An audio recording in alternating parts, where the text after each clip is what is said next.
Everybody ready? Okay, let's call to order the Carroll County Commissioners meeting of 24th of July. Would you join me in the pledge to the flag, please?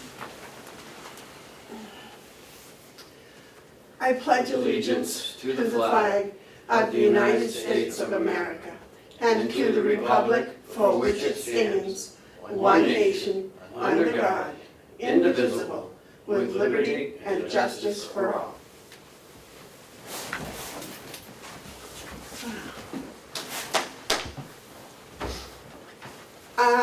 The minutes for July 17th. There are no minutes There are no minutes. at this point. Okay. Are there any media questions? Is there any public input? The check manifest for the week ending the 19th of July was $156,741.97. And I guess we start with the jail washer bid. Bob, would you like to join us for that?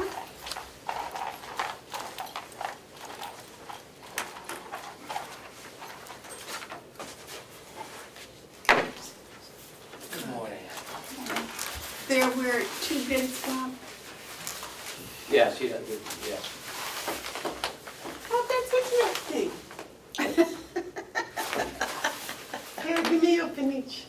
How's that? He was using it for a sling. I don't know. It was just kind of interesting, huh? Yeah.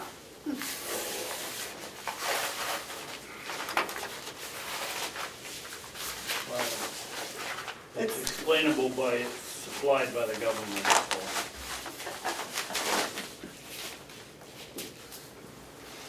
Carroll County Department of Corrections washing machine. You want me to go first or Sure. do it? Sure. Okay, this is from Daniels Equipment, Auburn, New Hampshire.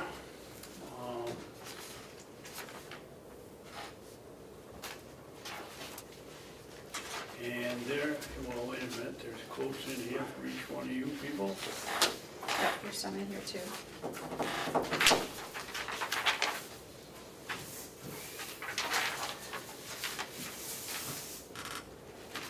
Guess I should get Bob the original.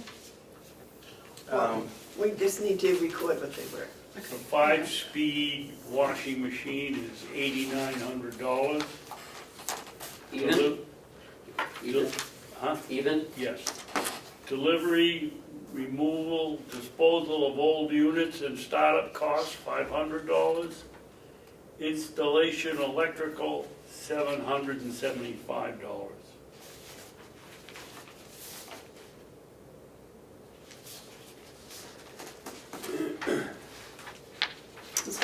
Is that it? No. Can I see that from the minute? Terry, yes. I have a proposal from Yankee, from Barrington, New Hampshire. Could you just wait till I catch up? Yankee Equipment? Yes, Yankee. Out of where? Barrington, New Okay. Hampshire. They have one 40-pound washer, 208/240/3, disconnect plumbing and electrical and reconnect to the new washer, $9,985. For equipment, freight $400, delivery $460, subcontracting $200, total amount $11,045. David, in yours, there was no delivery charge. Yeah, it was 500. I wanted it all. And then the 775, did they give a total? No. No. So that would come out to 94. 9175, I believe. No. How much? 91? 10-1, sorry. 10,100.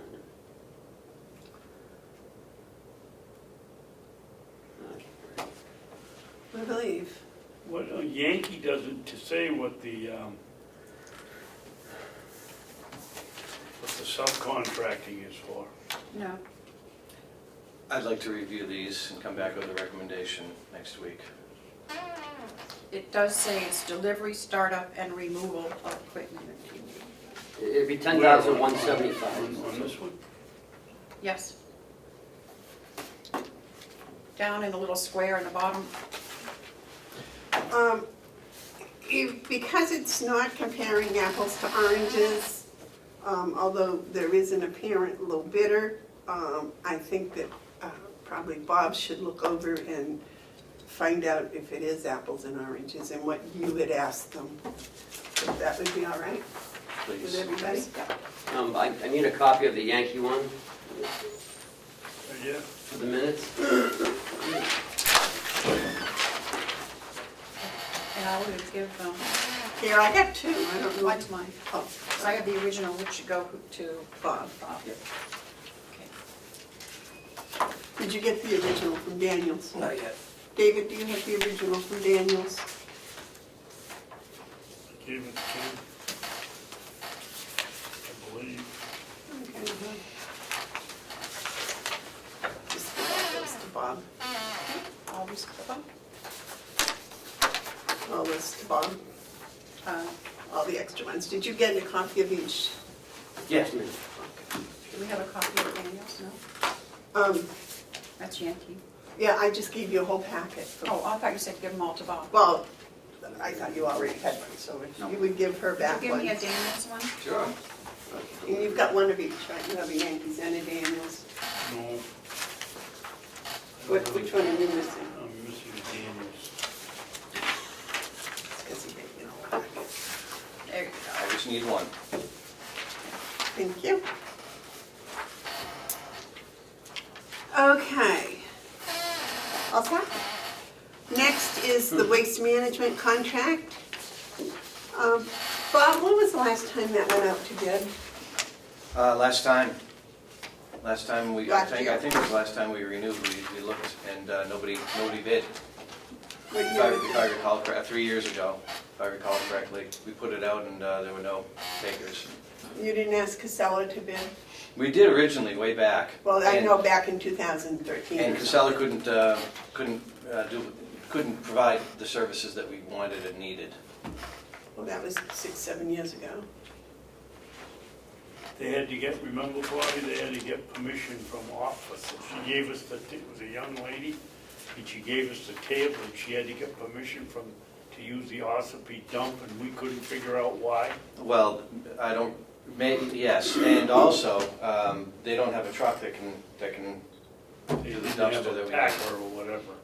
We have an 8-yard compactor out back, and it takes a certain truck to be able to pull that out and dump it, and Casella doesn't have that equipment. They still don't. Okay. There's something wrong with, there's something more that we don't know about. The dumpster, the compactor is leased through Waste Management, and they also own the metal platform that's out in front of it. Also, they own the platform. They own the Yeah. platform, they own the dumpster, a compactor, Yep. and we lease that from them, so that would need to be changed. What's the metal pad? What? The metal? The platform off of the loading dock, because the dumpster sits at a right angle, so you have to walk out beyond the loading dock in order to put trash in the compactor. They actually own that metal They platform. designed it and supplied it. As part of the Yes. thing? So if you want to contract with the county, the best thing is you come up with either a tank or a platform or loading, something that no one else has, and then you're pretty much guaranteed a long-term contract. I'm not gonna mince words, but Yep. I will, however, state that Waste Management has held to their contract This time, this time, yes, and I was able to get our payment terms extended from 30 to 45 days, which gives us a little breathing room. They have maintained removing our extra fuel, environmental, and administration charges, which they would normally charge. We negotiated that last contract, and they're holding that to this contract. Other than an annual small percentage price increase, I think that they've serviced us well. Oh, I missed that. What was the small? Yeah, what was the increase? It shows up in the bill. You'd have Oh. you'd have to look at the original contract, but they're a business, and this is a 3-year contract. They have to allow themselves a certain margin for annual price increases, as any business would. And they have increased, but they've also increased fairly, Couple of things. couple percent. Yes, Dave. Couple of things, Bob. In this contract, we have they have a charge, or they come up with something that if the market goes down, they can increase their price to us. When the paper and the other stuff went down, they increased their price. I don't know what they call it, Recycle Yeah. material, RMO, recyclable material offset. that one. Right. That's still there. That is still here. And also, if the government tries to pass through surcharges or whatnot, they're not liable for those. They pass those on to us. That's still in there. I did see that, but also there's the termination is, it is an automatic re-up, but close to it. It is an automatic renewal. Actually, I can't say that. I don't think so. No, I don't think it is an automatic renewal, but we do But have, it's close to it, we do have a 30-day out. yeah. If they come up to us next year and say, we need a 10% price increase this year, we have the option to back out of this 3-year contract. They're not held to that. They gave us a 30-day out if they come to us with a significant price change that we do not agree with.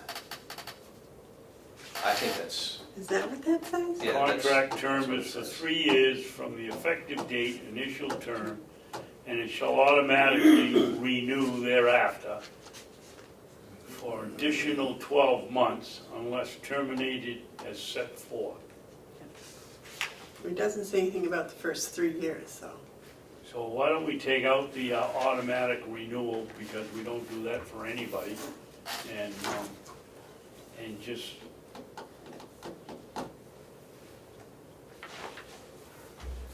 they give us a 90-day out.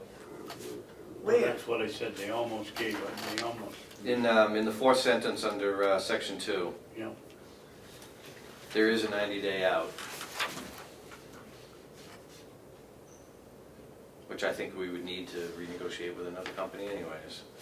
Well, that and I don't know what we do with the metal, whether we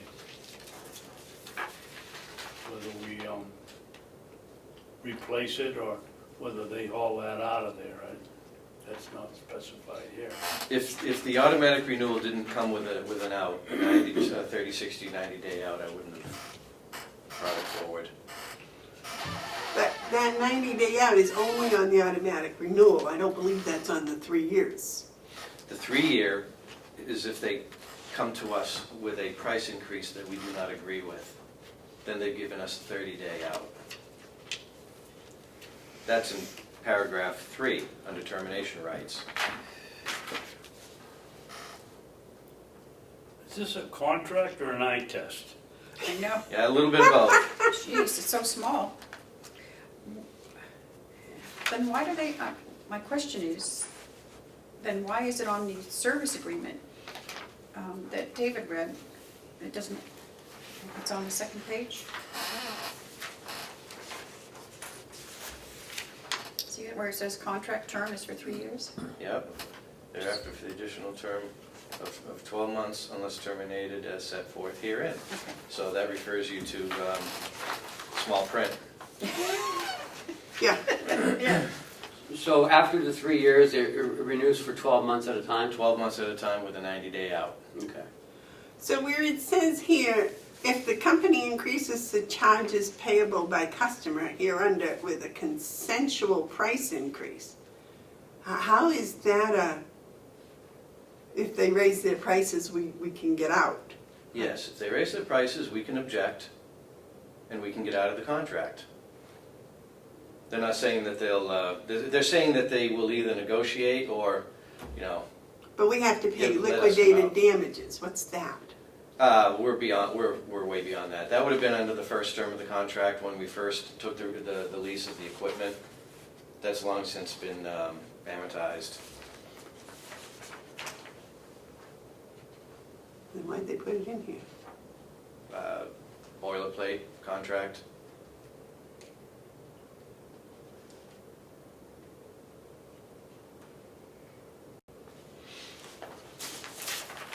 Bob, I really would like to see you take out this automatically renews after 3 years. You know, Okay. terminates in 3 years and you renegotiate. You may not be here, nobody might be here, and everybody might forget that. Even with the 90-day out? Pardon me? Even with the 90-day out clause? Yeah, because that's soothing, but it isn't getting us, preventing them from coming along and say it's 91 days and you missed, and now you're automatically in it for another year. And I'd like the liquidation clause out of there. If it's boilerplate, just pull it out if we've already gone past that. Because if it's 89 days and we get out and then they send us a liquidation cost that's comparable to half a year, we're still stuck. 'Cause I don't, I wish they'd write it bigger so I could read it more easily. Right. Bob, when does this expire? The end of this month, 31st. And what happens if we don't have a contract?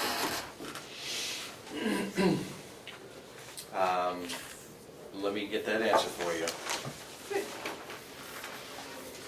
Since next Wednesday's the 31st, I believe. Yes. Talk about cutting it close. Let me work on this, and if I have success, maybe I can come back today.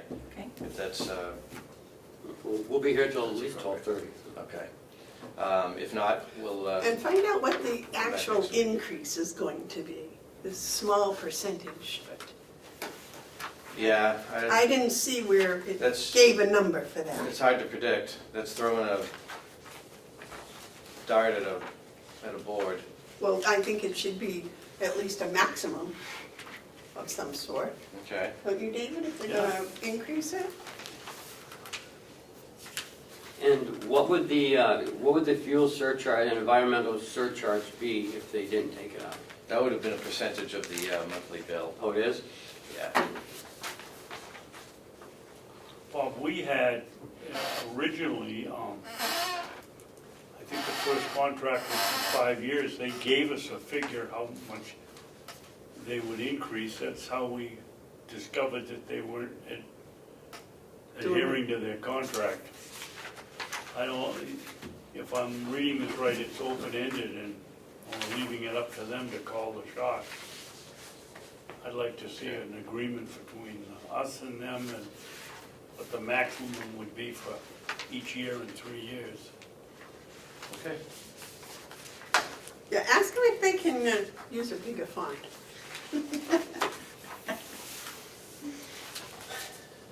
I mean, they came in and did something that wasn't very ethical, but they certainly have made up for it in the 5 or 6 years since then. I mean, they were, I don't know whether it was by mistake or on purpose, but when he was through squeezing them, we came out with a pretty nice deal for the 5 years, and they've given us good service since. But it still leaves a little question in your mind how they operate. Let's get it down in paper. Okay. I'll Well, not only polish that, up those questions. I think those are the same type of things that we've asked of all the contractors. You know, that we put a maximum on it and not renewable and things of that nature. All right. Okay. Do you have updates for us? Siemens got the air conditioning running in this building and the jail last week as promised. They still have a lot of control work to do to fine-tune the control network. But the systems are running, and with the hot weekend we had last weekend, Yes. everything went smoothly. I must say, last night when I came in, maybe 6:30, that little hall entry downstairs Mhm. was about 110 degrees. That's for the Coke machines, the soda machine and the candy machine. There's no ventilation in there whatsoever. Free heat in the wintertime. I see. And they ripped the boilers out at the jail, The boilers are out at the jail, and the new boilers are being installed as we speak. and then ours are gonna happen in 2 weeks probably. Yeah, in a couple of weeks, after they finish getting the jail boilers set up and over here. But the big thing was getting the air conditioning on at the jail. That was huge. They didn't have to bring in any units. No temporary units. Good. Okay? I'd like to say thank you for your many emails. And it was scattered, but the Yeah, information yeah. was there. So I was not able to open up a couple of them, and I did get them opened up here today. So I'll have that letter for you next week. All right. I'll try to get it out before then to I- everybody so they can read it first before we. Last Thursday, I received an email from Consolidated saying that they were getting close to the point where they're gonna provide us with a proposal, So should we hold off until after the I proposal? would say hold off, Yeah, yeah. because we don't because- want to have. Don't want it to cross in the mail, yeah, exactly, Okay, yeah, that's fine, but I'll go ahead and get one done, so all right, we'll have it. thank you. We wouldn't want to aggravate the consultant. Yes. Well, I don't know about that. Thank you. Thank you. Thank you, Bob. Glad to see It's you're good. out of your sling. Yeah, me Just too. gonna say, yeah. Okay, we got Hale's location. Mhm. A couple things.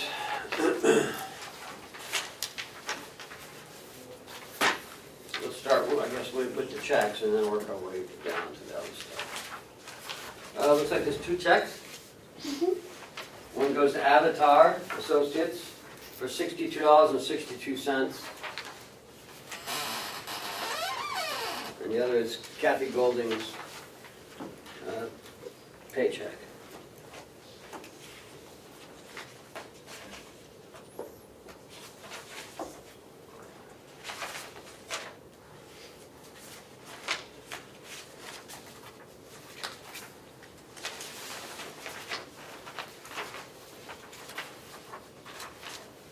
How many bills are there that go out from Hale's location? About 100 tax bills? About 150, looks like. Does Avatar send them out? I don't think so.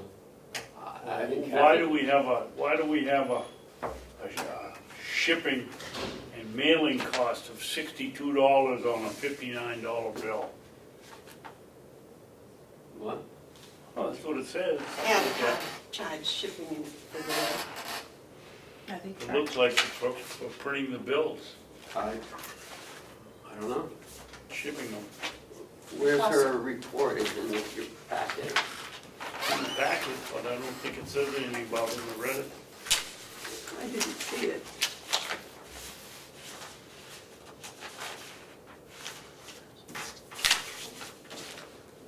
So it says. I on there, suspect isn't we it? should send that back to Kathy, whatever her new name is. They're only in Epson, and it costs Find $62 out why.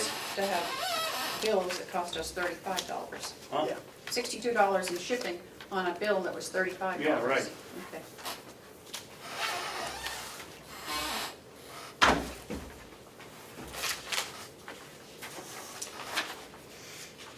Okay.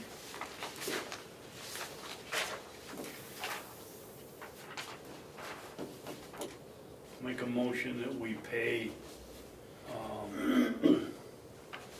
Kathy Golding for, on invoice 1,043 for $1,000 for monthly administration, and I don't know what month it is, it doesn't say.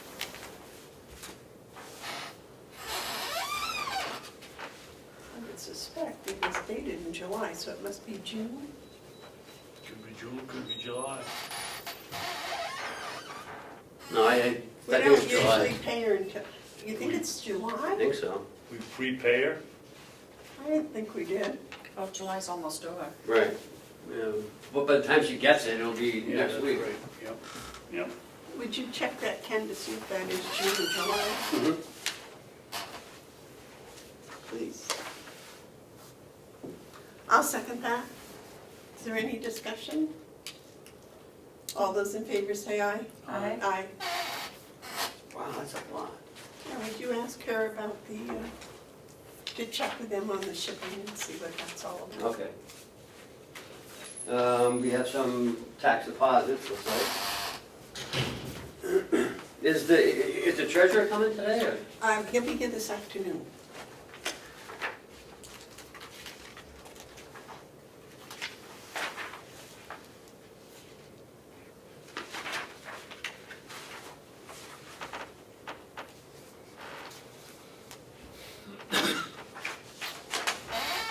Here's the bank statement.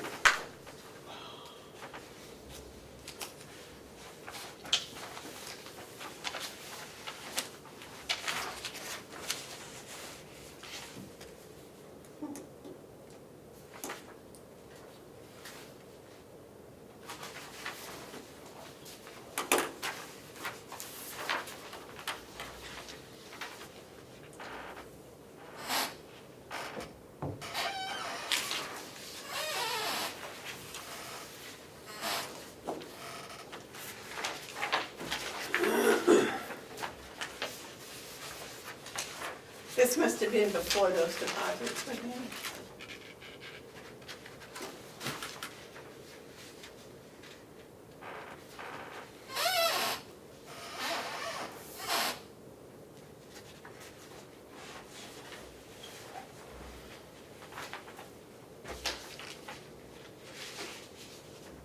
Next is the request to use PA form, PA 28 form in 2020. That she will be using the PA 28 form. And this is the PA 28, I didn't even know what the PA 28 form was. It's an inventory of taxable property. There's one, I will not be using the PA 28 form, or I will be using the PA 28 form. What does she want to use? She will be using the PA 28 form. She will.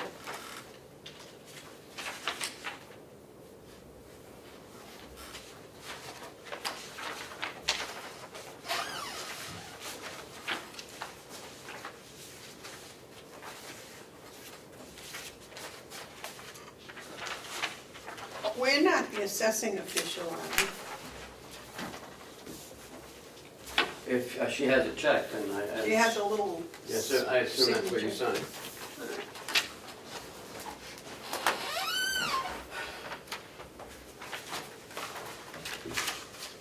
All other boards are selectmen of Assessors. the last resource of assessors.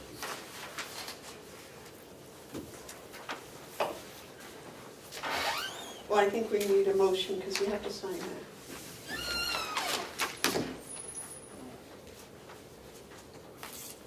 You don't want to make a motion? No, Commissioner McCarthy, it's her territory, she can, What are we doing? I haven't seen it yet. What are these are news. She would like to use this PA 28 form, and this has to be signed by all of us, giving her permission, because we act as the assessors. And that PA 28 is the one right here. And these go back to Is this what's normally she uses, Ken? I don't know. That's the first I've seen. I think we had one last year with, Yeah, I think, vaguely you're right, David. did it last year? I don't know, I mean, we have so many, we signed so many things from Hale, like, So we need a motion for Kathy to be able to use this form? Yes. Okay, I'll make a motion that we give Kathy Golden permission to use the PA 28 form in 2020. I'll second it for discussion. Okay, Okay, motion's been made and seconded for discussion, David? Yeah. Don't you think before we vote on it, we ought to find out what the form is? It's right it's here. right there, I just showed you what it You is. just gave it. I know, but what's the difference between 28 and 20? Aren't those the two numbers that were on that list? No, No. it's PA 28, either you're gonna use it in 2020 or not use it in 2020. Oh, and I was thinking it was 28, 20, Oh, two different forms. Oh, yeah, no problem. Okay, all those in favor say aye. Aye. Those opposed? Anything else in Hales? so we have to sign this? yes. I'm sorry. It's okay.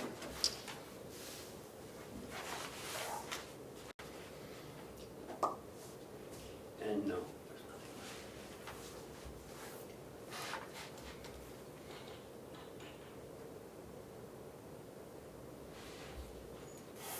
There you go.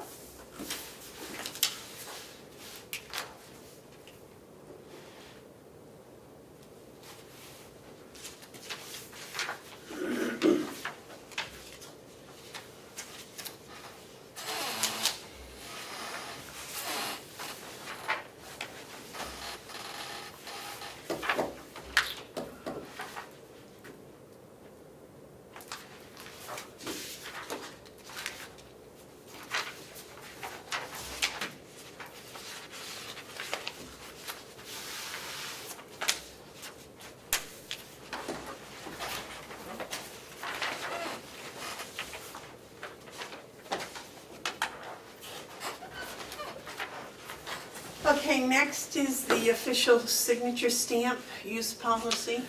So I incorporated some of the changes from last week's meeting, Commissioner Babson's, as requested.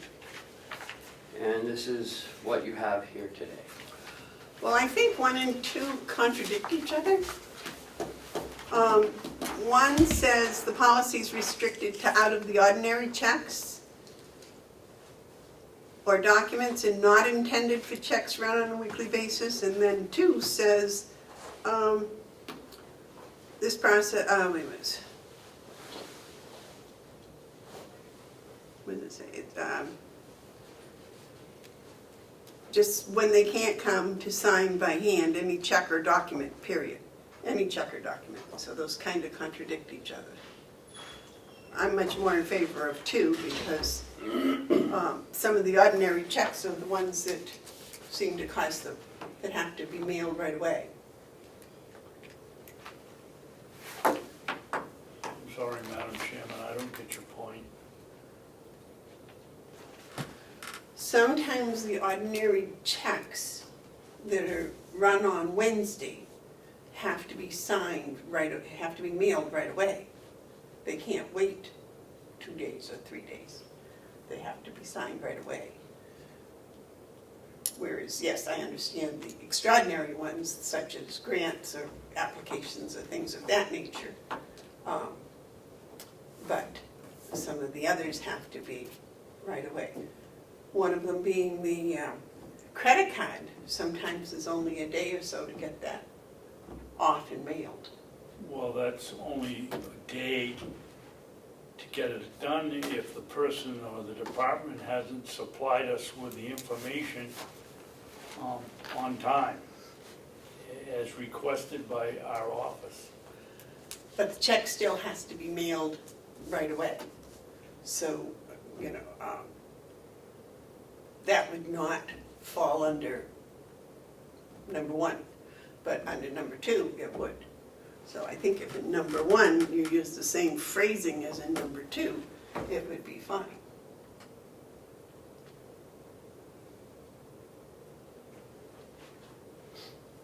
So how would you like it to read?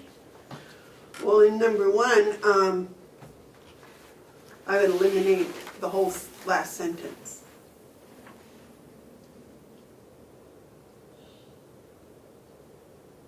Well, I thought last week we said it was not to be done on the weekly check runs. Right. Not all of them, but individual checks might need to be.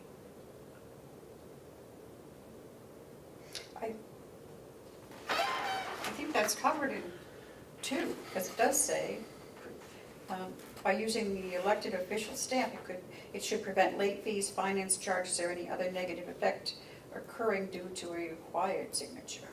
But that could be an ordinary check. Not an out of ordinary check, that could be an ordinary check. Right. So in 1 it says this policy is restricted to out of the ordinary checks or documents.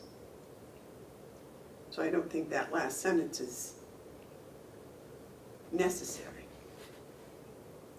Okay.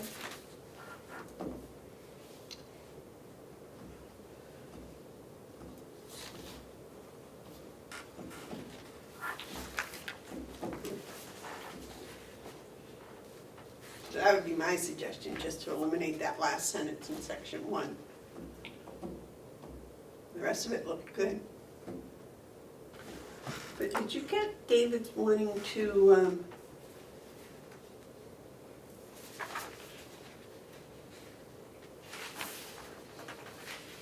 He went over these yesterday, so well, it was number 3. I didn't change any of the meaning, I just made some grammatical corrections. Oh, you saw this yesterday? he did. Yeah. I wasn't here, so.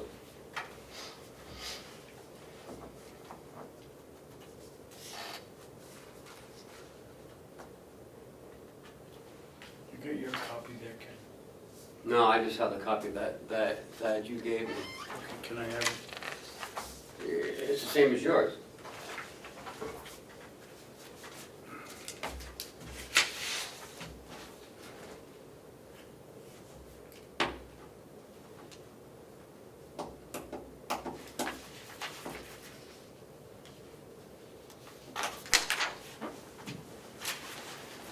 Yeah, I think it's fine. With that last sentence in number 1 removed? Sure. Yep. I missed those. Okay. All right, I make a motion that we accept the elected officials' signature stamp use policy as written with the last sentence in section 1 removed.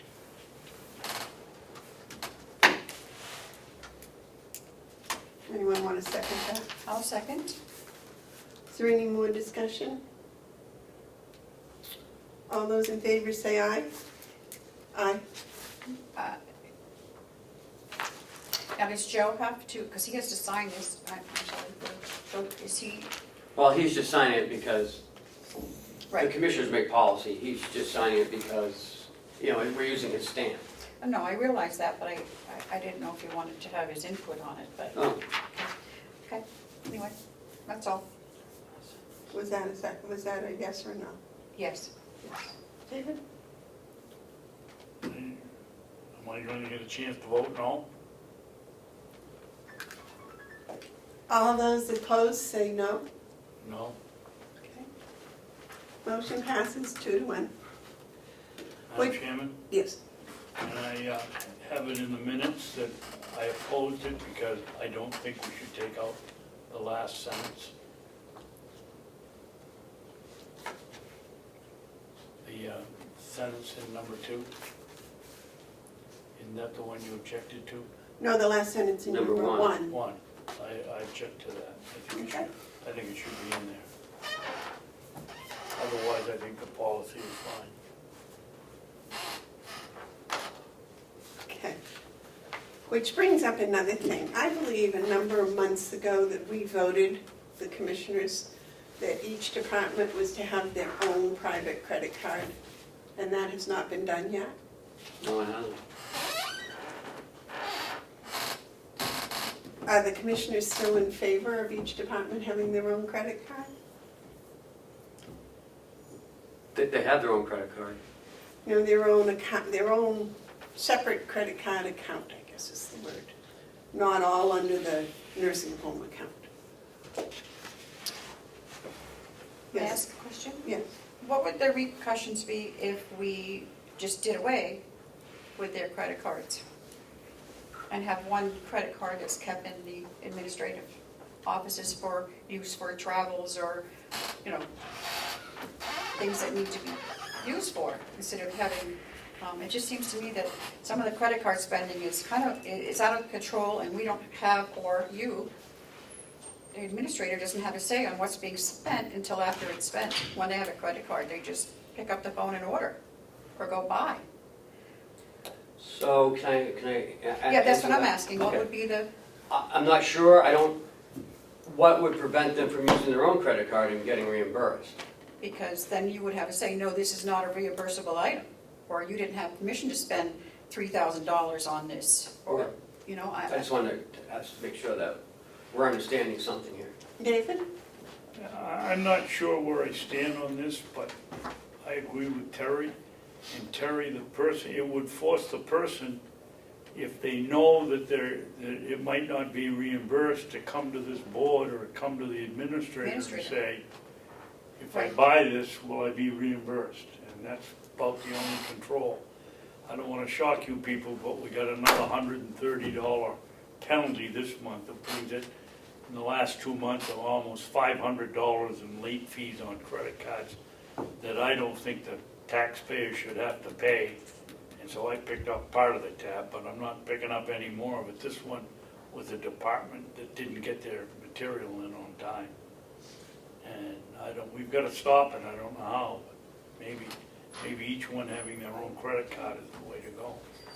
But the only issue with that is you're not controlling spending. right. Well, we're not controlling it now, Right. actually. That's what I'm I saying. think we'd have more if it's, oh, you're talking about if the department has the credit card. No, you're right, but that's what you said. You said. Yeah, I you did. should see You're every- right. But if you have one credit card for everyone to utilize, I think there's a lot more control that way. Just as long as they don't go out and use their own credit card and expect reimbursement Right. on something that, I think there should be a policy that, you know, they can't spend over a certain amount, just like a PO. I mean, and what it's for. Well, one of the things that was passed here, and I don't remember whether I was a member of the public or on the board or what, but somebody passed, the commissioners, whoever it was, passed a, procedure or process or whatever you want to call it, that if you were going on a trip, you had to get it approved before you went out and spent the money for ticket. And I never ever see anybody coming in here and asking for permission to go on a trip or to a conference and getting the okay. We always get the bill afterwards. May I? That doesn't mean that where they're going is bad, it's just not following the policy. Right. Right. Terry? I agree with David. I've been looking at that policy, and I have yet to see anyone come under certain things in the policy that says they have to come, they have to ask, they have to give us an agenda, blah, blah, blah. So we either need to change the policy, or, Is that the policy where we're supposed to get a report when they go on a trip? They're Yes. supposed to share the information? I don't even know what Yes. policy you guys are talking about. Yes, Okay. when they got back, they were supposed to report what they learned or what they got out of it. it is What's- the travel policy. I don't have it with me, but I've been looking at some of the policies. Sounds good. I think they do, because when they put their budget together, a lot of times they'll have that in the budget. So when it's passed by you guys, they think it's okay to go, and that's what they do. So I think maybe we should look a little more closely at their travel budgets, if that's what you want to look at, because once the budget's passed, and if it's in there, that's pretty much the okay. Madam Chair? Yes. I haven't been involved in the budget process, but I looked at it this year, and I think it's just travel. It doesn't have specific areas, it's just what Right. they're allowed to use for travel, but not for specific trips. Right, but once you go through this year's budget, Yeah. you'll see that, most people put in where they're gonna be going for, you know, For what? for training. Yeah, I know Jason does it. I didn't see that last year. Yeah, he has it in line, each line. all But the we stuff never in- got the second, we never got that second stage, because I think it just came through as travel, No, he has everything, conferences and something. right, he has everything laid out though, of what he spends his money on. And not to get off the subject, but when is the the conference that's gonna be in Meredith? Do you know those dates? No, I have no idea. I know it's in October this year. October, okay, that's fine. Good. Okay, so if I hear what you two are saying, you're thinking that we've got some things, one of the things we could do is pull all the credit cards. And then if people are going to use one credit card, the finance office would be control of. They would have to tell the finance office what they were using the credit card for ahead of time and have to have it approved. Is that correct? Well, if there's only one credit card, yes.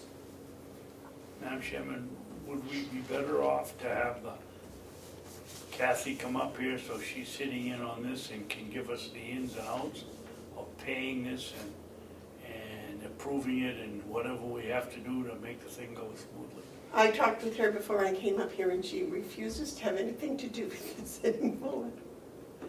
What? I talked to her before we came up here about the credit cards, and I said, you know, we wanted each department to have their own. And she said that she wasn't having anything to do with that. And it was, actually, she said we should ask Ken. Do we have a credit card policy? We don't have one. Okay. But But we do have, the sheriff's department has a separate credit card, is that Mhm. correct? yes, And the nursing home has a separate credit card. Seth has one, right? and that's for everyone's on that, except the sheriff.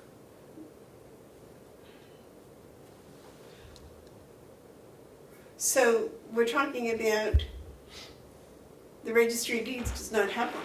No.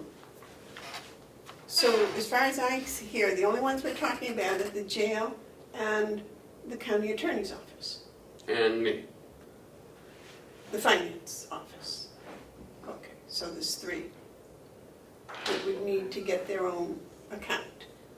No, Activities has their own card. Because Doesn't that they- come they under do- the nursing home? No, she has her own card. Well, hers is, Michaela's is under nursing home too. Well, right, but I'm thinking that Oh. activities and the nursing home are one and the same entity, aren't they? Right. That's- I thought you were talking about everyone has their own card. No. So it would be the finance office, the county attorney's office, and the jail would have to come up with their own separate accounts. Mhm. Is that a big deal? It is if they're gonna require the person getting the card to give them their social security number and it goes on their credit, because if that's gonna happen, I refuse to have the county, ruin my credit with late fees and late payments. I'm not doing that. So does So- Seth, is his credit ruined? It's not under, it's under, On the nursing home. it's under Greg Froten, but it's under, because it's so old, that it's under the county's umbrella. I think now that they would require the person having the card be responsible for it. But That's you what don't happened. know. When I left Stratford, that's what was happening, 4 years ago. They were changing over to departments having their own credit card, and the department head was financially responsible for it. And some people refused to do it because of the late fees, and it puts a blemish on the individual's credit card. Well, then they might be more responsible for getting their bills paid in time. Absolutely. But But that, then that requires the department head to, We started 9:30. Yeah. We'll have to wrap this up, but that would require the department head to get their own credit card, manage their own credit card, pay their bills the same, you know, and we would not have anything to relatively do with it other than to cut the check. Because right now we do all the, make sure everything's added up and we put everything together, and, I mean, Cheryl spends a lot of time in that credit card. That would take a lot of pressure off the finance office. If each department had their own credit card, however they got it. Whether they could get it as a department or whether they had to get it under the department head's name or whatever. May I? Yes, Why don't we put this off, because we have to go. because But we I- have before. But, and have the department heads in here and get their take on the problem and see what, Well, it was just that 3 months ago, I believe it was, that we passed that this would be done, and nothing's been, Well, we have a lot more going on Yeah. other than this, you know. so. but this is very, Yeah, it's getting out of hand. I would say just take it away. I like that idea, of just getting rid of them and just have one credit card. and if somebody wants to use some, they have to do something about that. Yep. All right, now, on here, we still have the sick time buyback policy and other things. Line item transfers, and Steve Knox and Rick Highland are coming to give an update on the broadband. Okay, so we can just leave this stuff here Yeah. and come back? Yep. Okay. Oh, we have to recess the meeting. Well, that's what I was trying to figure out here, whether to recess the meeting to go over there and then come back here Yep. to the meeting, or whether to complete it over there. But if we're having other company coming in at 11:30, we'll probably should come back here. Yep. Why do we have to recess it? It's part of the meeting. That's true, it is part of the Well, meeting. because The meeting the posted, so that would be. Okay, so we have to the recess. trip between here and there probably shouldn't be a discussion trip. So if we have a recess, we'll reconvene at the nursing home at 9:35, because I'm guilty today. Do I have a second? Second? Okay, all those in favor say aye. Aye.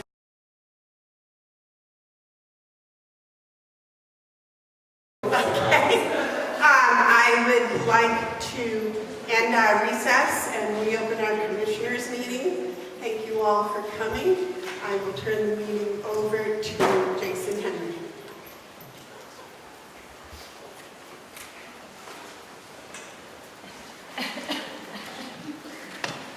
Good morning, everybody. I'm not going to use the mic unless I really need to, and I have Sherry in the back. Let me know if I'm not loud enough. So, I'm Superintendent Henry over at Carroll County Jail. A little background for me: I started here in this county in 2013, December, and been here since. Before I was here, I was in Merrimack County for 10 years in corrections. Before that, 7 years in education, vice principal, interim principal. Before that, full-time police officer.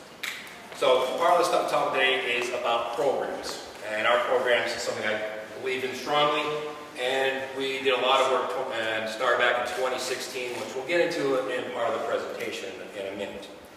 But with that started, I wanted to just thank a bunch of people for being here today. I would like to thank the, first of all, I have some staff here.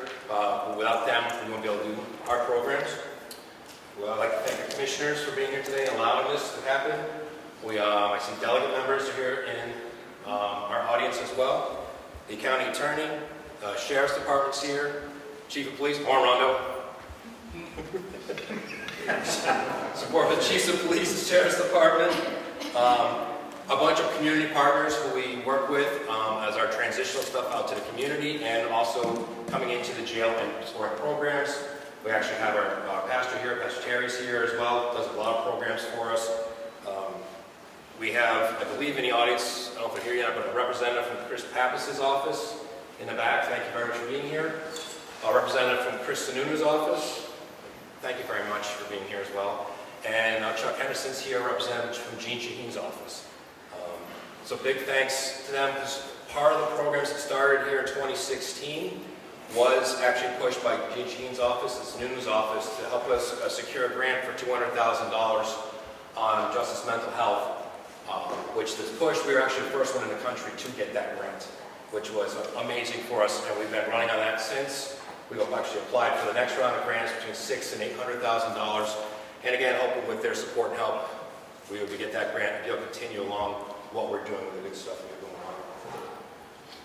With that being said, first thing we're going to do is we're going to show a video that was put together in 2017, the year after we started the programs, where Amy Covino came up and interviewed some of our inmates and some of the people in our programs. So it's a short video. We'll go into that first.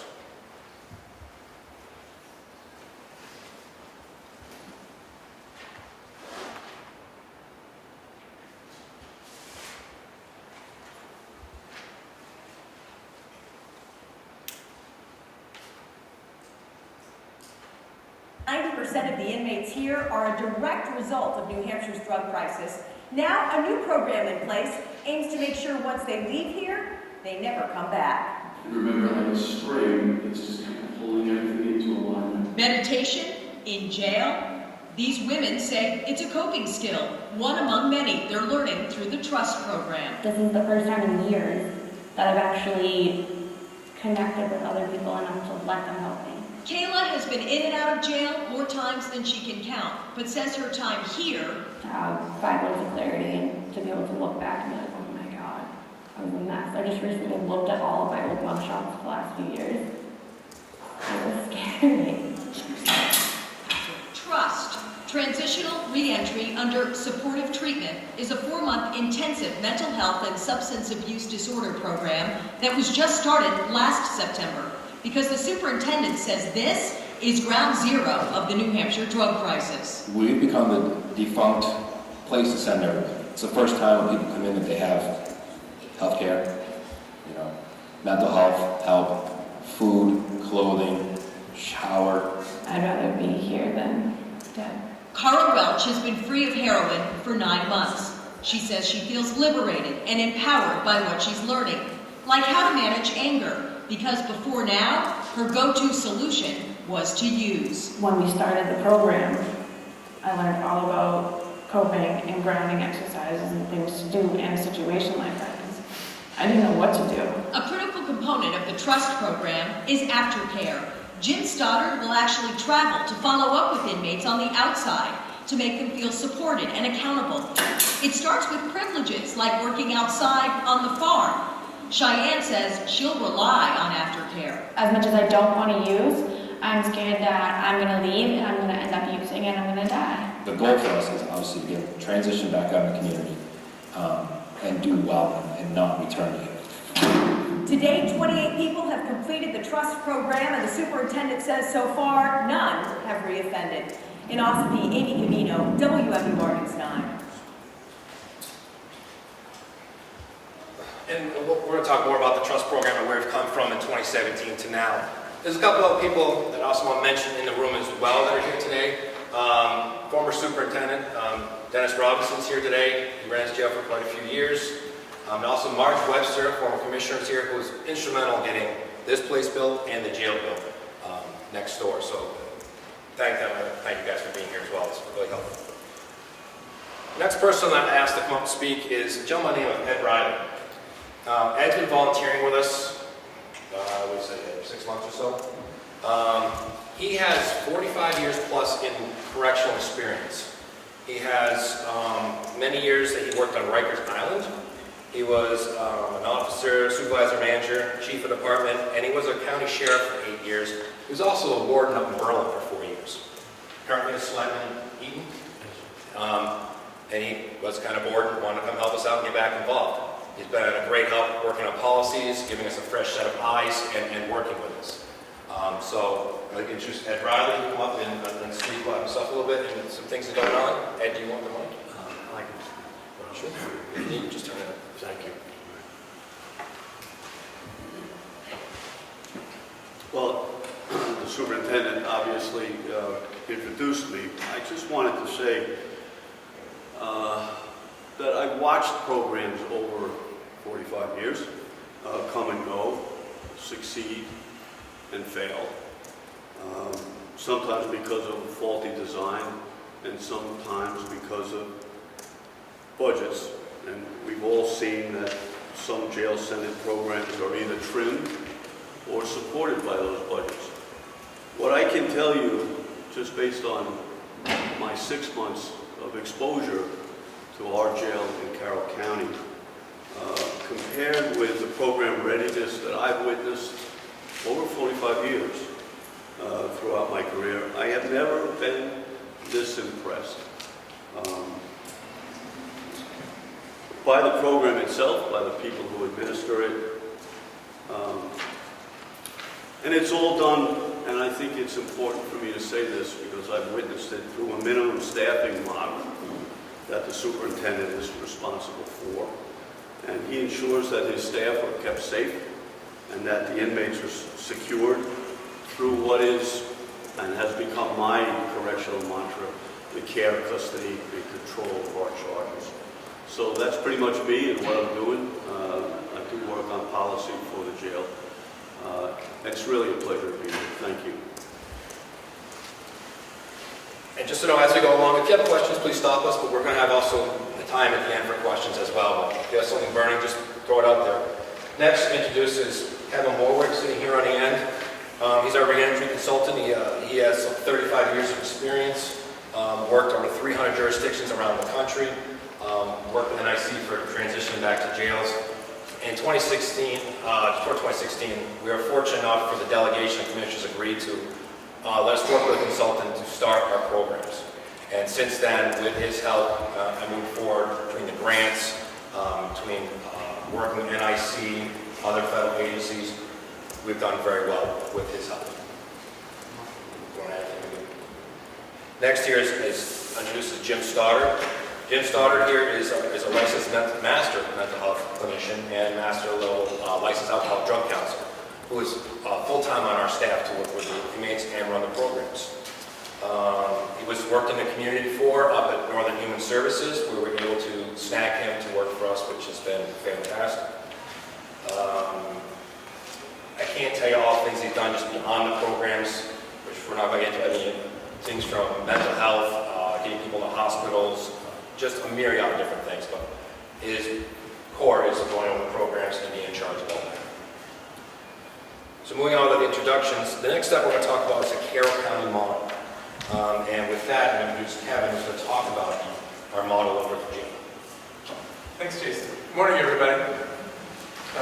Excited to be here. It's been a pleasure to work with Carroll County. My first experience was working with Dennis and the team and Marge and others about planning your new facility, which I came back and saw several years ago, and I'm excited about all the good things that are going on in this county.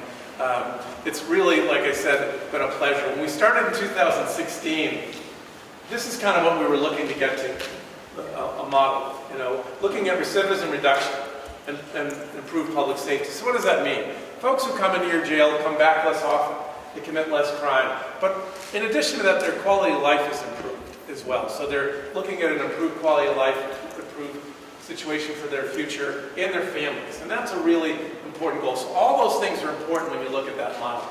The reentry programs are designed for facilitation of treatment and transitional services. So phase one of the program, and Jim's going to talk about all the details, so I won't do that, is stabilizing folks. Folks come into the facility, they stabilize, they get their life together, they begin to think about their future, they stop for a minute because their lives are spinning out of control.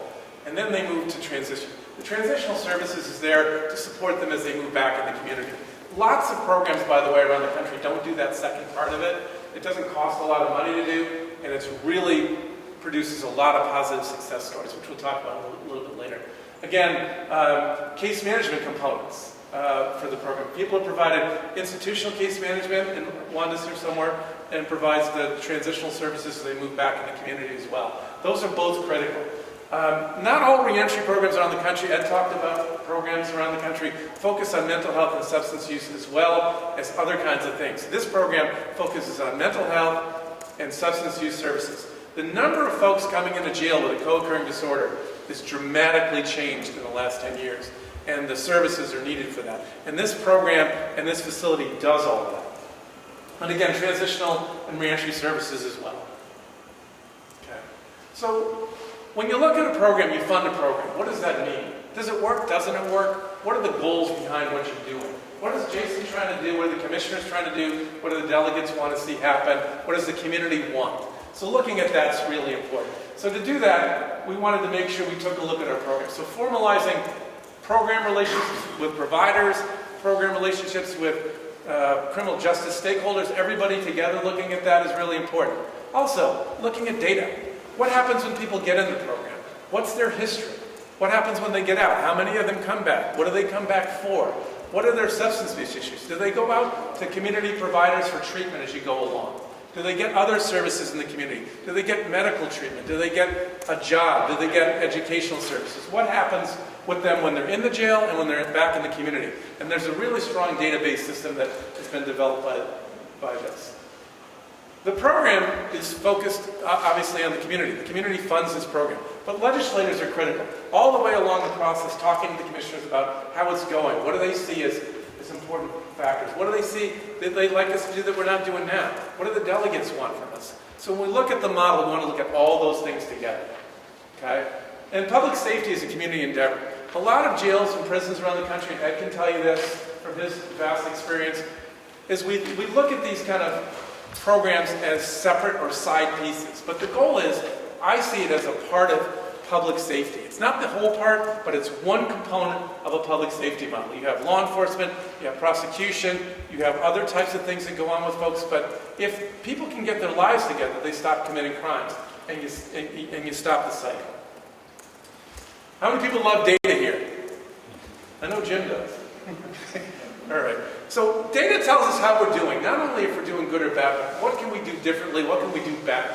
So looking at things all the way around. So as we looked at data, we developed a database of all kinds of different things. And when I say we, I mean Jim.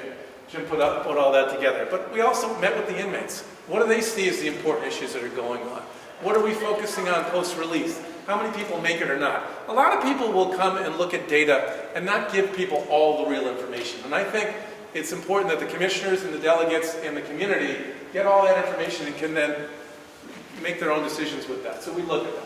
So when we look at program models, they evolve over a period of time, 3, 5, 7, 8 years. So the data is going to tell us how we're doing.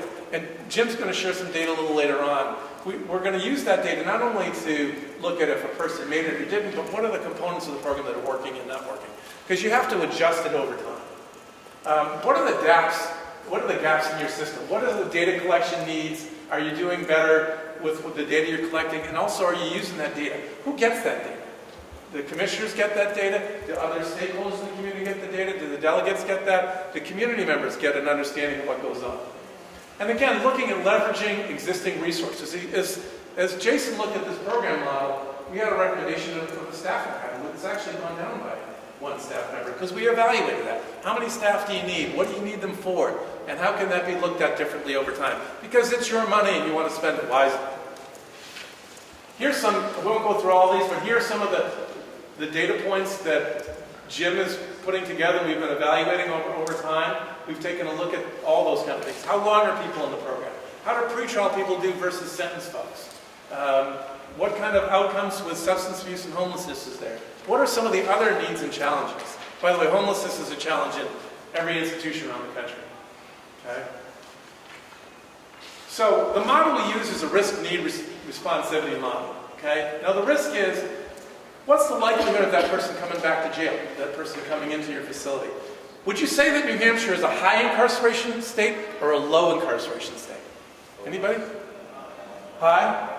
Actually, you have the lowest incarceration rate, I think, now in the country, #1. So you're least likely to go to jail in New Hampshire than anywhere in the country. So a couple things that's going to tell you is that the people who are in your jail tend to be pretty high risk to come back to jail because they've been given other opportunities all the way around. I've worked in Mississippi, I've worked in New Orleans, where the incarceration rates are, 300 or 400% higher than that. Needs. What does a person need? What are the kind of things that an offender needs to look at when we come in the community? Jim will talk about substance abuse, mental health, and other things, but we also do a thing called cognitive behavioral therapy that looks at decision-making skills. How do people make better decisions in life? And all the people I've ever seen come into jail, I haven't seen any that are great decision makers when they walk in the door. And a big part of the process is to change that. Okay? And if you don't change that decision-making process, no matter what else you give them, a job, a place to stay, substance abuse treatment, they're not going to be effective in doing that. And all the programming that Jim has developed is CBT-based. Responsivity. Okay? How do you run the program in a way that makes sense for people? How do you motivate people to do programming and treatment? When I look at the programming run by Jim and Wanda and Mary and other staff that come in to look at things, they all have an ability to communicate with people and work with them. Not only know the materials and the curriculum, and by the way, everything we do here is curriculum-based, so we can research not only the other data, but how the curriculums are working. And all of that is important. And all the staff here are trained to interact with people in a real effective way. Here's a rule of thumb. Why do people come back to jail, and why have they come back to jail? By the way, the national rate of people coming back to jail is 65 to 70%. So if you ran a business and 70% of your people failed in a year, it wouldn't be a good business, would it? So we wanted to look at ways of changing that and adjusting that over time. So those are the kinds of things we look at. So what we found is high-risk offenders, which is basically everybody in your jail, need about 300 hours of services. That's substance abuse treatment, education classes, employment, yoga, any kind of thing that looks at their decision-making and their thinking process as they go. But it doesn't all have to happen in jail. So that's why we have the continuum of in-jail programming and then post-release programming as we move along to be able to develop all that. The reality is, if you don't invest in change, they're not going to change. Think about a person who's been in trouble in all parts of their life for a long, long time. Probably had trouble in school, probably had trouble with their family, and probably have had trouble with employment and other services, drug and alcohol treatment. And now you're going to have them in a program for 3 months and expect them to change overnight. It doesn't happen that way. So it takes kind of an evolution of time and investment in programming. So people who go through the programming in the facility go through a lot of different intensive programming. Okay? So at this point, I was going to turn it over to Jim to talk about the program. Would you like this? You want to do it? Go ahead. Just the one. Okay. So our program model is has been all based on evidence-based practices. Our programs are gender-specific. They are trauma-informed, and we're fortunate enough that we have both myself with men's groups, and then we have a contracted mental health provider from Northern that works with women, and then we have our case manager providing classes as well. And so we're able to, provide substance abuse education, right? Using Prime for Life, which is a pretty nationally recognized curriculum. It's been adopted by the military and by a couple of different states for their programming. We do the Thinking for Change, which is the NIC curriculum that looks at changing that decision-making process that Kevin was talking about. Okay? It's a great program that really looks at some of the criminogenic thinking. And Seeking Safety is another widely recognized program that was developed out of McLean Hospital in Massachusetts that addresses both trauma, mental health symptoms, and co-occurring substance use. We're able to provide anger management classes, and we've started really increasing our employment. We provide some employment education and assistance, and we're actually beefing that portion of the program up as our program continues to grow, looking kind of towards the future. We've created a step-down process now where people that are eligible, that have successfully completed the program, are able to start to have an easier transition back into the community. So instead of going from a safe environment where there's little pressure and they're able to just focus on working on their coping skills and developing themselves personally, and then going out into the community, we're bridging that gap to make for a more seamless transition through things like our step down with work release. Could you elaborate on that a little more? Well, ideally our step down process includes people doing our programming in-house, that's the 90-day portion, and then they have the opportunity to work inside the facility. They may have opportunity to work outside of the facility. And then if they're eligible based on sentencing, based on their performance in the program, we can look at trying to get them a job in the community, which allows them to go out and start to earn some money so that by the time they're released, they'll actually have a little bit of a nest egg to get set up with an apartment or a vehicle or any of those types of things. Do you help them with that or just the job? We help them with the job piece. We do a lot of transition planning around putting resources and services in place. So we would help them actually, provide some education around how to balance a checkbook. Because, the supports that people need sometimes are things that the rest of us may take for granted. And our population may never have actually had like a checking account. So we're focusing on those immediate steps that are going to build success in their transitions and provide whatever supports we can. I'm going to check 1 second. One of the things, big hurdle is a lot of them have a license. So one of the things we do before we get out is our case manager will work with the DMV and bring them up there to get their licenses back if they're able to. So that is a huge hurdle for them, so you can be able to get that job and be able to do something. Yeah, and just to kind of build off of that, Wanda Eckhoff, our case manager, has done a really fantastic job with getting birth certificates, social security cards, connecting with businesses in the community to start looking at those opportunities for the work release piece, helping with referrals for behavioral health in the community, primary care, helping people get set up if they need medications, things like that. So it really takes a holistic approach at looking at what the needs of each individual are and matching those resources to help address those needs out in the community. So we've been able to offer some parenting. I think I saw Barbara. She was able to come in and provide some parenting classes.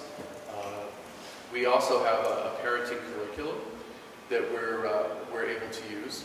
We do the aftercare programming for up to 1 year post-release. And as I think everybody knows, transportation is a huge problem in this county for people. The county is 70 miles long, and so our model allows me to actually meet with people in Ossipee with a little bit of a partnership with White Horse. They've allowed the jail to have space to run programming once a week. And then with Mount Washington Valley Supports Recovery up in the Comeau area, so that we're bringing the programming to the people on a post-release basis. Is that only if they're in probation? Yes. Only on probation? Yeah, unless somebody actually wants. And we've had cases where people have said, my probation is up, can I continue in programming? And we're more than willing to provide that support. But in terms of being able to say, you've got to do X amount of programming, probation helps make that possible. So, one of the great things about the program is that, when people first come in, oftentimes they've come in off the street. They don't have any kind of stability out in the community, and we're able to get them through those initial stages of early recovery. We're able to start them on medication as appropriate. So if somebody needs medications for mental health issues, things like that, we have medical providers in the facility. We can do mental health evaluations. We can get them treatment. We can get them stabilized. We've got structure that really helps people, I think, find some security, and they're able to build off of that structure as they go through the programs. Okay? And so that stabilization piece is really important to a successful transition, because the brain changes that occur just in those 90 days are pretty profound. We actually are going to talk about that in a little bit, so if you could hold that, we'll get there. So, all right. So let me give you some results. I know I've provided some statistics, and just to back up a little bit, I didn't put a slide in here, but there are a couple of things that I think were important to know. Of the people that we've assessed and put through the program, 90% of them have co-occurring disorders. And approximately 93% of them have histories of trauma. So those are really huge factors that we are able to try to start to address and help people with, and then provide that transition piece so that they can continue to work on those issues.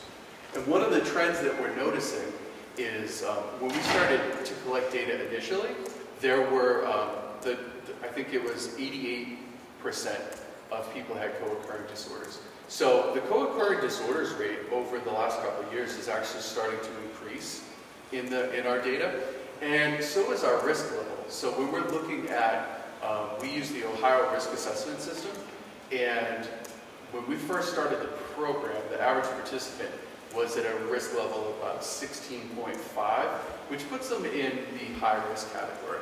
The average is now over 22. So the severity of what's happening with the individuals we're supporting has increased out in the world. So what we did is we looked at data, right? Because we've been waiting to find a group of participants, right, that have been released from the facility for a year or more. Okay, so what we did is we looked at who's been out, who's been released, that has completed the program, that has been out in the world. Excuse me, could you just give us the dates for this? The dates. Okay, so this data was compiled approximately 3 months ago, because I think we actually put it together for a previous meeting. So it was about 3 months ago that data was compiled. So these 21 we're talking again were 2016 participants?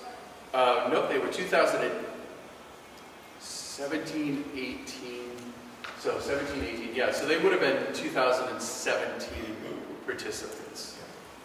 Okay.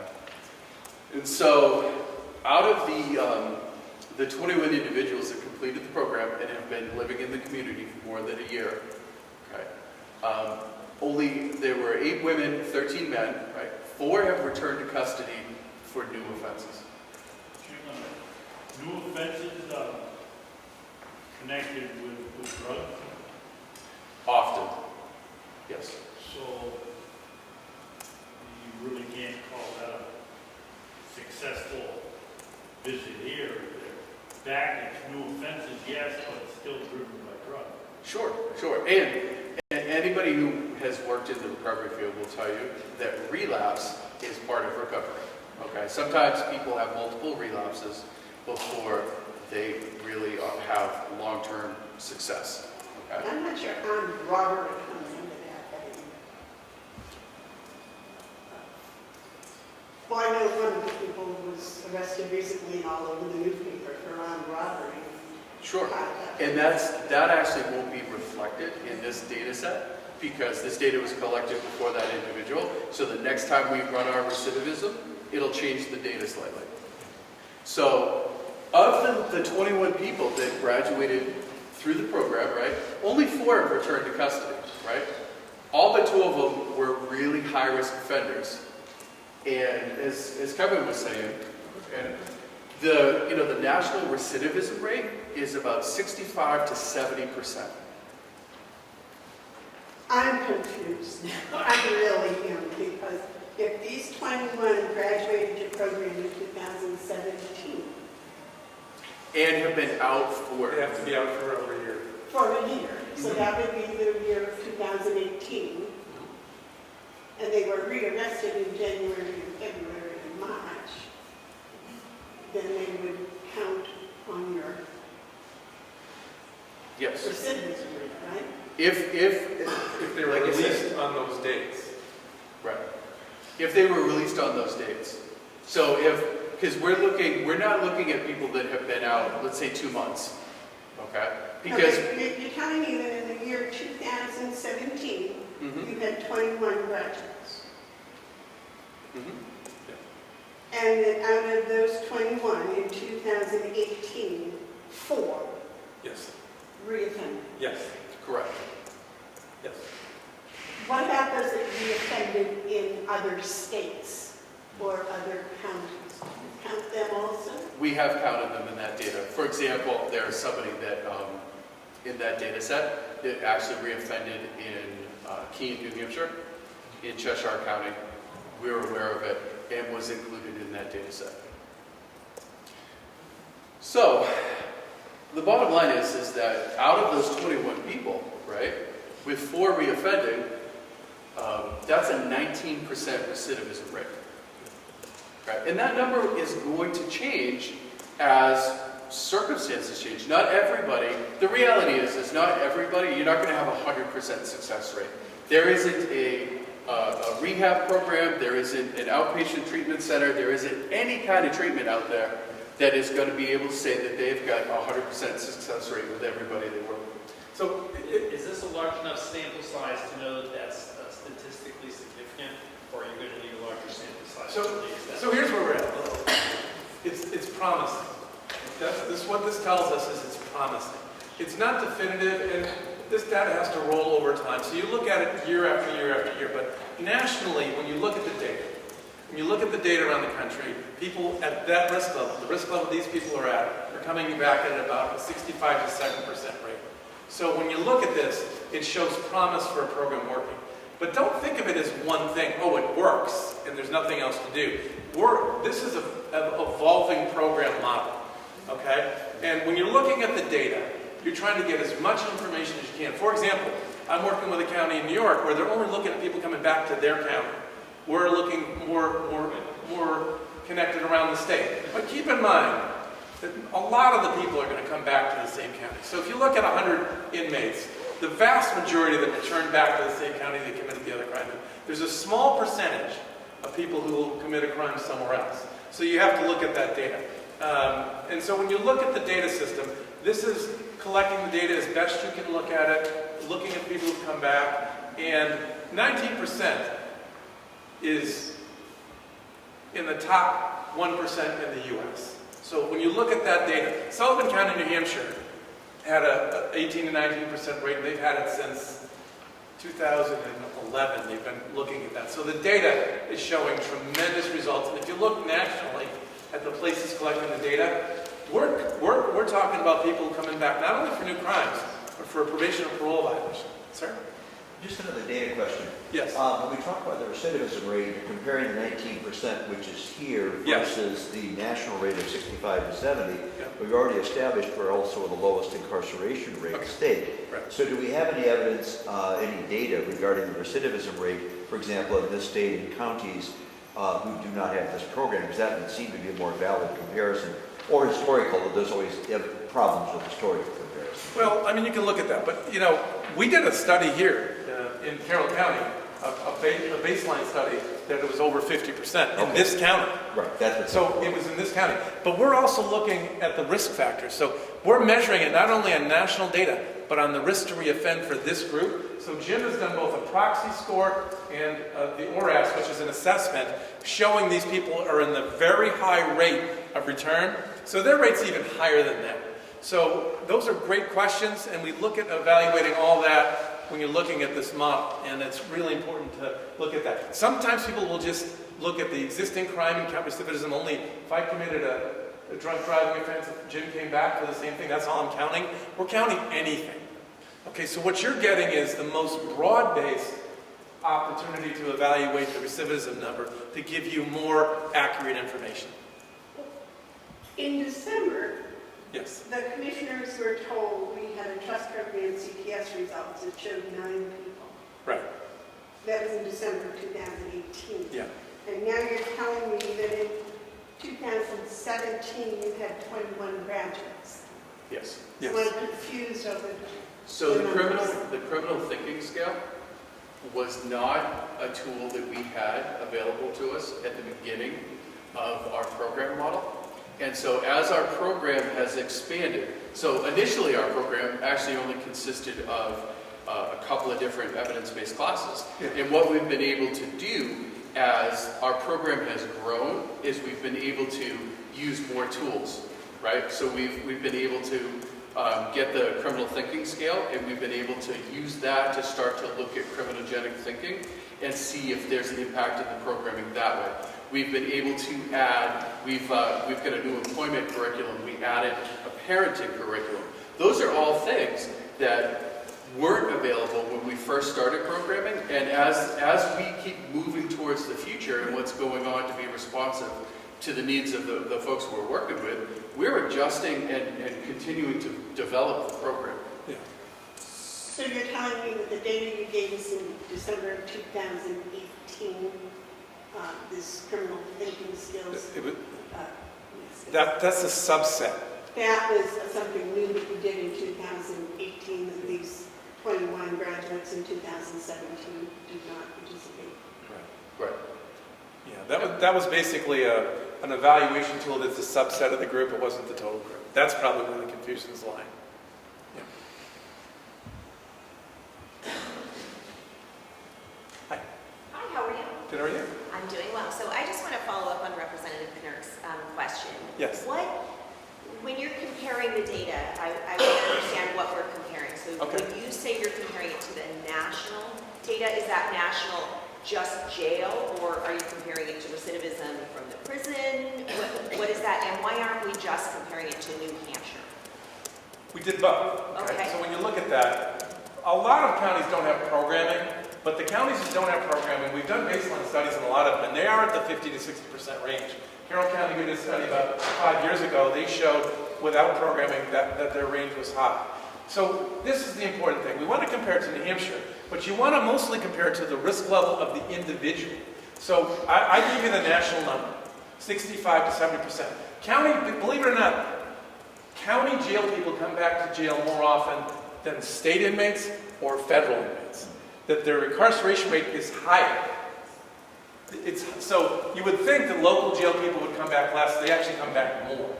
Okay? And so we compared it. So what you're having for this data is specifically here, when we look at this number, the 45%, it's based on that individual's risk level. So Jason is in the jail. His risk level is that he's going to come back at a 70% rate. We use a tool called the proxy and the ORAS, which are nationally known for evaluating risk level. Not only locally, but nationally, all over the country, all over the world.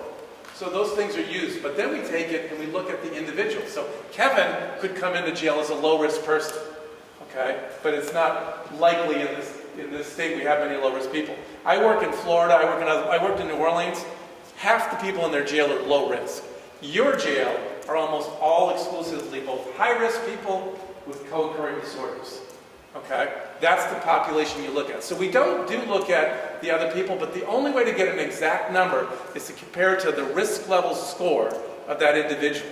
That's the only way I can give you accurate data. Okay? We can compare to other counties. Every county's risk level might be slightly different. So even though, do you understand what I'm saying?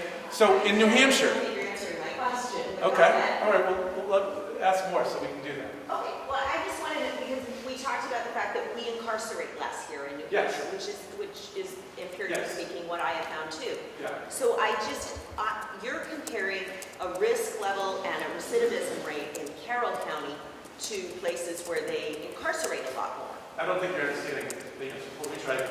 All right. The proxy and the ORAS are done on the individual in this county.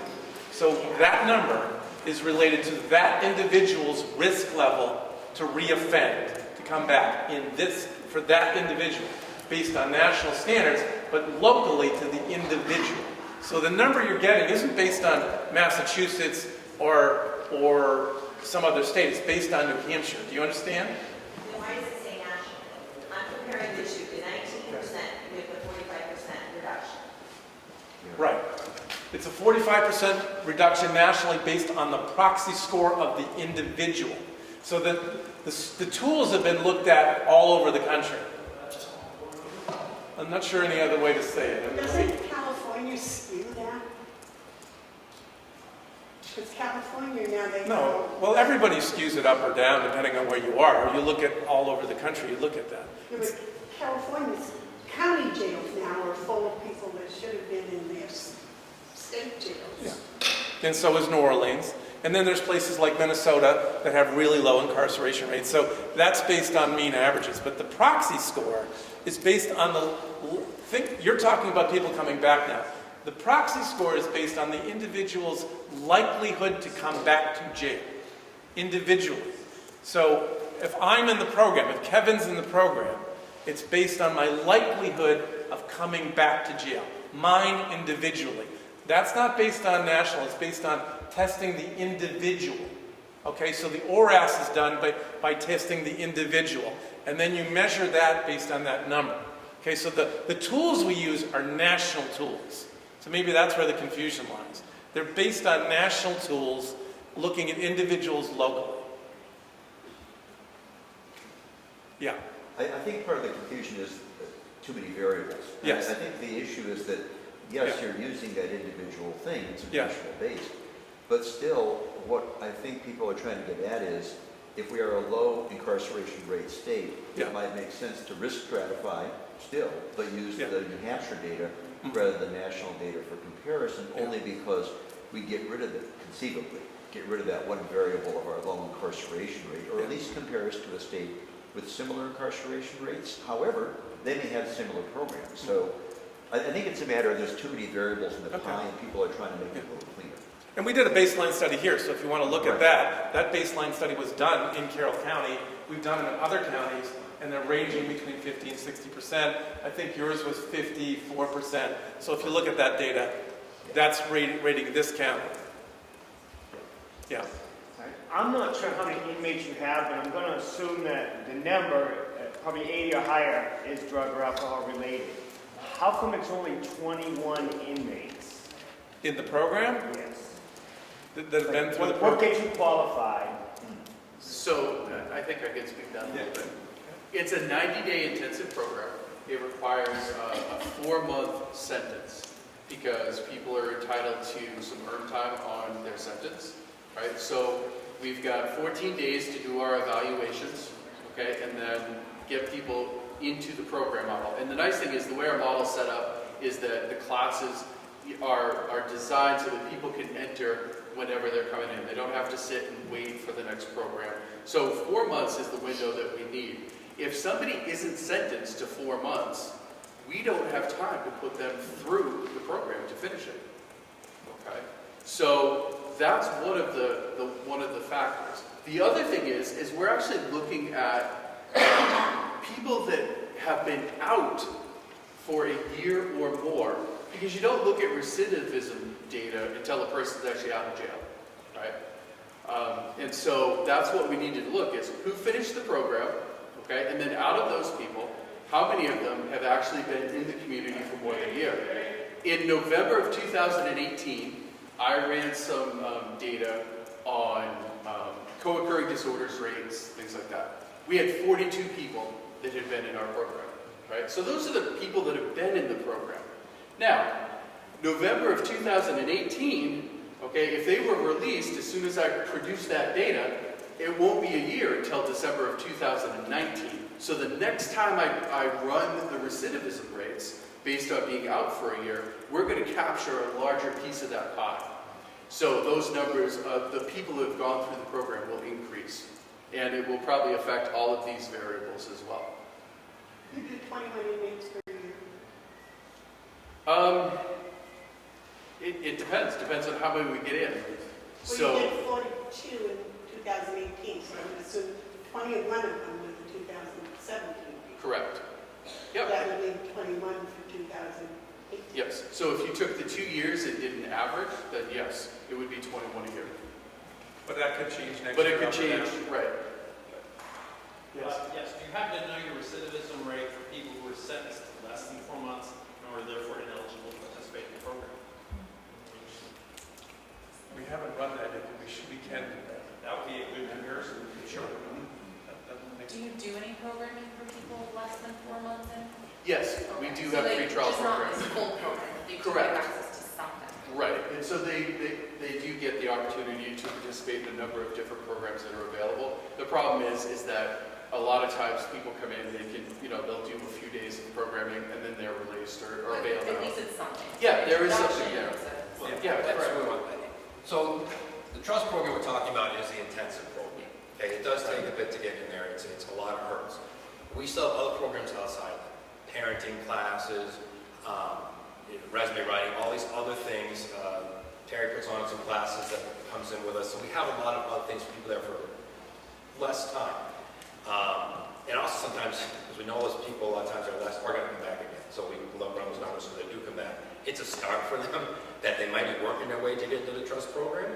We started a pretrial track, working with pretrial offenders, but those are tough because, again, pretrial could be here a few days, could be here 10 days, 20 days, it depends. So we have a lot of things going on. On top of all that, Jim, we also have another lady from Human Services that's a mental health person and our case manager. They are all available for all the inmates. So we have mental health counseling for them. We have, for the co-occurring disorders, to get them stabilized, including the ones that are pre-trial or short duration of time. Case management sees all of our offenders. If they're able to, in a short time, help them out, back in the community, make a doctor's appointment, everything else, that's all part of the program. This focus is really on the trust program, but those pieces are all included as part of the program. And actually, thank you. Do we currently have, for the trust program, adequate staff and resources so that everyone who's eligible has the opportunity to participate? Currently, I would say yes. We actually started with on the grant, we actually had another second case manager. And it was determined it wasn't needed, so we only have one. We backed down to one case manager and 2 clinicians, basically. That is enough for our programs. Now, the one case manager at 3 days a week is under the grant that Shaheen and Sunu's office helped us establish. And we've applied for another one. That'd be between $600,000 and $800,000 for 4 more years to help us continue with that, which would be a huge piece. If that money goes away, then we would have to reassess and talk about, can we still continue to fund that? If we weren't able to, we would definitely limp along a little more difficult than we are right now. and I just wanted to tag on to what Superintendent Henry was saying about the other services that are available. One of the things we haven't talked about is the number of people that come in and they have bail conditions which allow them to be sent to rehab for treatment. Our case manager is on top of that, and I can't tell you off the top of my head how many people we've gotten into treatment centers across the state, but it's a pretty significant number compared to the number of people that we're serving. So there are lots of other ways that we're there to support individuals, and we are able to. Some of the things we can't do is a social security card for somebody who's very short term, because we won't be able to get it in time, right? But we can set people up for doctor's appointments. We can refer them to outpatient. We've sent people to IOPs locally. We've sent people to outpatient therapy. We've sent them to rehabs, got them set up with docs. So all of those things are a possibility. So we do try to do some transition support for people as they're leaving. Jim, we keep hearing that housing when they're released here is a problem. What would we gain if we take 2 or 3 rooms in the old nursing home that we're paying to keep open and convert it to transitional housing for a month or for 2 weeks? I don't see what's gained by slamming the door behind somebody after we've worked with them for 6 months or a year, and they have nowhere to go but back to the people that they started, that sent them there to begin with. What would we gain by having a transitional facility? I think that would offer some people more opportunity for stability. As a county, I think we have a very high homelessness rate. I think there are lots of people right now this time of year sleeping in tents, they're couch surfing, they're doing those types of things. I don't know, how many people that would impact, and that's something that I think it's a great idea, and I think somebody ought to look into what the feasibility of that is. Because if that were something available for our facility to send people, we'd take advantage of it in a minute to support the folks we work with. And I think there are lots of other organizations in the county that would also want to take advantage of that. So you'd have no shortage of clientele. Jim, can I touch base on that? Sure. Since we have representatives from the state here, as our county, is it possible we get a grant and have our own halfway house here? I just want to throw that out because I talk to inmates so much. I got guys that I talk to who said, Pastor, when I leave here, I don't have a place to go. I'm going to have to go back with the people I use drugs with because I have no place to go. And I have nothing I can offer them. I said, I got a tent I can give you. So I live in the city, I can't. And I'm like, it's horrible. I have no option to give them. I have no positive life I can give them. And for me, that's very difficult.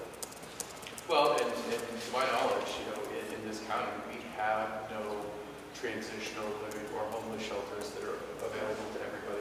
There are a couple of specialty kind of shelters available, but it doesn't really apply to the large portion of people we're talking about. So I don't know if there's grant money, and if anybody in the room does and wants to point us in the right direction, that would be fantastic. I know we're talking about numbers. My name is Barbara, and I did run the parenting class. I've been doing this for a long time. I'm not talking about numbers, but all of the people that were in my class had been incarcerated for most of their adult lives. They said that their core issues had never been addressed. This was the first time they talked about trauma. And by the end of it, they were all leaving to treatment facilities. And that was the first. So we have to talk about numbers, but that's the quality.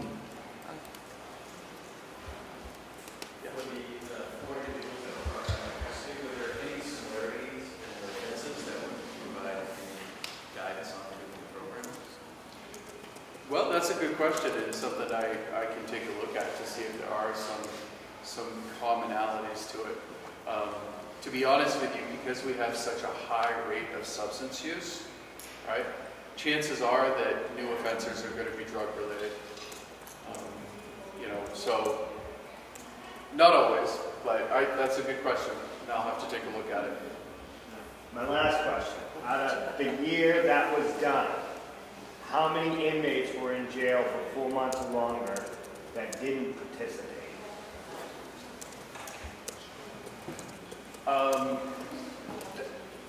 Well, I'm just curious. So saying over 4 months, and that would have to go look. I can tell you the average, we had average in 2017 would have been right around 60 inmates on average for 2017. Actually, about 55. Not all sentence. See, that's just average ADP. But you're not talking 4 months or over. So I'd have to go look about 4 months and over. I think it's small. I think it'd be small. For the record, I love what you guys are doing, and I want to figure out how. I'm just saying, that I'm would be curious, right? I think that number's small. Right. We can get that data. That's a great question. We haven't looked at that. That number's small. It is small, and it is small.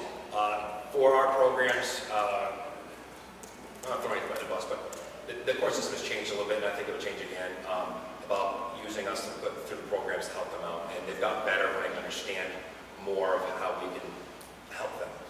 We have a partner with Rockingham County, the Superintendent Church is here, because he doesn't hold females down there, and we actually house some of them, and their court has actually sent us a few of them to our programs, because they've heard how we're doing with it. So it's catching on more with the courts, and I think it'll more and more. Well, that's where I was going. But if we could get the court suggest to always make it 4 months in a day, right? I mean, if these are the numbers, that's an answer. And other places do that. Sullivan County does that as a regular form of practice, and they've done it for years. And they've had demonstrated now over 8 years of really low rates.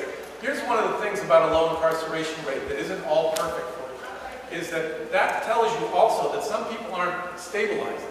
And I work on getting places to be low incarceration rate. That's what I do for a living. But sometimes when you go to a certain place where it's this low, and you know this from your past history, is people aren't stabilizing. And people are dying. So keep in mind, there's reincarceration, and there's also people who are dying. And I've worked in the field forever. And I worked in a county that had the third highest heroin using rate in the country back in the 70s and stuff. But you know what? It's changed. The heroin user today, or the opioid user today, isn't the opioid user when I started in the field and Ed started in the field. They're not the same person. They're accelerating at a rate that's way faster. They go from 0 to 100. And so the problem is different now.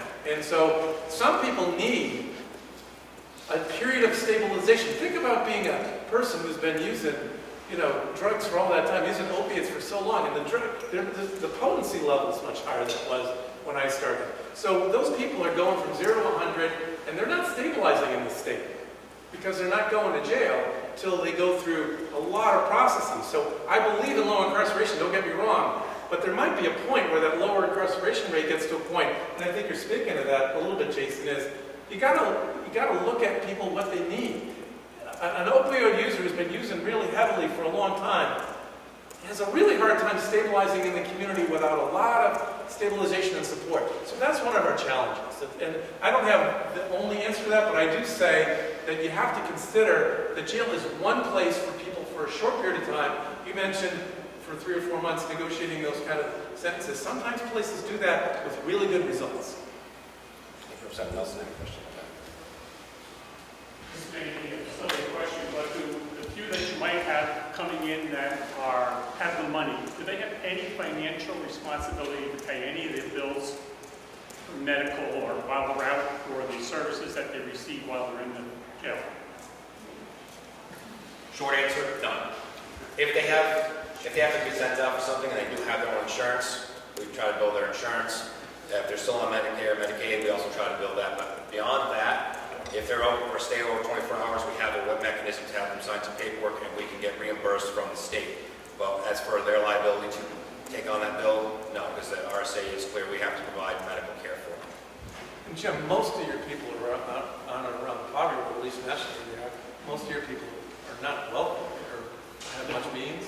When I looked at your medical information, almost all of them, almost none of them had private insurance, right? No, it's almost exclusively. That's one of the challenges too. Is within the county, we don't have very many options for like inpatient if somebody wants to go into inpatient because most of I'd say 99% of them have Medicare.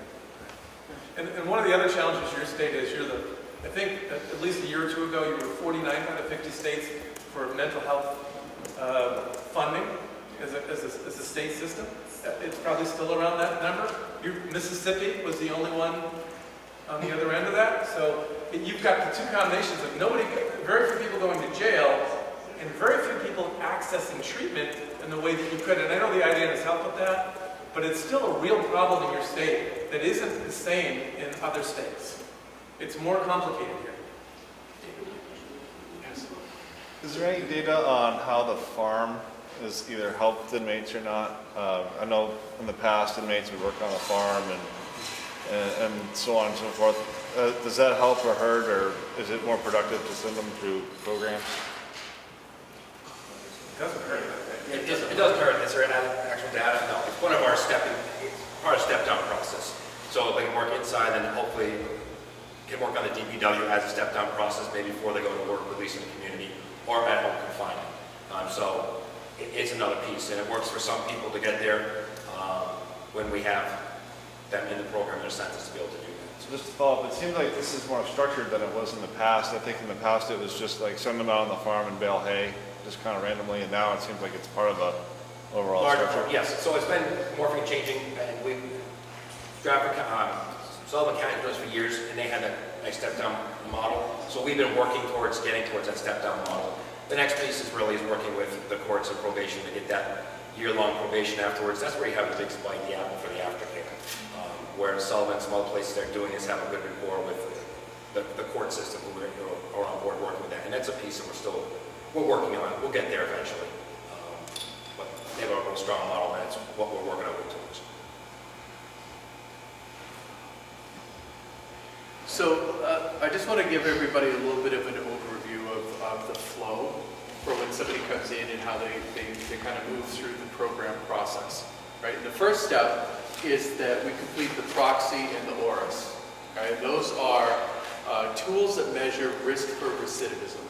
And the ORIS actually helps identify needs, right? And there's a case management assessment that is conducted, and that helps identify, does the person have educational needs? Do they have medical issues? Do they need, documentation, like birth certificates, driver's licenses, things like that, or non-driver IDs, social security cards.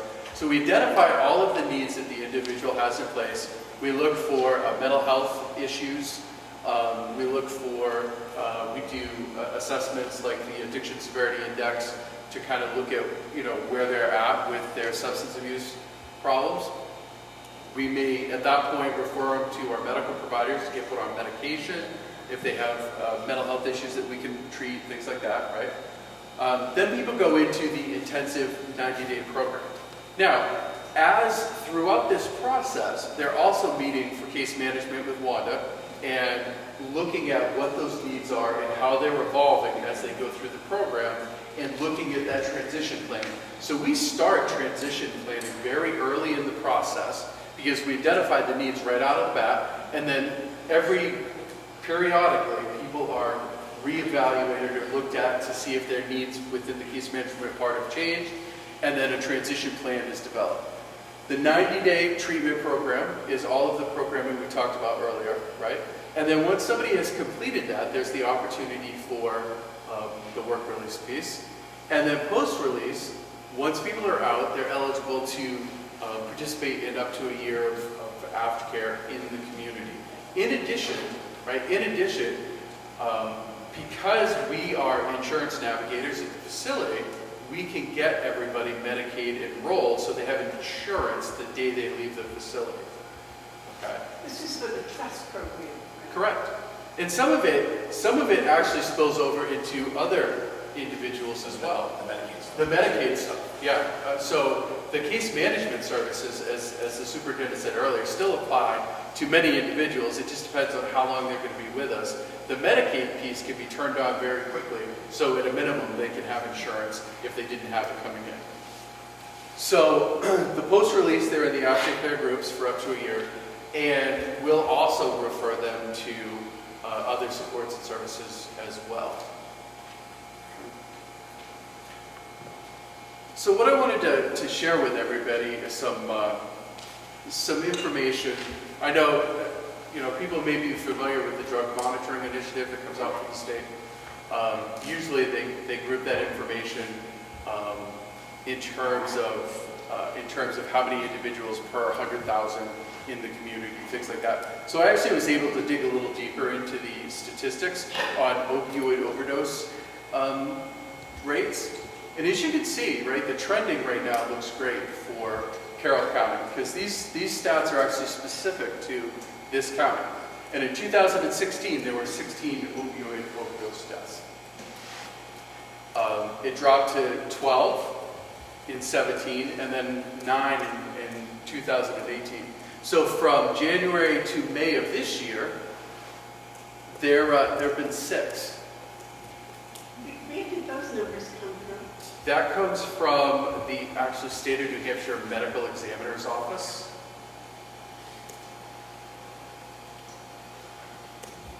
And so what I think is kind of interesting to note is that there are lots of things being done in the world that kind of affect some of these numbers. Okay.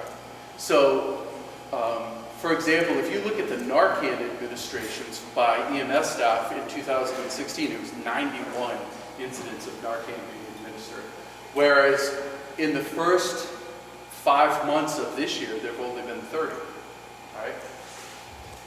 So availability of Narcan in the community has made a difference. There's a lot of stuff that's not being reported, okay?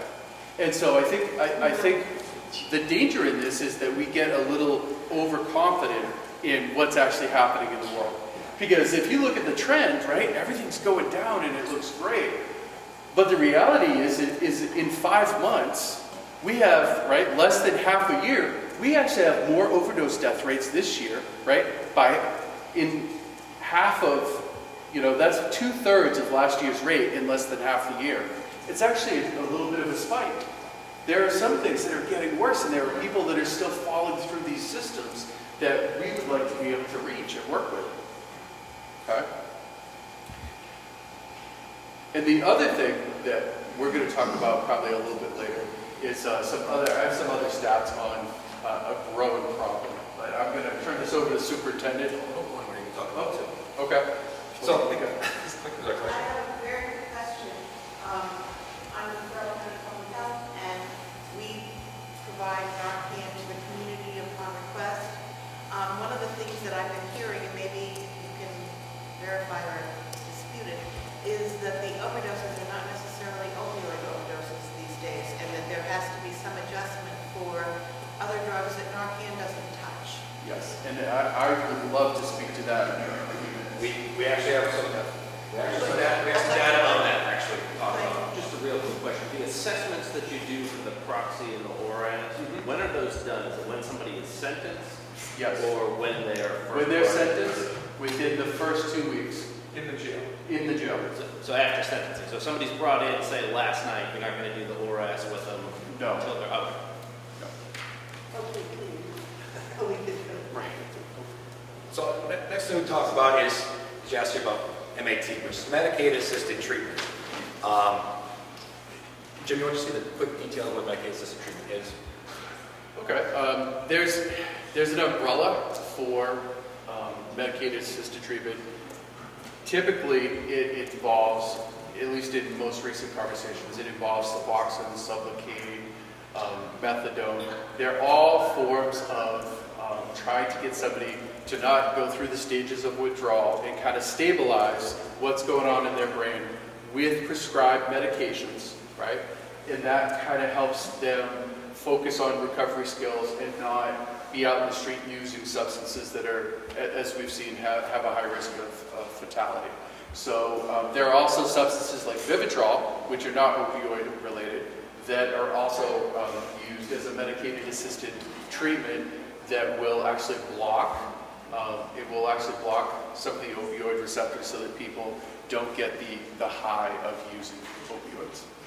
So any medication that's designed to help address some of the things that are going on with opioid addiction in particular.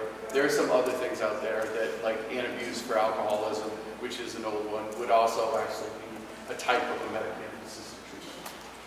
So where's one But antabuse isn't addictive in Suboxone and methadone, huh? Yeah, it depends on which study you look at. Antabuse is not addictive. No, it's not. Thank you But very the much. other two though you talked about, Are addictive. I won't give you into it because depending on what you read, some say yes, some say no. So I'm not a doctor, so I can't attest to that. MAT itself though has come up recently. The reason why we talk about it a little bit is all the states around us are doing MAT. Maine just went through a lawsuit about we're not doing medicated assisted treatment. And so did Mass. And so did Mass. The Maine is the most recent one. And then I got appealed to the First Circuit Court, and they reaffirmed that basically the jails need to do medicated assisted treatment is what it came down to. Jason, please. That court decision was based on a single woman from Madagascar that had been in a Suboxone recovery program for 6 years. She was arrested and sentenced to 40 days. Ossipee County said, we are not going to give you Suboxone for the 40 days you're here. The American Disabilities Act, I think, is what they used for the basis of saying this woman wasn't a 6-year recovery program. It was established and it had to be continued. So it's not like if someone comes in hooked on heroin, they've got to have Suboxone. That's not what that court decision said. You got two things. One, we don't. I'm correct. Yeah, and on that one, and there's others too. They're all a little different. Yeah, so you got a couple things. One, we don't do MAT at all, including when they come in on it. Okay, so there you go, cold turkey on it. And that's one of the things that was that lawsuit. So when you look at MAT, that does affect us because we don't have it. That lawsuit was just on her 6-year recovery with Suboxone. It would be like a diabetic on insulin recovery. Same thing, like I'm saying, is we don't, right now, this jail does not do MAT. So because Suboxone treatment had been in the community for a long time doing it, we do what's called humane taper and take them right off. Yeah. There's two things with MAT. There's what we call maintenance. So I'm on Suboxone in the community, and I come back, and that particular law addressed maintenance. Okay, so there's maintenance for folks who are on it before they got in, whether it was Vivitrol or Suboxone or whatever. And then there's what we call induction for people who are heroin users or some type of opioid user or whatever, who come in and you want to provide them that opportunity to be on an MAT. So there's two different categories. I just wanted to make sure we understand. And I think we're both addressing both of those. Right. The original case specifically was a person who was in maintenance who had been tried to taper twice previously, and you couldn't expect her to taper when that had already failed twice. And that's an entirely different question, as the commissioner said, from doing induction on somebody who would be put on an addictive substance. And yes, all opioids are addictive substances. Yes. I'm a doctor, I can say that. Yes. Yes. So with that being said, so that was that lawsuit. I can tell you, state of New Hampshire, the church here want to jump in and help out, I'm fine with that. The state prison has started in MAT. Rockingham, Sullivan County, Merrimack County, Belknap County will be going to it. Coas County started. If you're already on it, got to stick with it. Because of not just that lawsuit in Maine, but multiple lawsuits. So that church, Rockingham, you add a little to that?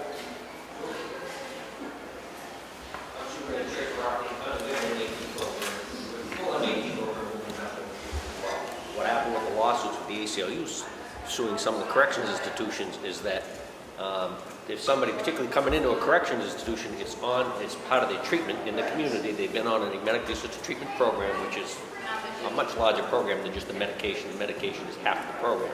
Then they get incarcerated and they come into the jail. Their addiction is treated as a medical condition, and if the jail or the corrections agency doesn't provide that medication or that continued treatment, it's an American with Disabilities Act violation. I happen to agree with that. Therefore, Rockingham County is doing an MAT program. Your jails are going to have to move to an MAT to fulfill that obligation, particularly with somebody coming into the facilities who's currently on and being treated on an MAT program. Wouldn't it be safe to say that if they're on MAT and they're still returned to jail, that maybe the MAT's not working? But sometimes, no, but time out, because I've gotten this question a lot before. Sometimes they're going back to jail not for a recent thing. Some people have court cases from a year or two ago that are just catching up with them, and they are stable in a program and they are doing really well, and then they do go to a jail for a period of time and destabilize and then come out unstable, and then they're in a really rough spot. So it's not necessarily a new recent crime or drug related. It can sometimes be something older from prior to starting treatment. I'm not anti-MAT, I want to be clear. But on the street, I see it's not working very well. I just want to use caution. If my neighbor finds a way to shoot a gun, and he's shooting his foot, that does not mean I'm going to go shoot my gun that way. Right? So just because everyone else is doing it, doesn't really mean we got to jump on board. And I'm just the devil's advocate on this, right? I believe abstinence works. I don't hear much about it. And I'm still waiting to get into the jail to help run an AA meeting. So, you know, I just put it out. Now this is, honestly, we probably can't get through this because it's complicated, but Superintendent Church, I think, differentiated the two factors. The maintenance is happening all over the country, and it's going to happen here, whether you want it or not. I can tell you that I'm working on the longest standing MAT program in the country. And then there's induction. Most places start with maintenance and see how it goes and evaluate it, and then they look at induction a little later on. Why do you do that? So you can evaluate how you're doing with it. Because it's complicated in the jail to introduce Suboxone or anything else. You've got to do it. There's a whole observation process that we look at and all that. So we want to look at that. So when you look at MAT, think about it as two factors. One, maintenance. Whether you like it or not, it's where it's going to go in the community. You know, and people are going to need it. And there's a lot of... I'm a convert, at least looking at it. I was against MAT 5 years ago, if you were to ask me. But now with the newer research and what's been out there, I've looked at it differently. So I think we want to look at induction first, and I think that's what you're doing, Superintendent. You're looking at induction first. Maintenance first. Just maintenance first. So I think that's where people in New Hampshire are going, and it's probably a thoughtful first step. Evaluate it and see how it goes. Would it make sense to do induction or not? I think you want to evaluate that as a system. But you can start with looking at maintenance, and that's what most places do. I'm working with a county that I live in that's starting with maintenance and evaluating it. Massachusetts is moving in that direction based on a court case there. It was a little different than the court case in Maine. So they're all a little different, but most of them have one common factor, that maintaining is something you're going to have to do. At some point in time, I don't see any way around it, Jason, unless you do, or the Superintendent Church. But induction is not proven to be successful when it's started in jail, because they can be very controlled in jail. And the studies that are out now that are showing that once they get out into the community, especially with Suboxone, following it up on a daily basis is not being successful, because unfortunately these people are not necessarily responsible rule-following people. Right, well, it depends on if they have programming. The ones who have programming do better than the others. We're doing a study of 450 people in 2 counties in Mass right now on induction and maintenance, and we don't have the results yet. But we can provide that to you as soon as it's done. We're actually doing the study right now, looking at people from 2015 to 2019. And we don't have the answer on it yet. Are you familiar with Andrew Klein, who's an advocate for human potential? Yes. Some of the research that they've been involved in is not maintenance is limited, but induction is. Right. Well, and I don't disagree with that. I don't think we have enough to prove it one way or the other. But your point is valid in that if you don't have all the other factors with the MAT, your chances of success are low. I don't want to be responsible for having someone be addicted to Suboxone in jail. Yeah. And walking out with that addiction. I just don't want to if they come in addicted to Suboxone, then that's it. And I would suggest you start with maintenance and see how that goes, and do your studies and evaluate where you want to go with all of it. And I think it's the best way to do it. Thank you. If we decide that medication-assisted treatment is appropriate for some individuals in our facility, what are current barriers to providing that? Current barriers for medication-assisted treatment. One is we have changed the contract with our doctors that we have to be able to do the assessment. That's about $150 per inmate assessment. The medications just for Suboxone alone are like $158 a month per inmate. And then you're looking at money for lab work. And, the estimation just here, it's money. Harvest money, you're looking at about $100,000 added to your budget for that kind of program. Now, we haven't drilled it down to look at that, but those are some of the hurdles. Is our doc certified to handle Suboxone? Our doctors are, yes. Huh? Our doctors? Is our doctor that works with us certified to handle Suboxone? Yes. Okay. Yes, yes. Yes, they are. They're doing it in other jails. They were doing it at the other facilities. This is an impact a pay now or pay later situation. What is the cost of putting someone through treatment versus the cost on the taxpayers if we don't?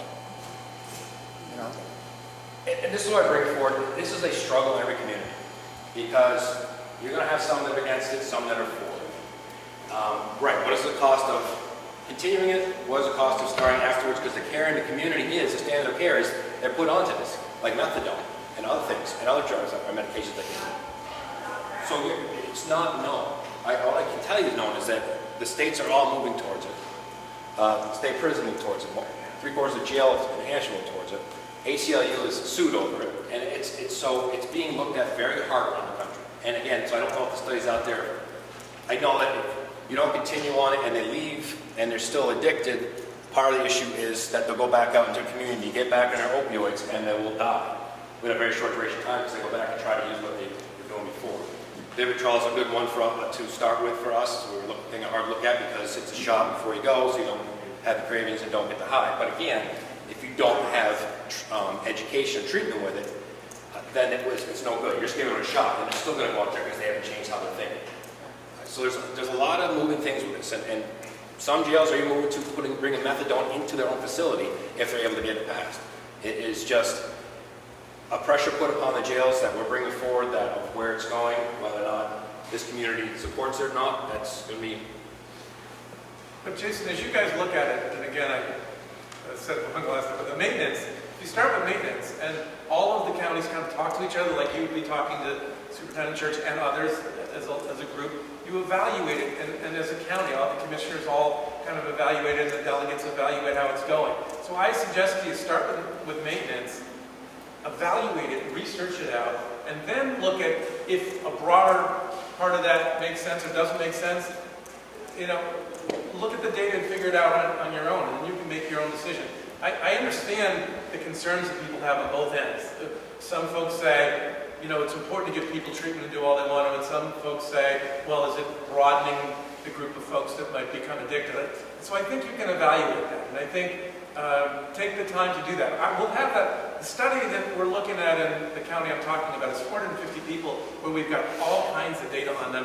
University of Massachusetts and a bunch of other people have been working on it. And we'll provide that to people down the road. We do know that maintenance is going to happen, so starting with that makes sense. And that's what you're starting with, right? You're looking at...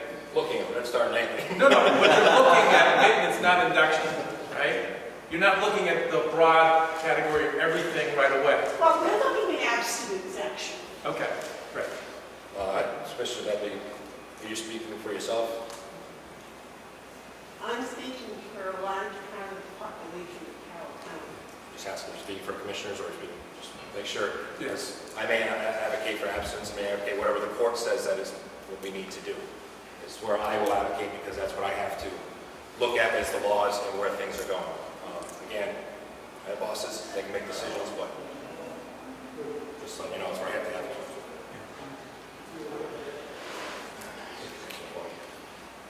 So with that, where are we at right now with the jail count, so you can understand how things are looking in this community, how things have changed a little bit. As of July 17th this year, we have booked in 580 inmates, 413 males, 367 females. That puts us an average of about 49 inmates a day. And what has changed is the average length of stay. Inmates here over 45, inmate here is over 24 hours, used to be here about 45 days. They're now staying 30 days. And what we're seeing in most of the jails too is they're in and out. They're in the morning for 5 people coming in, and in the afternoon, those 5 might be back out again. So they're in and out, in and out. Part of that was bail reform, but again, that is also morphing and changing again as well too. So there's been some things that have just happened to all of us in the jails, changed how the dynamics work inside the facility. Also changed in over past years is some things that we've worked on as a facility to try to help out, because there's rising costs, there is issues, is in 2016, we were able to partner with some other outside facilities to take in boarders to try to help with some of our cost issues. And since then, with our boarders, we brought in over $550,000 worth of revenue to the county to try to help out. We brought in grant funding, which started these programs, so it was at no cost, it wasn't a matching fund of $200,000. Then the integrated delivery network around this area helped us out for about $150,000 as well. We recently signed a contract with the Department of Corrections for women, because they built a new facility, but they have keep separates and a lot of issues going there, and they needed to put some people in other facilities. So they put across the board all jails that could apply for it to see to win the bid. We won the bid from them to house some of their females at a rate that we will receive as revenue. That just barely started this July, and eventually that will move forward with us taking some from the state, making more revenue for the county. Just showing that we're, as our partners, we're trying to do everything we can to help out. We understand costs, and we understand how things are shifting and changing, because jails change all the time. You know, you could be next week with a different judge, you could be, or a different politician, you could also have a big swing and everybody goes to jail, so you have a big swing and nobody goes to jail. So it just changes over and over again. With that being said, I'm going to turn this over to Kevin and introduce Fred and Ed to talk about review of the jail needs coming up in the future.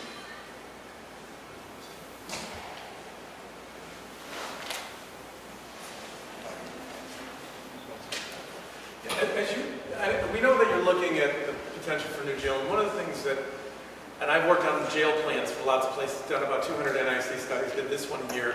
One of the things you want to look at is that evaluating not over a 1-year period, but looking at a minimum a 5-year look back and a 5-year projection forward as you're looking at those kind of things.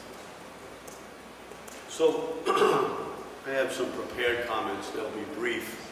For those of us who serve the public in corrections, we know that first and foremost, in order to be effective, we have to be ready for what I call the next wave. And you've heard a little about that from the folks that are running the programs and from the superintendent today. We understand that for the most part, and I think this is very important as well, we have little, if any, input into what that next wave will be. We will be judged by our betters and by our peers on the success of our readiness and our response to the changes that, in my experience, always come. This is not a complaint. It's really our reality. It's our challenge. We have to be nimble, and I know it from what I've seen my brother and sisters over in Carroll County House of Correction, and they do respond with courage and with compassion and with a commitment to keep our citizens safe. Change, and again, you've heard this earlier, is sometimes comes down, you heard this from the superintendent, from the executive branch, sometimes from the judicial branch.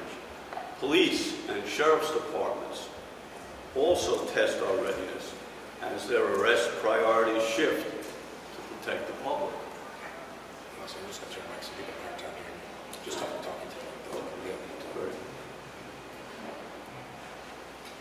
During my work in New York City, for example, the city's police department back in the day adopted a new policing model. They called it Comstock, and it made its way into a number of local detective stories on television. Basically, what the police department did in New York City was use computers at the time, gathered and analyzed daily crime stats to focus their resources and to respond quickly to any crime patterns that they were able to identify. Within months, police counts, and by counts, it's those people who are arrested over a 24-hour period in the 5 boroughs, went through the roof. The Department of Corrections in New York City was simply expected to handle the increase.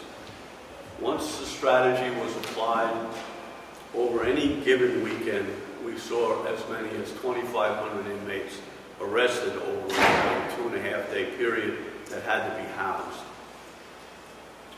All those arrestees, as the superintendent and his staff does currently, needed to be screened medically and for mental health, and for reasons of security, put in housing that was safe and secure for not only them, but also for his staff and our staff at the time. Our housing numbers at that time went from somewhere in the neighborhood of 12,000 to 20,000 in 8 years.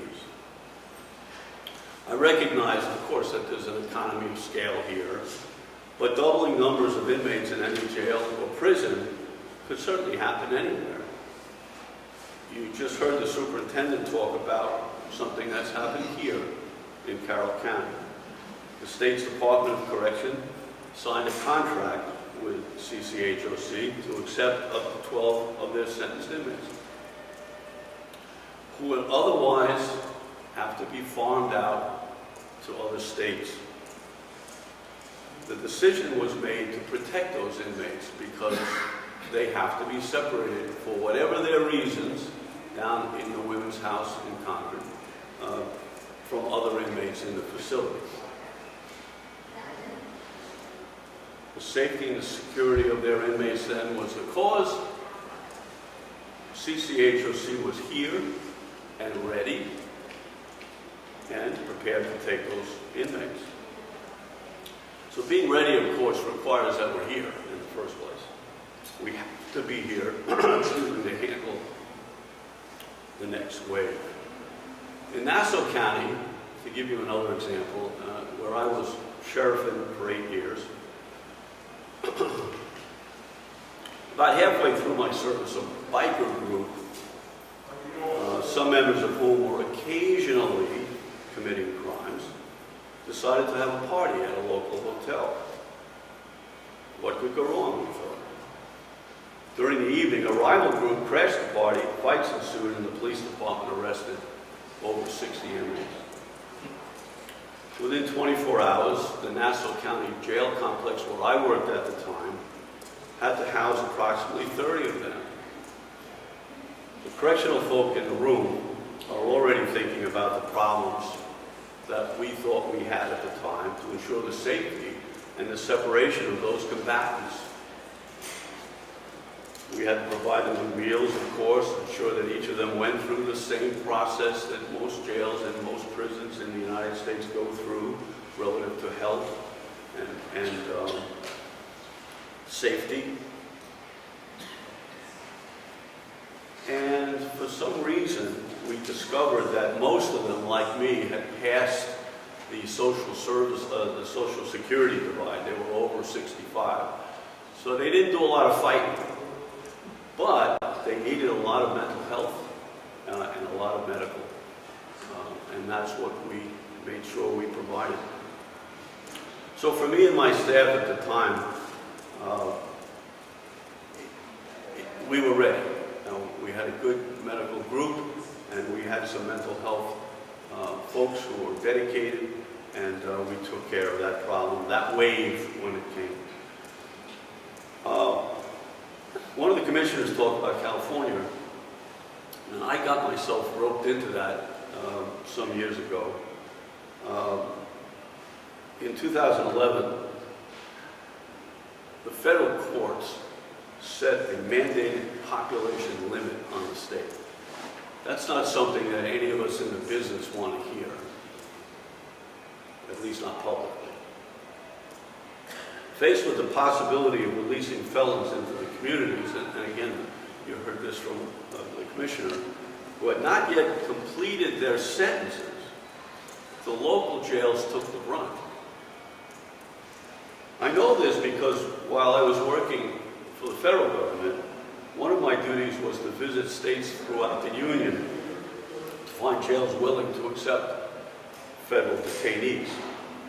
Some California jailers simply sent me packing because they were concerned about the wave that they knew would come. Similarly, in New York State back in the 80s, we had the same problem. I was working in New York City. The state facilities, the upstate facilities were absolutely at crisis levels. We assumed 1,700 of their state-ready sentenced inmates on Rikers, and it wasn't a place where they should have been.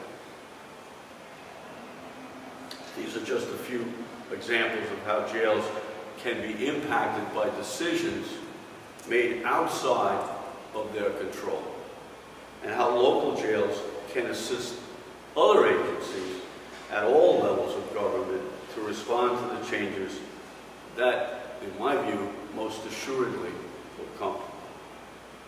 And I believe, as a Carroll County taxpayer myself, that our jail, built with public monies, and for which I believe, I think I've been told that the bond has been satisfied, our jail that I believe should be expected to last well into the mid-century, clearly built CCHOC with programs in mind, that is already successfully serving the public through the program activities that you've heard about today, should be here and ready to take on the ebb and flow of our daily population and to prepare ourselves for our next wave, no matter what it might be and no matter when it might come.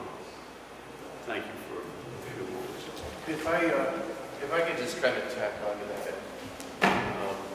One of the things from the treatment perspective that I'm seeing is that the kind of the next wave is already here.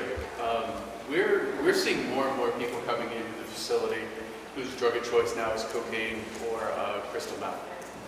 And that's bringing a whole new set of issues with it. I tried to pull up some research from the medical examiner's office, and what I found was that just pure methamphetamine related deaths, about 3 years ago, there were only 2 in the entire state. And as of last year, that number increased by 11-fold.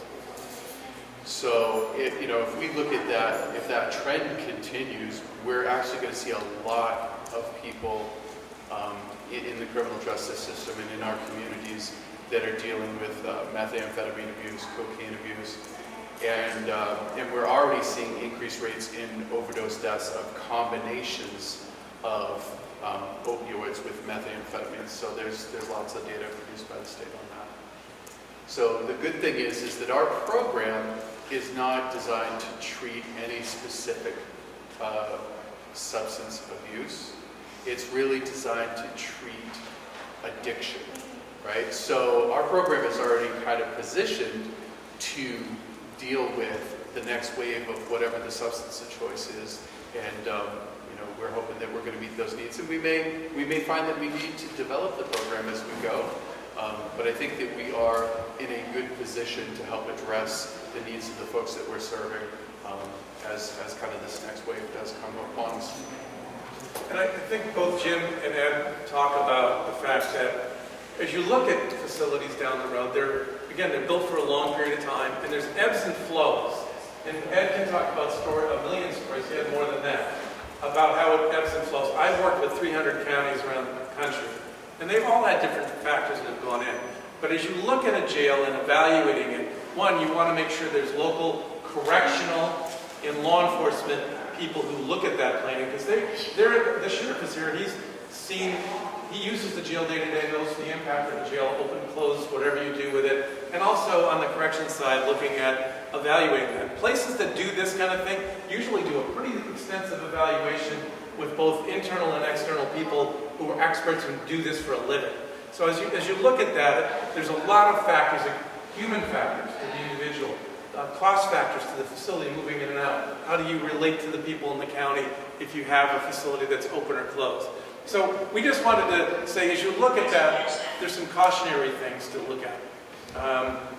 And I think we covered pretty much everything else here. Again, we don't know what the next wave and the next factor is. You guys were not the lowest incarceration state every year over the last 10 years. Minnesota has typically been the state that's been the lowest incarceration rate. So you're shifted down.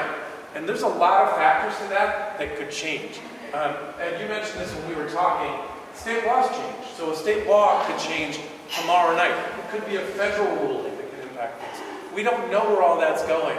And as you evaluate your needs, you've got to think about the next 30 years, not just the next year as you're looking forward to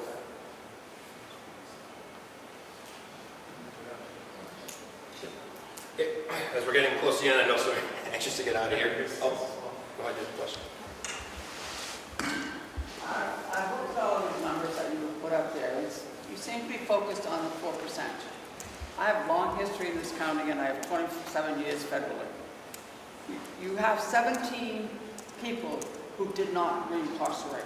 That's an average of 2.5 people that are impacted in their own house, never mind their neighborhood or their block. This jail was built for programs.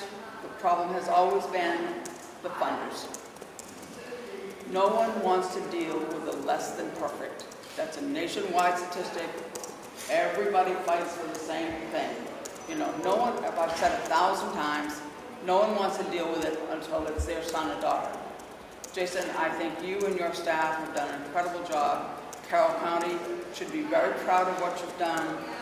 The state reps and anyone else who's fighting you, who has never walked through that jail and attorneys who have not spent time talking to you and understanding what's going on and the impact that you are making in this county.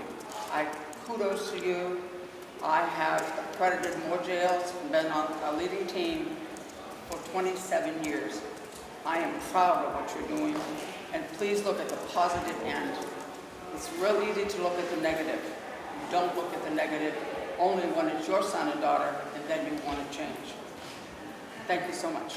Thank you.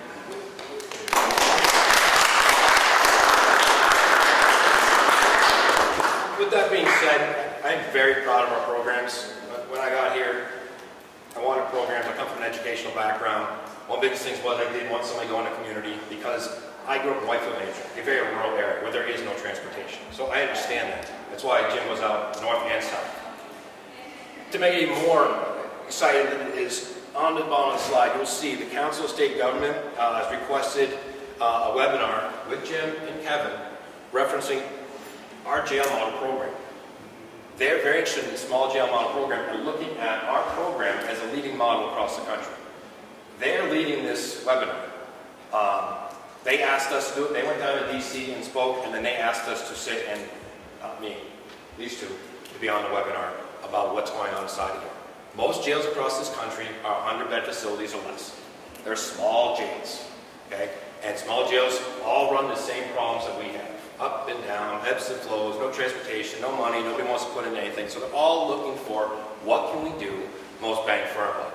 So that's one of the things I think that we've done here and where we're going. Before I do closing, we'll open up to the floor if there's any last questions you'd like to ask us, or? What about the slide on the recommendations? Oh, sorry. Did you skip over it? Well, we went through it quickly. We've covered most of this already. But I think those are very, yes, they are. I agree. important. So, you know, I think you want to continue to work on your program development. Your program is awesome, and by the way, New Hampshire's got 5 or 6 counties that meet together about programming that I've never seen before anywhere in the country. So there's some really good things going on in a number of the counties that don't get enough credit in this state, because I've worked everywhere. And people are talking about this county, but also counties like Rockingham and Merrimack, and I know I'm going to forget some, Sullivan and others, doing really wonderful work. But I continue to work on this model because it makes sense. And continue to look at the high and medium risk people. I also think one of the things is making sure there's conditions for people post-release.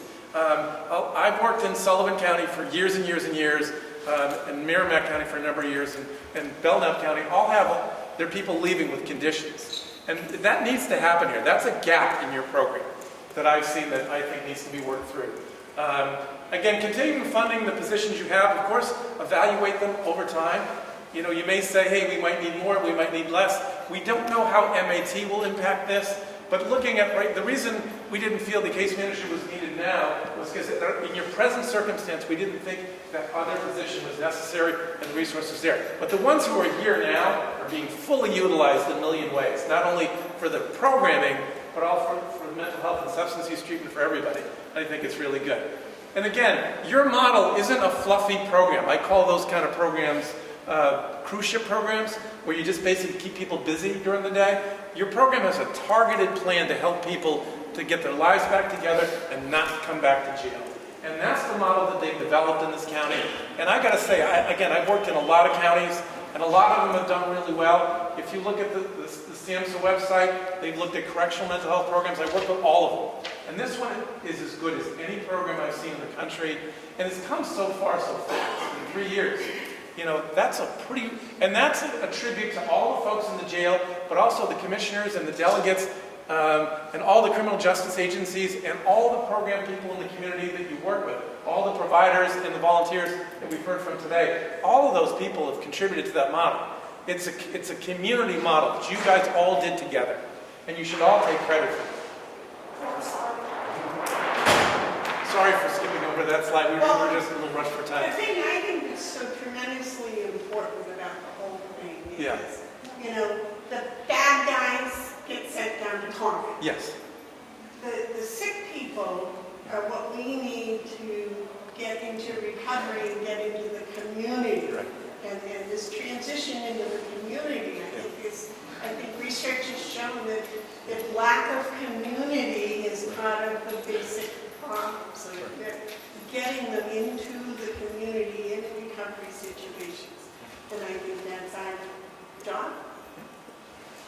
And that's why I thought that was so important. Sorry. Thanks for catching that. I know. Is there other questions? That's fine. I'd like to piggyback on Mark said and applaud you guys. I'm just like blown away with what you've accomplished over the last 2 years.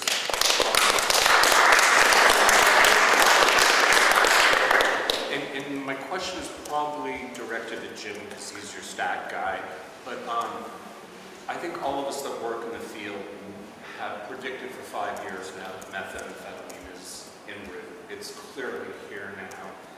In looking at the research that's out there, the data out there, a lot of it's more qualitative than it is quantitative. But one of the very blatant patterns that I'm seeing in methamphetamine that wasn't as prevalent with the opioids is the level of violence and violent crimes associated with it.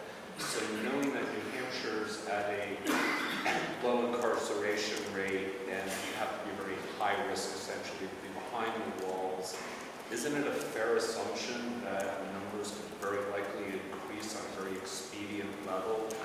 with methamphetamine now flooding our community on such a level. And that's not even addressing the combinations, the 8 balls, and whatever else they're mixing, the fatalities.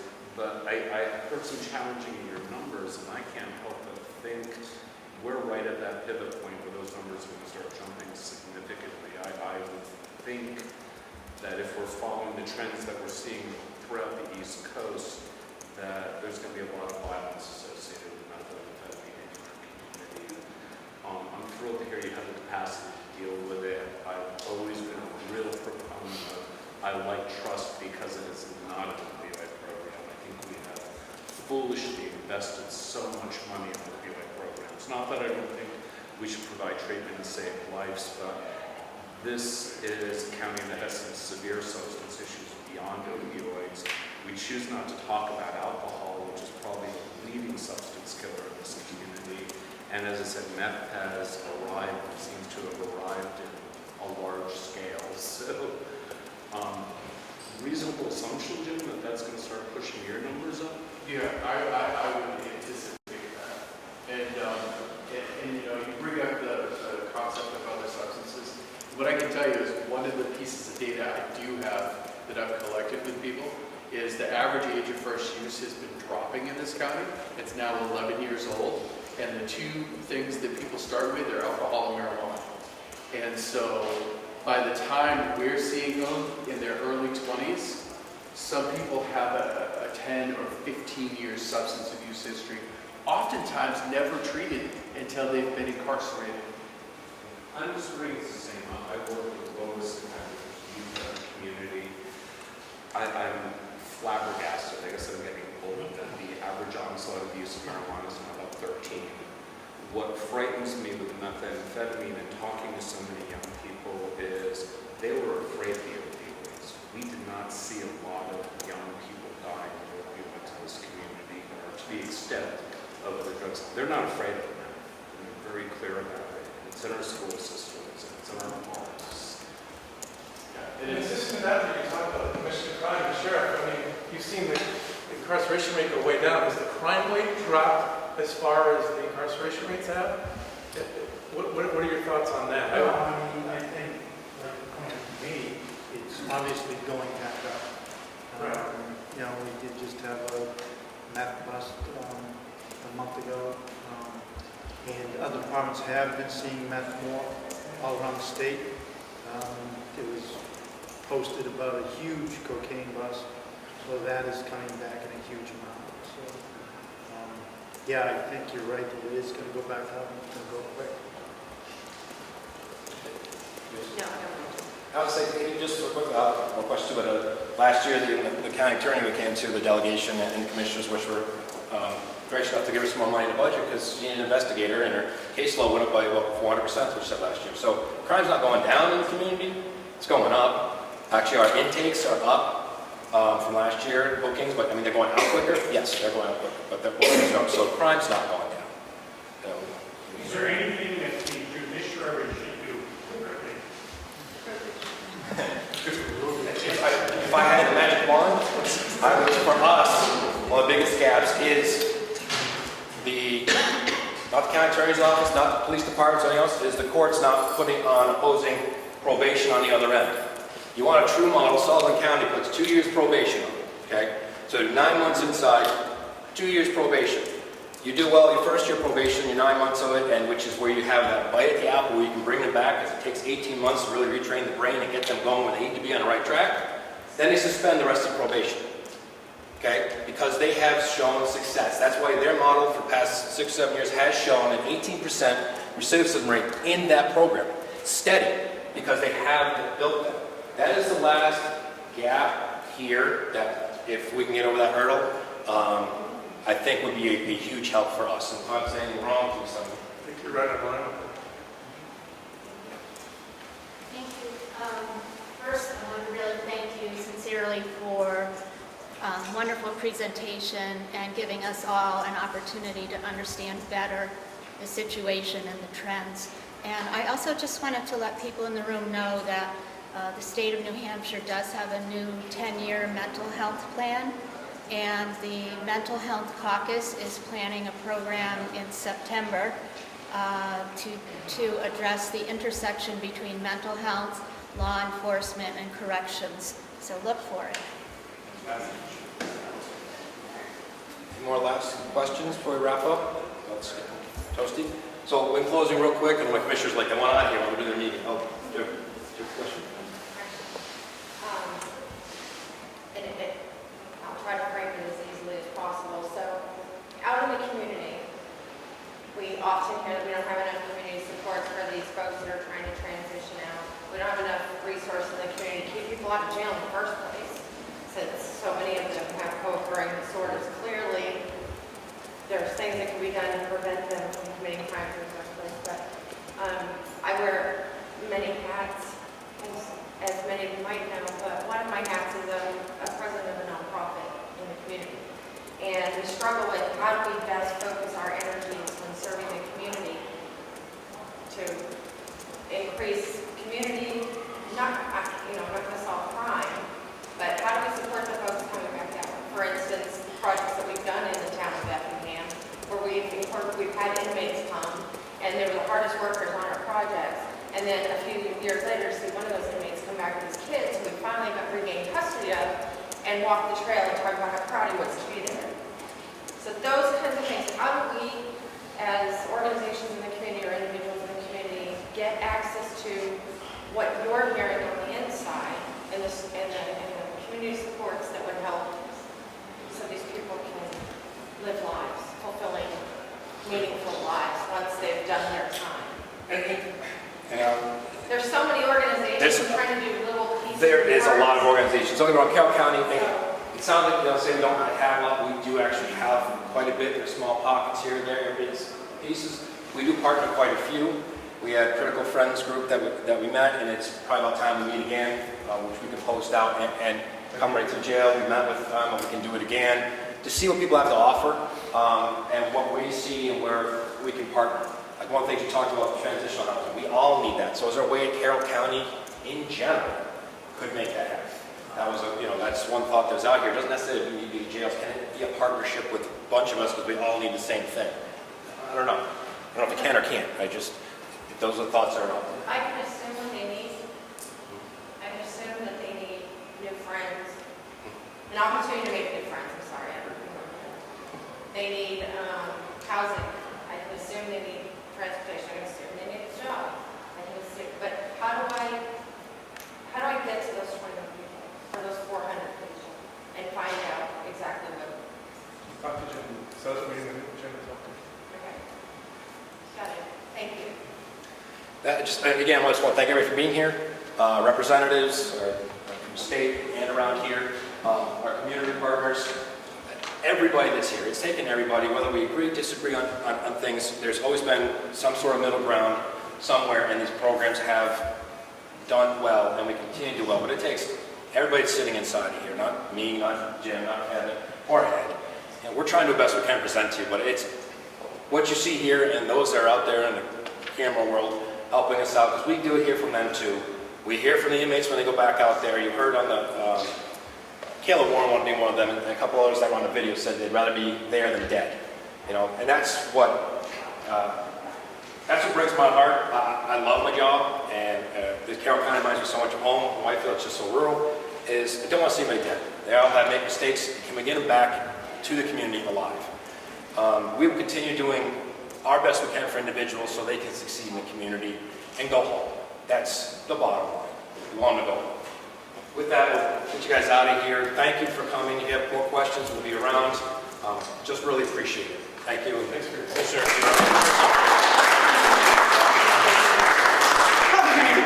I want to thank you for making this one of the biggest commissioner meetings we've ever had. We're going to recess now, and we will reconvene over in the regular commissioner hall, and you're all welcome to come and join us. Thank you. Thank you, Commissioner.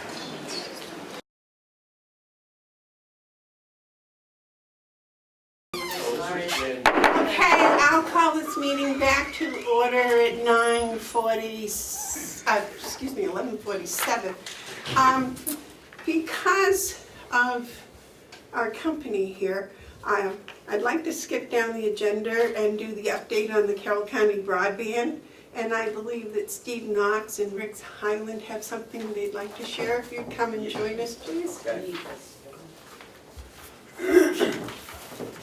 Before we begin, Madam Chair, we have several town representatives here, and with your permission, I'd like them to introduce themselves and the town that they're representing.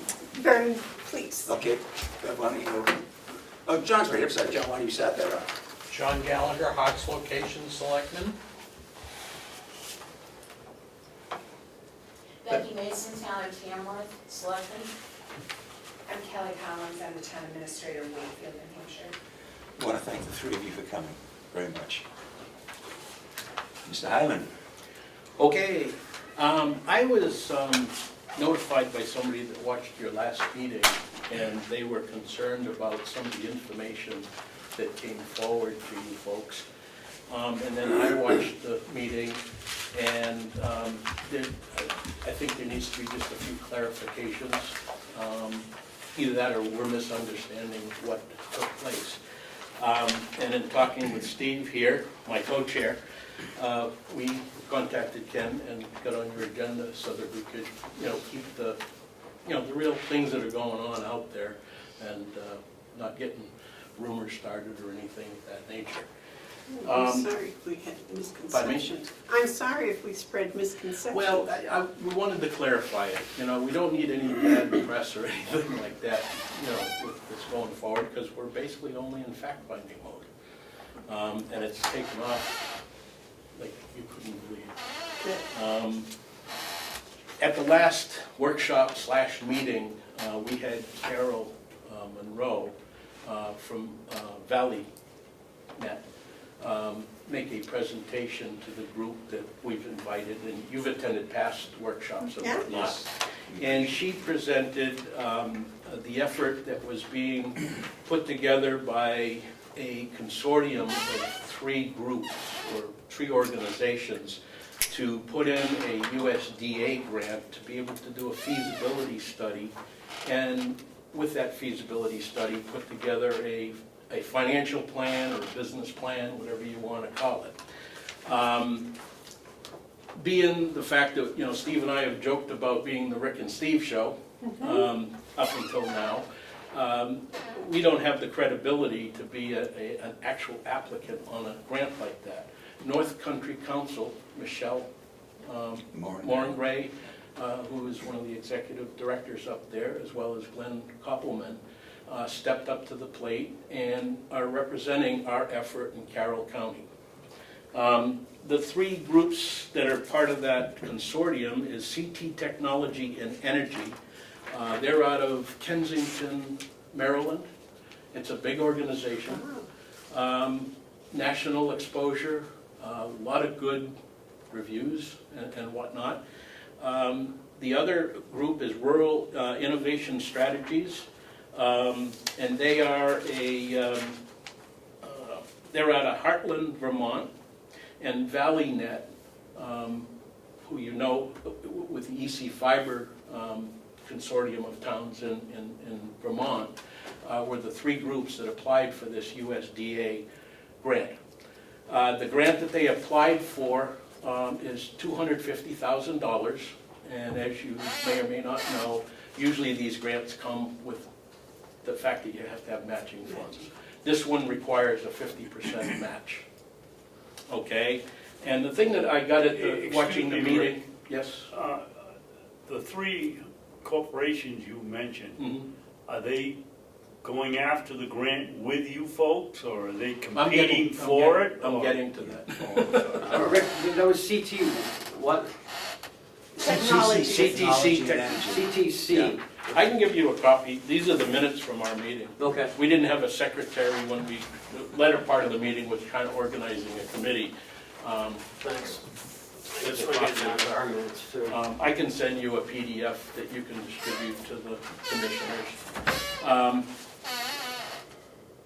The grant that's being applied for is $250,000. There has to be a 50% match. The CTC organization is coming up with $150,000 to go toward that match. The Rural Innovation Strategies Group is coming up with $75,000 to go toward that match. And ValleyNet is coming up with $25,000 to total the $250,000 match to this grant. So the grant finally will be for 500,000? Yes. Okay. Now, the grant encompasses 2 areas, rural areas in New Hampshire. The Upper Valley is one, and the Carroll County effort is the second. There's 2 rural areas in Vermont that are going to be included in this, and there's also an area in Texas and one in Arkansas. They applied for it, I believe it was June 5th of this year. They expect to hear sometime early fall, which we're figuring September. And this would, they're in their grant application, they referred to it possibly taking 3 years to accomplish. You always give time because you got to organize and that sort of thing with these feasibility studies. And we just wanted to make it clear, it wasn't clear at that meeting where all this match fund was coming from. It's not coming from anybody in Carroll County. We have been invited because of the enthusiasm that has come on since January, that they thought it was a perfect match for their effort. And that includes all of Carroll County? All of Carroll For this County. grant, yes. Nice. And I just want to reinforce what Rick is saying is that we aren't putting up a penny for this at this point in time, not a penny.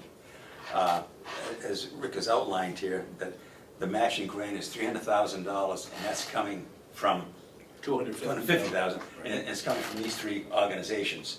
And the other 250, if successful, will be coming from USDA. So there's no funds at all coming from us on this. And we're getting a feasibility study and a business plan out of it. And if I can just jump in again, please, Rick. And a business plan? Yes, feasibility study and a business The plan. study and the Yes, business plan? yes. All right. I'm sorry I missed that. ValleyNet, which is the 3rd partner in this, Carroll Monroe, who's been over to 2 of our meetings, and I think both you and Terry and Dave, I think, were at least one of the meetings. And both?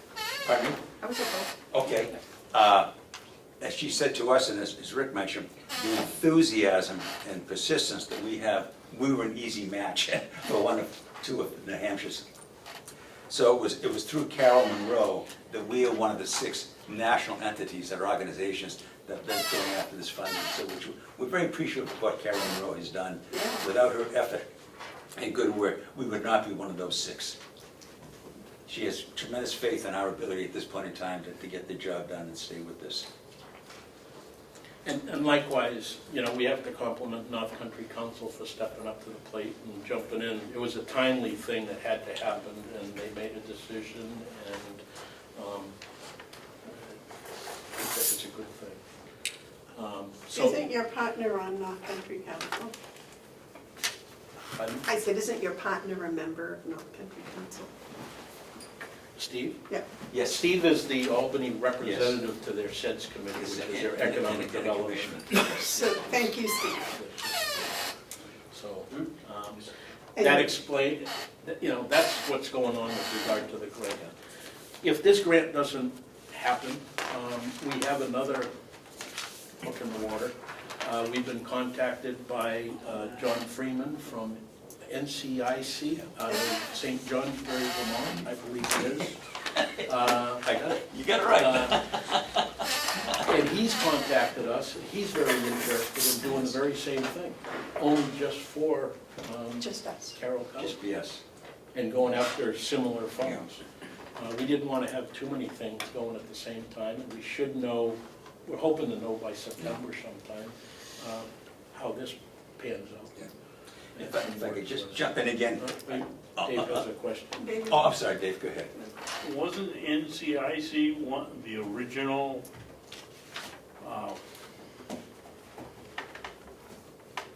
they were broadband or whatever you well, they call were it, involved for the years area, ago with server for the area with the back Colebrook 10 years ago. Were they involved with UNH? No. No, They were part of a wireless initiative up in the Colebrook Yes, area yes. for a number of years. And I think, I'm not sure, but you're right, Dave. They led that effort for a number of years. And I think that there are some towers up there now because of that initiative. And I'm not sure of all the details in the background, but at some point, and I think this is fairly recent, NCIC decided this is more than we can really deal with. And so they turned it over to somebody else. But you're right, yes. Yes, ma'am. Would you like to address the letter of participation and why we sent it to Carroll County Commissioners? We'll get into that. Okay. Just one thing before we leave the funding issue here with our three partners, and that is, of that $500,000, and Rick, you jump in if I've got it wrong, none of that money is going to be coming to us. They are going to be contracting out the feasibility study and the business plan, and any connection, any conduit in all of this is going to be through the North Country Council. What Carroll made very clear to us is that she did not want to individually deal with the 9 towns that are part of us, which made all the sense in the world to us. And she says, so what we're going to be doing, we're going to be using the North Country Council as the conduit to us.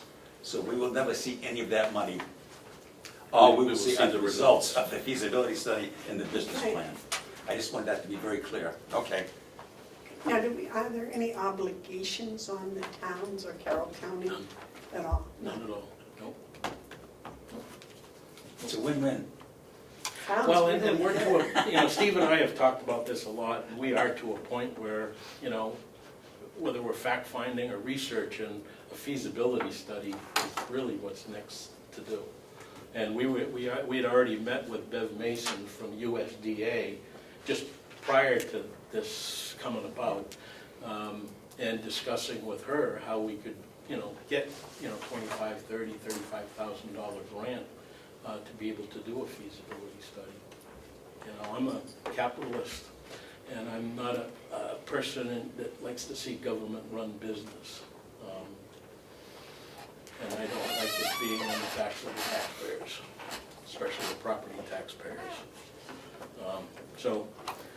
With that said, the rest of that workshop / meeting, Steve and I have talked that this is getting too big for just Steve and I, and we wanted to talk to the group about creating an actual Carroll County committee, okay, to look into this, and to start meeting as necessary to share the workload and that sort of thing. Glenn Koppelman from North Country Council was kind enough, he's a part-time graphics person. He did us up a logo, and we threw out the name Carroll County Broadband Committee to the people that were at that meeting. And it was unanimous. Everybody there supported that being the name of the committee. And anybody here, correct me if I'm missing anything on this. Next, we had brought up the fact that, Steve and I have been running with this to this point. Is there anybody here that would like to be the chair of this committee, and a vice chair, et cetera, and a secretary and whatnot? Of course, nobody raised their hands and that sort of thing. And then it was suggested, I don't know who suggested it, but they suggested, because Steve and I have been running with this, that we be co-chairs. Oh, nice. We both got... Surprised me that was unanimous also. Yeah. And before we could say anything. And then we asked for a secretary, and there was no real volunteers, but a couple of people have said they'd think about it and let us know.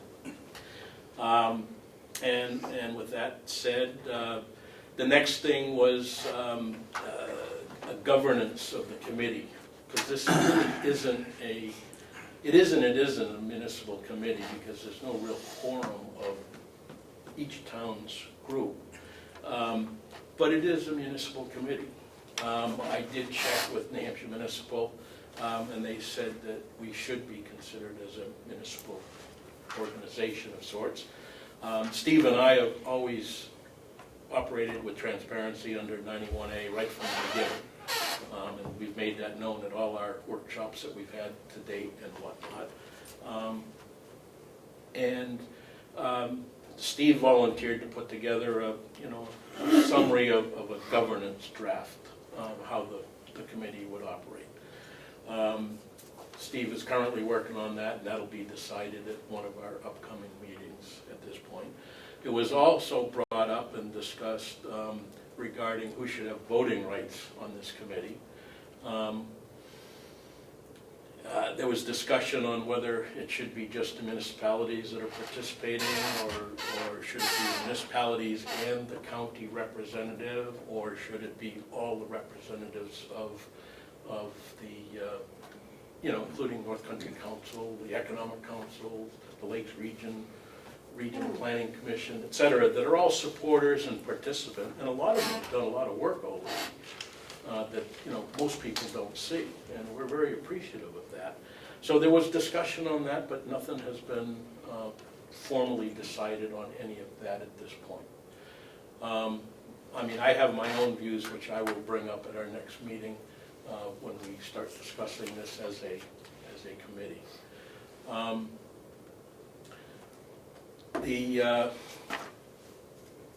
At that point, it was suggested that we get formal appointments from the towns that are interested. Becky Mason volunteered to help us with that. We drafted and sent out a kind of a formal letter to the select boards, and also the county got one, requesting that a representative be appointed along with an alternate.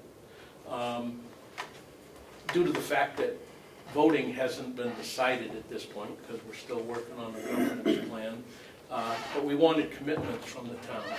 And this commitment, I can't believe we're going to be voting on lots of things that are going to be going on. I mean, I think we're all in this together to find out what we can do to better bring high-speed internet to the area.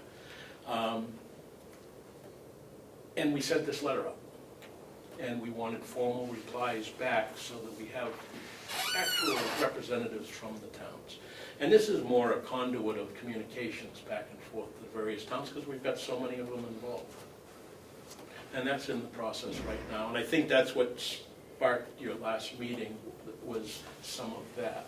I think we had a discussion about Hale's location. not having voting rights, or having voting rights or something, and we didn't think the county should have voting rights, but then again, we didn't know what all this was. Well, it's not a discussion I want to have here, have it with the whole committee. I mean, in fairness to the whole committee. That's your committee's decision, not ours. Yeah, and no decision has been made. And no decision has been made. Well, no, but I mean, that would be your committee's decision, not necessarily. I think Ken is our representative for the county, right? And we're glad to have him. Yeah, and what we want is just good information being communicated back, so no rumors start, et cetera. I mean, we've been very careful to get out just the factual information that we've been coming across. And we're going to Hales on the 14th of August. Well, just let me say something before you go to that. It was brought between Becky, myself, and Steve when we were putting this draft together. We said, well, geez, should we include Hale's location? We kind of all looked at each other and said, well, why would we leave them out? If they want to, I mean, there's people up there that probably need high-speed internet access. Why are we, if we're going to include the whole county, they're part of the county. And that's why they received one as well, to see if there's interest. We figured the worst they could say is no. Go ahead, Ken, I didn't mean to interrupt you. It actually came here. Who came here? Becky? I was going to clarify that. It came here because these are the selectmen for Hale's location. So when they take it up, they can name their representative from Hale's. Right. So we're going to Hales on the 14th, and that's when I think we're going to talk to them about who they want their rep to be. Oh, yeah, no, I mean, If they want to be. If they want to be, right. But I can't imagine them not wanting to be, but there again. I mean, we got people on the committee from the far north of the county. Yes. They were Park's location, and the far southern part of the county is Brookfield. The north and south, and us in between. And a lot of people Wakefield is the south, is Brookfield. Yes. We both border. And Brookfield also has a representative. Yep. So, you know, that's what's happening to date. Yeah. Since this meeting, we've been contacted by, was it Fiber Light or First Light? First Light. First Light. Yep. That was Chuck Henderson has been at all our workshops and meetings and whatnot. He's Senator Shaheen's. Senator Shaheen's office. He was speaking to the folks from that company, and they contacted us and wanted to meet. And we had a 2.5-hour meeting with them at the Albany Town Hall recently. They're very interested in being considered as a partner in this as it goes forward. Very productive meeting, there's interest. I mean, we made no promises to anybody, and we make it very clear, because we haven't made any decisions at this point. It's way too early and premature. Well, I think this whole project's going to depend greatly on community involvement of Yes. all Yeah. parts of the community, and Yeah. that's what you've done so remarkably. You've kind of drawn everybody into Well, this. it's kind of grown a mind of its own.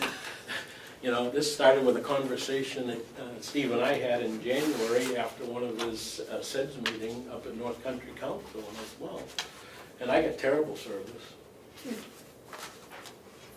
I mean, I got that slow dinosaur DSL. Dinosaur slow service, I think is what it stands for. And it's terrible.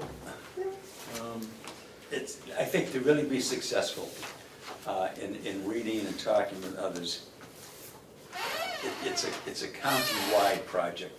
The 18 towns plus Hales location, the one unincorporated, together, we are far more formidable force in getting what we want than each town going off on their own. Right. And that's where our strength is going to be. And it's a question of just trying to get all those 18 towns plus Hales location on board on this. The other thing is, it's going to be a long project. This is not something that's going to happen next year. It's going to take time, it's going to take patience and perseverance. And I think Rick and I have talked about this. There'll be days, I'm sure, that he and I will say, why are we doing this? You know, this is just not going the way we want it, but it's going along.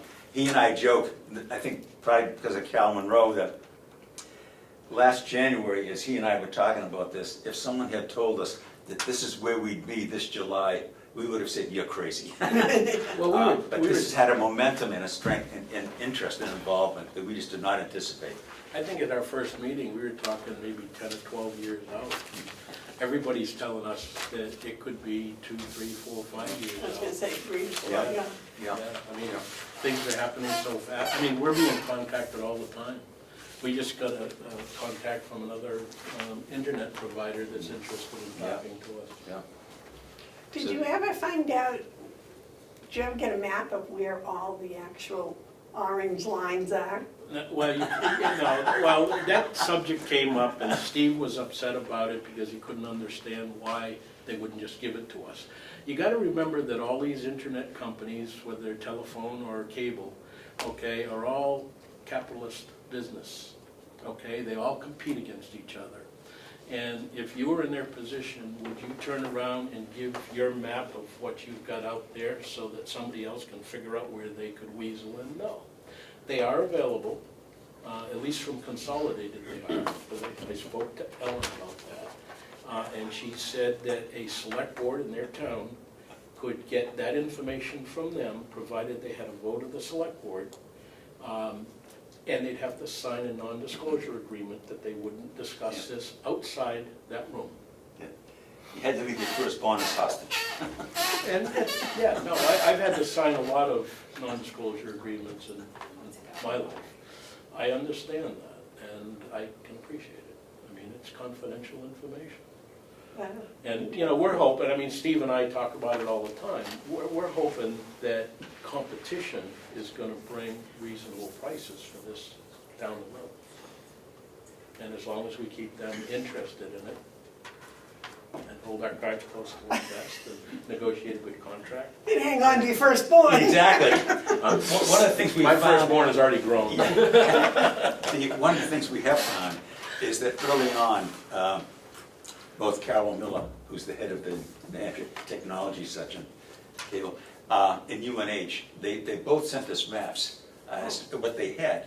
But the maps were like, 20 2012, 2013. So they're old maps, and they made that very clear. But what Rick and I have found, Rick more than me, there is a lot more fiber out there than those maps indicate, a lot more fiber. In fact, much to my surprise, there's fiber on my road. Because it's dead, you know, it's what's it called, black fiber or something like that. But it's in orange lines. Yes, there's that orange thing on the pole. And what we find is we drive around with the binoculars. We've got arrested 3 times for being peeping toms. But that's beside the point. They've been over to visit you, right? Yeah, we're riding around. There it is. I mean, there is a lot more fiber out there. We just don't know in our learning, how do we get it all turned on? Yeah, we don't know, but it's there. It is there. Well, surprisingly, we met with the First Light group. 2 gentlemen, one's a sales engineer and the other's an engineer. And when we met with them, we were, you know, I know the questions I want to get answered from them, and we found out there's another color wire out there too to watch for, and it's either blue or green. And it's at the telephone poles, and it's usually an insulator that they put at the pole, because the wires are all black. And that's how they identified it. And if you look at the orange or the blue or the green with binoculars, you'll see that it says fiber optic cable. Don't cut. You got it on your road? I mean, when we met with the Effingham Select Board, yes, they invited us down to talk with them right out in front of their town hall. There it was. They never even knew. They were not aware of that at all. There it was, right out. Who owns it? Yeah. I mean, Fairpoint has put a bunch out. First Light is the company that bought 186 Fiber, which was the company that put that the initial trunk line around New Hampshire that worked with UNH during that big federal grant. Okay, so they've got a lot of the fiber out. You were involved in that, weren't you? No, I remember when we put it in. But First Light bought. 186. Who was the one about 10 years ago, a provider down this way? I forget what it was, but they bought them. They were housed in Farmington, and then First Light bought them, and they're up in. Well, First Light is going around by the looks of it, buying up a bunch of the smaller ones. Because I was reading an article up in Vermont, they're having an issue with a company they bought.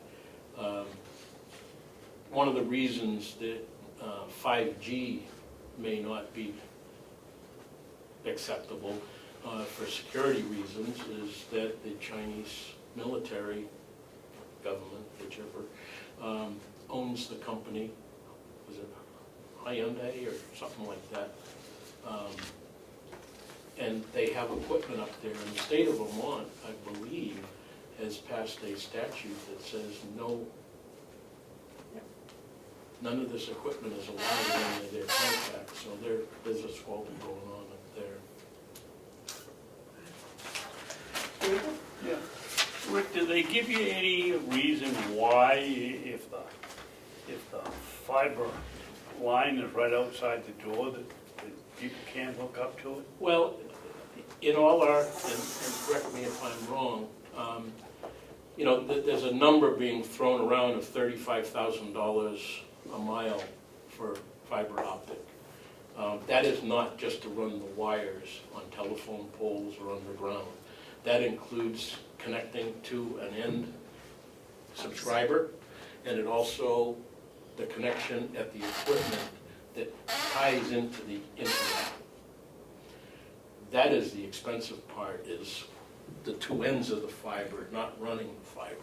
But they're already there, aren't they? They're already there, but... So what is the cost to run a line from the telephone pole in front of your house to your house? Most of them will do that at no charge. It's just they have to amortize the cost of that big piece of equipment on their end that costs way more than everything else. You have a comment, Becky? The other thing is that it's proprietary wire. Yeah. It could be owned by Spectrum, who does not want to run fiber optics to a house. It could be owned by Consolidated, same thing. They're not in the business of running individuals. They're in the business of running it from point A to point B, and a lot of the fiber that's out there until you can find out who owns it, you don't know how many strands there are, because fiber has to be ran in a number of strands to carry a load of people. So it's very property owned by the big companies that do it, and they're not interested, as you know, if you've dealt with in towns where you have to renew your cable bill, you know, cable contracts and stuff. It has nothing to do with internet service. It only has to do with cable. So they're are much keeping tight on their fiber that runs by everybody. And a lot of the fiber that's ran was the fiber that started out going to the schools, the libraries, when they did the big push to get all libraries, schools, and UNH cooperatives online. So nobody's really sure how much fiber is in their orange or blue or green capacity. We met with Consolidated. We had a 2-hour meeting with them that was arranged through the New Hampshire Municipal Association because they wanted to meet with us when they heard about it. They will hook you up to fiber. It's just expensive. We haven't met with Spectrum yet, but I've talked to 2 people that wanted to be hooked up to fiber with Spectrum, okay? And they will hook you up to fiber if you wish, but it's very expensive. The people we met with, First Light, they are primarily looking at businesses with their fiber. If you want fiber and it's in the area, they'll even run it to your area. They will hook you up, but it is expensive. The thing is, the more people, the less expensive it's going to be. And I said to Steve all the time, we should get a commission on all the subscribers we're trying to round up for them, kind of as a joke. I mean, never happened. But that's the case. It is available if you want it, but it is expensive. And we know several companies that have hooked up and they don't like the price they're paying, but it's a cost of doing business. And as a business person, you have to evaluate, is it worth the cost for the speed? And yeah, it's there. There are many, many options in all of this, as Rick and I are discovering.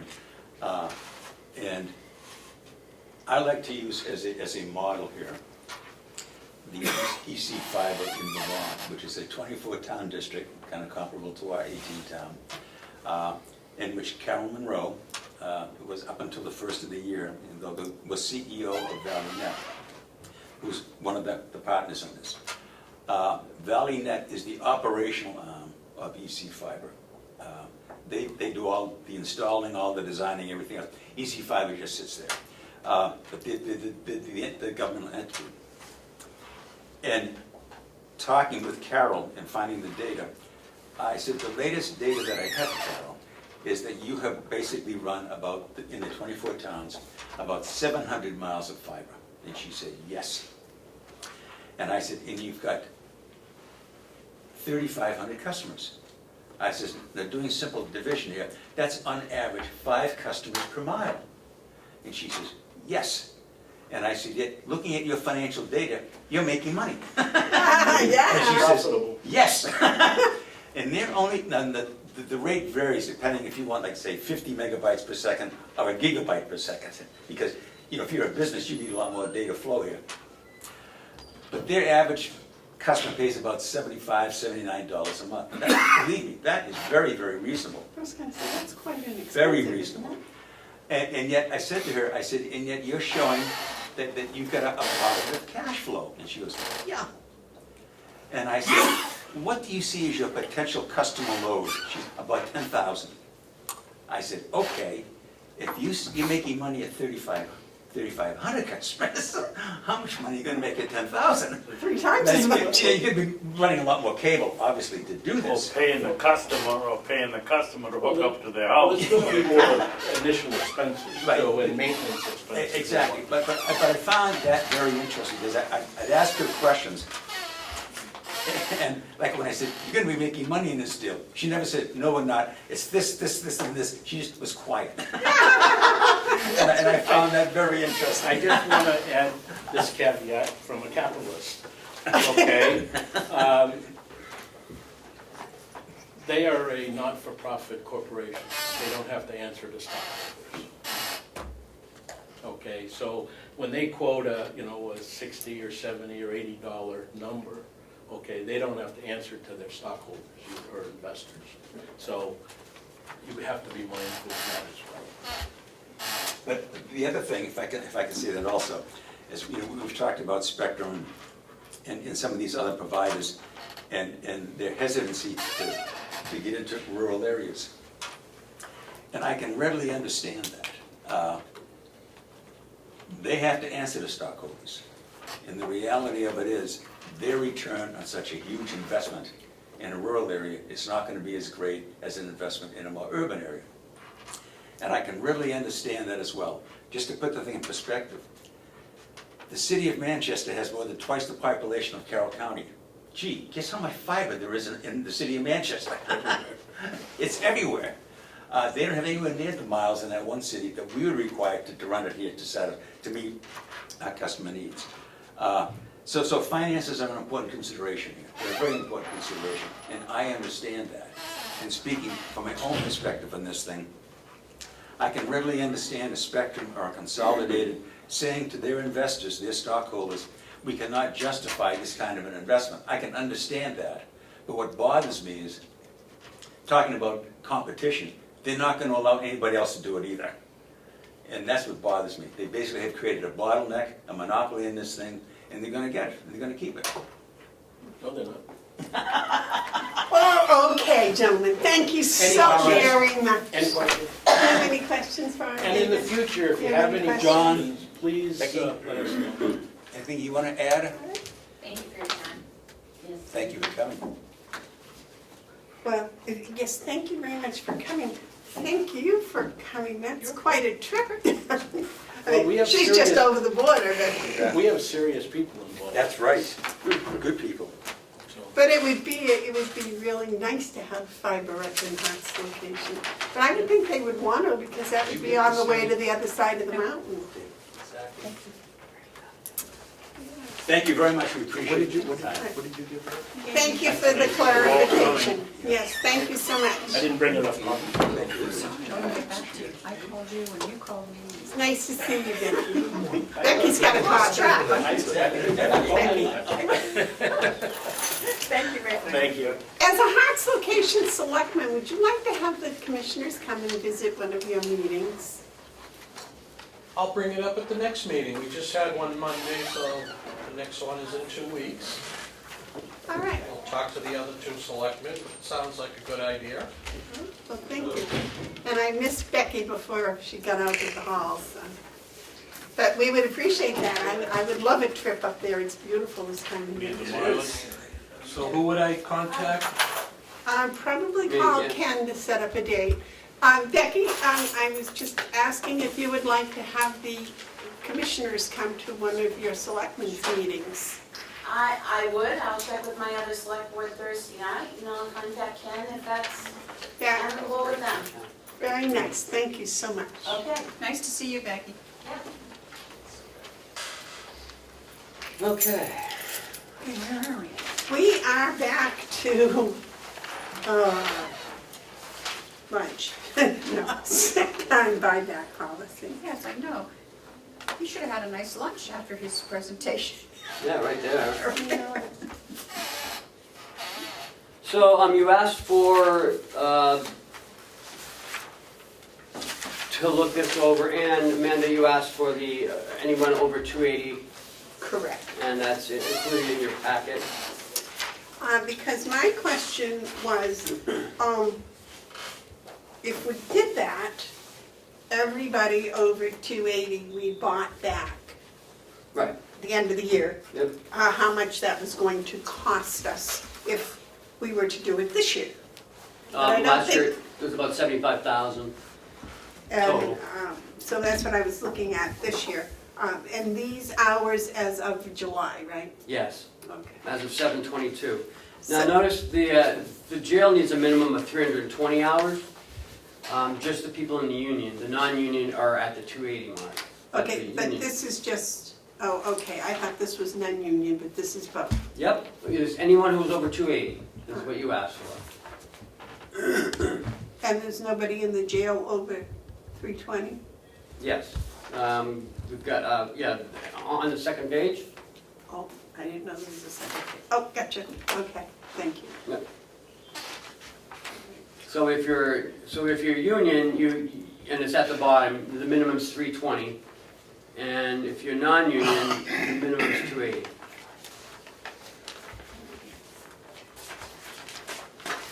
And going forward, the maximum would be 96 hours, is that right? Yes. Yep. And that would be for both the jail and, And for non-union and MVC union, it would be 96 hours. The jail union is 144 because they get 12 hours a month. They only get 8 because they work 12-hour shifts. so the maximum would be 144 hours. Right. All right, well, it's gonna take me a minute to figure out what But this is there's gonna only, cost us, but- there's only, you know, What did you say the figure was last year? about 75,000. I think I'll have to relook at that. Maybe it's less than that. I had it, you gave it to me, but I don't, Yeah. didn't bring it. Yeah. But some people opted not to do it. Yes. But going forward, it would be mandatory. I think that's what we talked about Yeah. last week, wasn't it? It was mandatory, and then there was. Right. I noticed Well, in, we'd have to have a policy, and it's, well, you we have had right a here. policy that was written, and I noticed in the new policy, that, we talked last week about it would just be automatic, that they wouldn't have to ask for it, and then somebody said, well, you know, if they didn't ask for it, they'd lose it, and I don't think that's No. fair. I think they No one should, loses it. they should just automatically get it without having to apply for it. What do you think, David? Oh, yeah. I haven't caught up with it yet. I mean, we can look at the policy next week, but as long as you get your, you know, your hours and your totals, it's really not a lot of people. Like I said, a lot of people just, you know, Use it up. use them, right? Yeah. Yeah. But if they don't, then I don't think they should lose them. I think Oh, they no should one loses anything. automatically, you know, just get a check at Christmas. Yeah. They're always nice when they come a day or two before Christmas.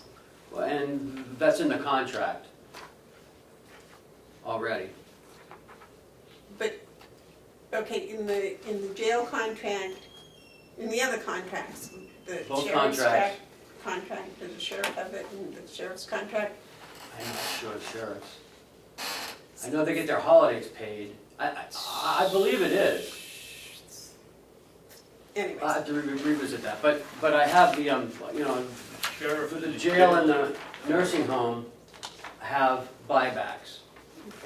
And that's in December on both of those, isn't it? No. If I recall, January for the nursing home, and December 1st. December Yeah. 1st, yep, at the jail.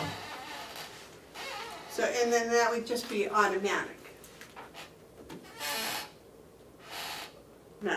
Once an employee has accumulated 320 hours of sick leave, any days or portions thereof in excess of 320 shall be paid to the employee at 100% current wage rate on the first payday in December of each year. Yeah, so it's mandatory.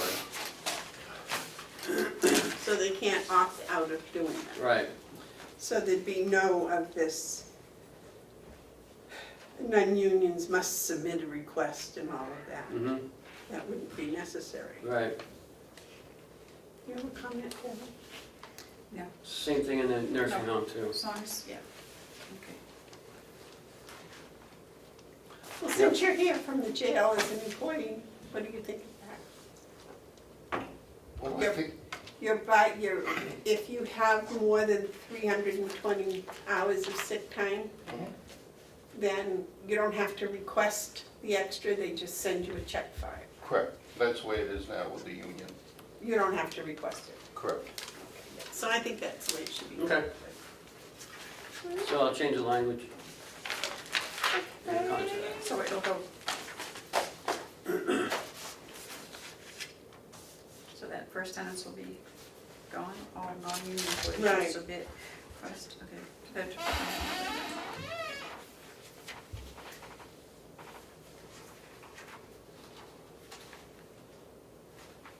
I don't know the logistics of getting it to check rate. No, they do it now, so there's no difference. So Techmate has the ability to figure that out. No, we have to send it to them. It doesn't figure anything out. We'll just have to make sure we keep up with the numbers for budgetary reasons. Right, It's in the budget this year. yes. For everyone? Yep. And we'll just, because that's in place of that long, short-term disability thing. Any comments? Anything else? Okay, next, the line item transfers. Yep, we have 4 today. There's 1 from the jail and 3 from the nursing home. So Pat, why don't you and Howie both come up? That way we can just knock them off.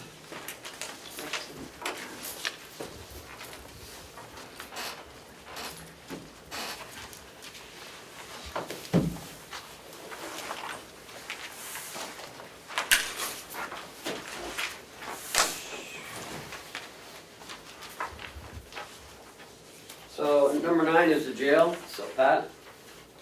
Yep, we're asking to transfer 12,000 to line item 023. We've had a couple nurses out on FMLA, and we had one nurse that resigned, so we really had to use a lot of the agency nursing. But since then, they've come off FMLA, they're back to work, They're back to work, and you've hired another one? yes. Nicole Boss, she's been with us for a couple months now. She's an LNA, right? Yes. No, she's an LPN. That's right. Yeah. Sorry. I get confused too. You want to make CNA, LNA, LPN. Well, in Maine, they're called CNAs. Then you have PAs. Yeah. We'll teach Physicians it. We'll teach assistants. it back. Come on, You want to make motions? Yeah. No, I don't want to make a motion, I want to ask a question. Okay. Batch, what do you pay the agency nurses an hour versus what we pay regularly? I don't have an answer for you. About 2.5 times. Is there a way you can find out from, just send a message over for next meeting? Yes. Thank you. I could add it for you today, but I was told No, that no question, rush, I that just- question wasn't gonna arise, so. But it is a lot of money. Don't we pay their checks? Don't we sign their checks? Yeah, it's the same as, With their invoices? it's the same nursing home Nursing. travels as it is So over we here. we don't pay a premium because they're going to the jail because No, same somebody rate. feels unsafe or? Correct. Yes. No, they're the same that we get from the same company with Howard. It's just that, Actually, one of the travels just went over there. I was Oh, gonna say Whether they're it's a different stealing. rate, sometimes they base their charge rate on what they're getting paid. The jail does pay the nurses a different, a higher rate, so I'm gonna guess that the agency rate is probably a little bit higher too. I don't think so. I Well, didn't, then they're getting a good deal.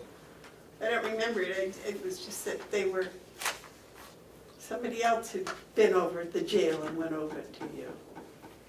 Get them over here, get them here and tell them that the nursing home is shut down. Yeah, I gotta go to the jail. Send them over to the jail. Didn't we already do a transfer of jail for nurses or something earlier? Yes, I believe you did. Wasn't it something else though?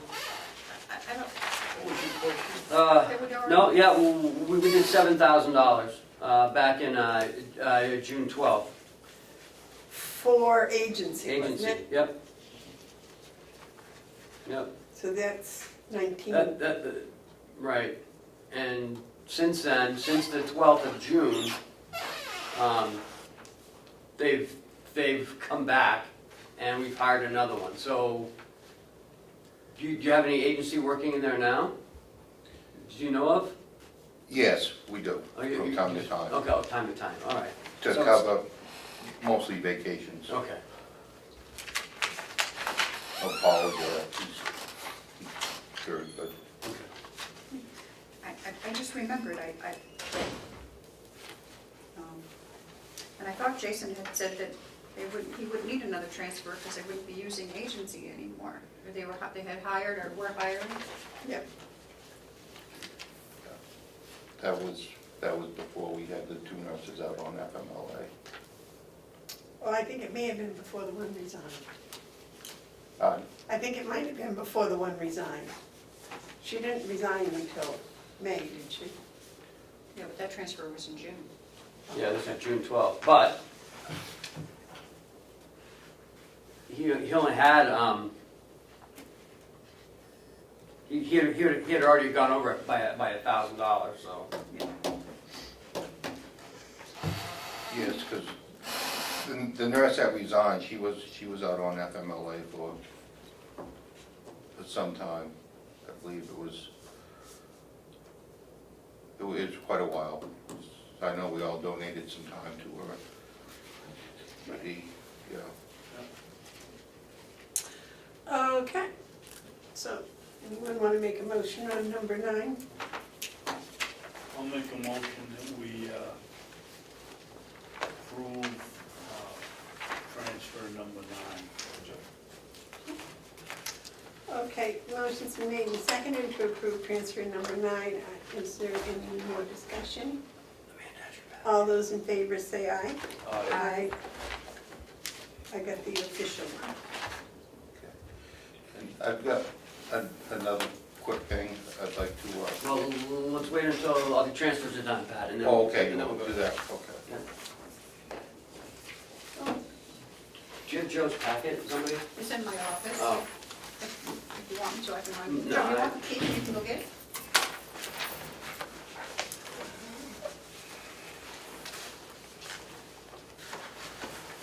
Now, It's right on my Mr. desk. Chandler. There you go, Joe.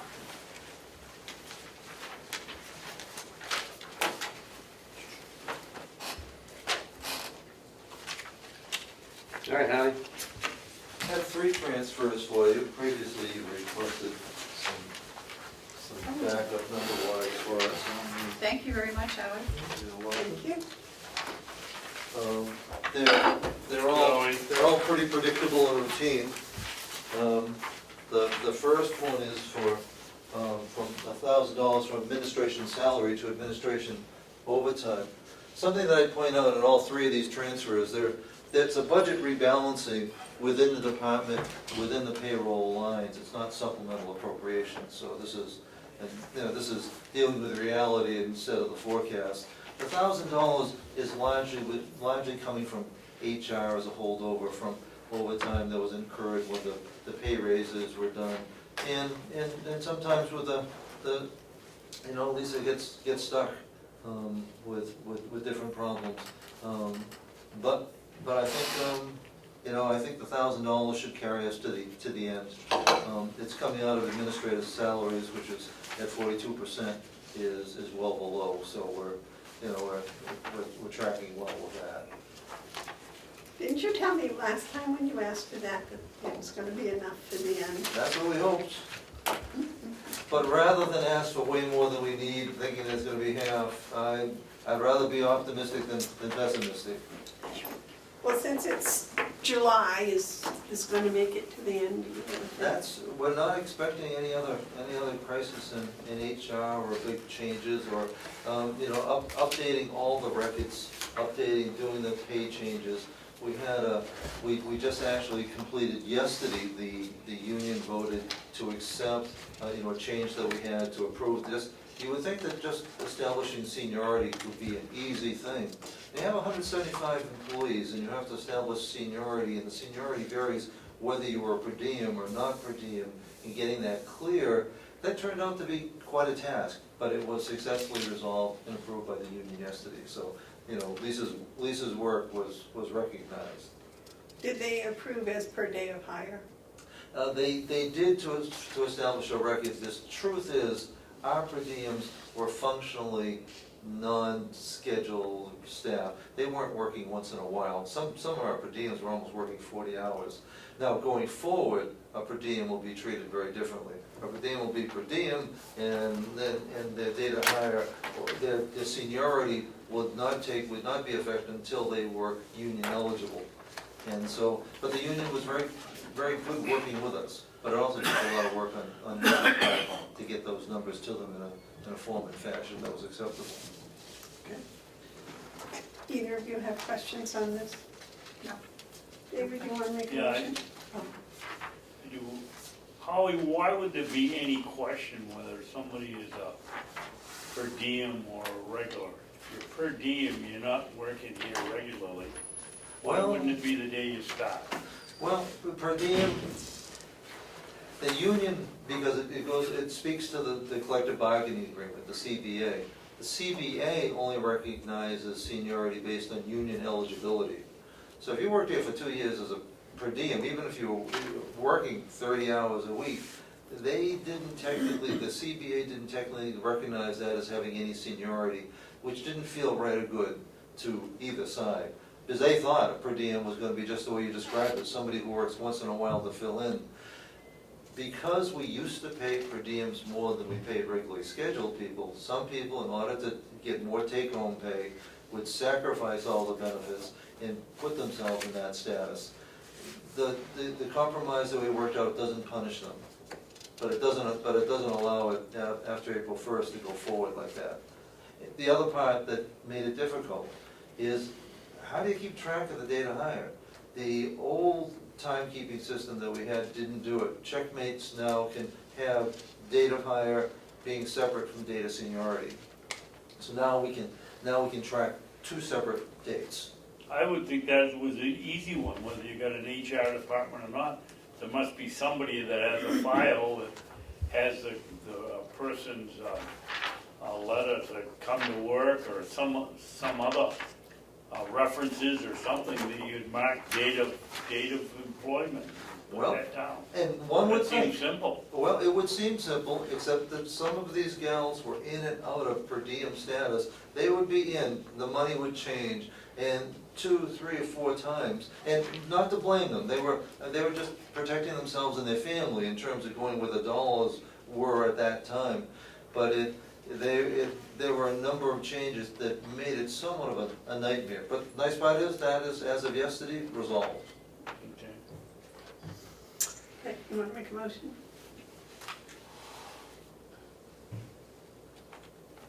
I just made the last one, Terry, give it. Okay. I'll make a motion to accept transfer request number 10 for the amount of $1,000. Do I need to keep going? No. Okay. Motion's been made and seconded to accept request number 10. All those in favor say aye. Aye. Aye. Those opposed?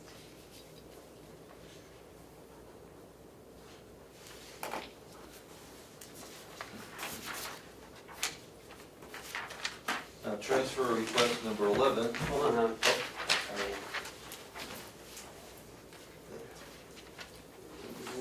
Let's wait till they sign it. So. Okay.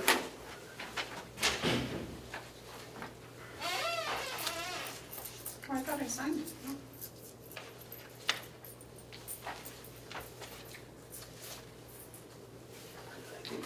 What is a burn rate year? Burn rate should be burn rate per year. That's what that, I guess I shouldn't abbreviate it like that. A burn rate is what we're spending per month. Is the expense rate. What?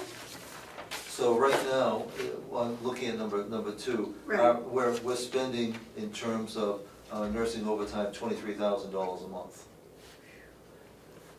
I should have called it formally a utilization rate. That's sometimes abbreviated as a burn rate. Okay, so it's not, the monthly rate is $23,000 per month. Correct. That's for, through the middle of July, we've been spending $23,000 a month.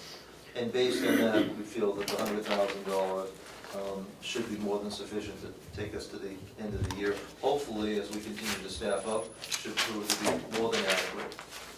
It comes out of the LNA salary line, which is almost 12%. So we've got our people filling these positions. Correct. Overtime. Overtime is not only better, we take care of our people, it's also less expensive. Yep. And I told you earlier that I expect that the House of Corrections are paying about, as we do at the nursing home, 2.5 times for agency, better to pay 1.5 times Exactly. to our own people. That's why I think that's. And that's and it's gonna get easier, as we start staffing up, more and more people are gonna start wanting overtime. Right now, when you can get it anytime you want, you're not quick to sign up. But we're hopeful that as we staff up, people are going to select it, and our need to use our per diem agency is going to go down as well. Any questions? Your turn, David. I'll make a motion that we approve request number 11. I'll second. Motion's made and seconded to approve request number 11. Any discussion? Now, let's hear what it's for. Number 11 is for nursing overtime. Nursing I can department see that, overtime. who we filling in for here? That's what we were just talking about. Yeah, this is for vacant positions. Number 3. and Number staff 2. vacation time. This is number 2. It's one we were just talking about, so. So, Yes.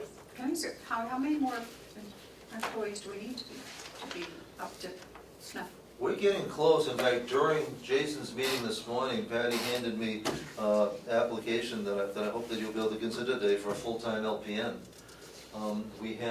We've made the decision, we're almost there, but we're looking at 8 weeks starting in August, which we hope will be our last traveler.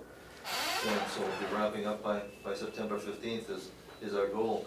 Patty and Sue have been doing a great job in recruiting. I know we still have a couple other interviews going on this week. So the combination of the increase in pay, but also the change in nurse management, they've been very effective at attracting new people. Okay, any other discussion on request 11? If not, all those in favor say aye. Aye. Aye.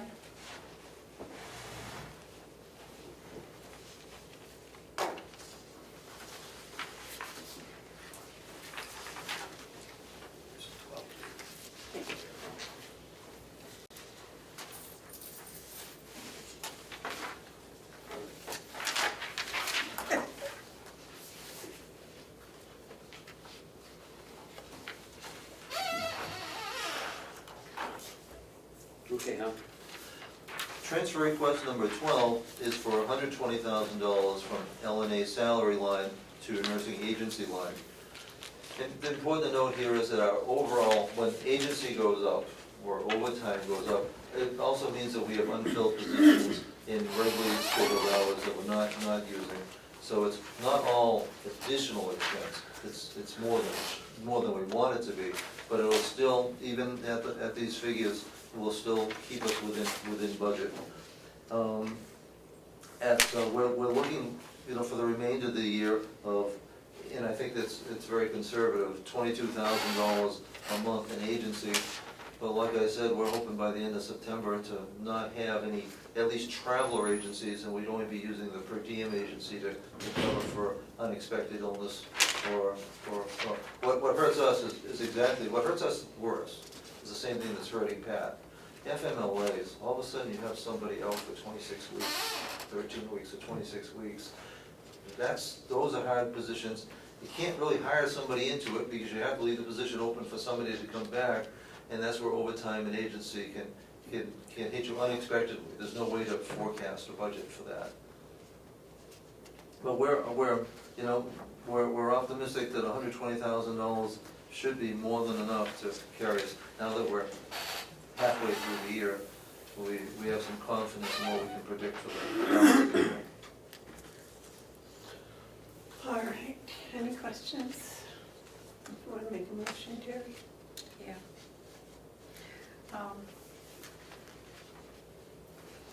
I'll make a motion for request number 12 for $120,000 from salary to agency.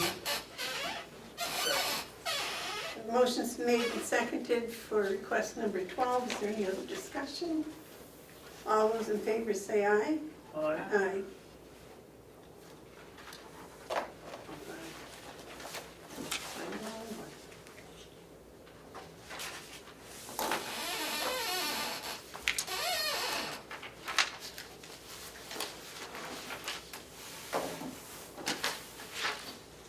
Yay!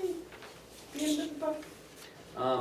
I did fix the change in elected officials policy and made the changes while you guys were on your way back. So if you want to sign it, and we got Joe here too, so if you want to sign it He today. can read it and make a comment. Okay. Joe, did you read it? I just want to thank you very much for the written request. Oh, that's, you asked for it. I asked for it and Amy gave it to me, thank you. I'm glad you. If you ever see it or want something like that in a different or more extended format, let me know, although This is fine. I really work hard to try to keep things on one sheet. Thank you, Madam Commissioner, for asking, because this is a real help, and I hope you continue to do it, Howard. No, definitely. And you can share it with Pat, so he'll know what we're talking about, so maybe next time Pat can give us something of that nature. Okay. Thank you. Okay, Pat. You have something else for us, sir? Yes, a while back, we got a quote to put a doghouse over an egress. It's basically a roof over a door. Oh. Terry's, yeah. Oh, like a There's some doghouse? pictures there of the problem we run to. Keep the water from running on the steps. Okay. There's a list of people there I contacted with no results. Commissioner Babson asked that I get with Bobby Murray. He had some people that did work here a few years back, which I did, and I reached out to one, Ken. He came and looked at the job. He was gonna get back to me with a quote, which he didn't. So I called him up and he said he had to rethink it and that he would get back to me the following week, which he did not. I have called him twice and left messages and he has not got back to me. So You still don't have a contractor. we're gonna be in August, full long, it's gonna be snowing, and, you know, we'd like to ask that we go ahead with that proposal. You don't have any inmates that are carpenters? Not for that particular project. A lot of snow comes down, a lot of weight, You did have one person that could do it, though. yes. And the inmates, they're not insured. And I don't think we would be if something happened to it.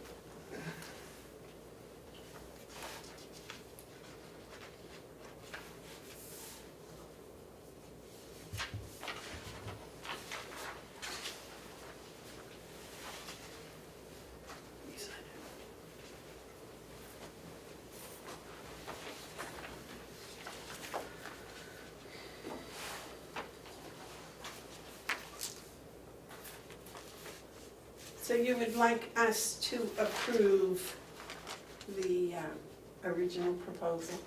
Yes.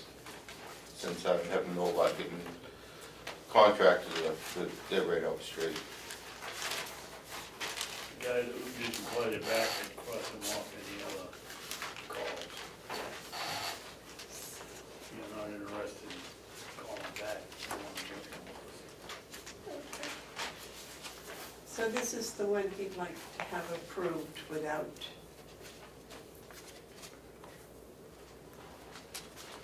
further ado. Correct. Yes. And that was an estimate, that wasn't a set price, right? 35 to 40,000. Correct. It would not go over the, Not to exceed 4,000. correct. I'll make a motion that we give the vestibule construction contract to Travis NATO, and for a price not to exceed, let's split the difference, $3,700. Not to exceed 37? What? Not to exceed $3,700, is that what you said? Well, I think he meant not to, it won't exceed 4,000. He thinks it'll be 3,500, but it won't exceed 4,000. So I said, let's split the difference with 3,700. Not to exceed. What if it goes 37.50? You're not gonna do, we're gonna stop? I don't understand what the. Well, the motion- if he won't, we do it on all our contracts, we put not to exceed. He gave us a range of $500, I'm splitting the difference with him. Okay. If he doesn't wanna do it for that, then he can call back. Well, you don't have a second yet, so.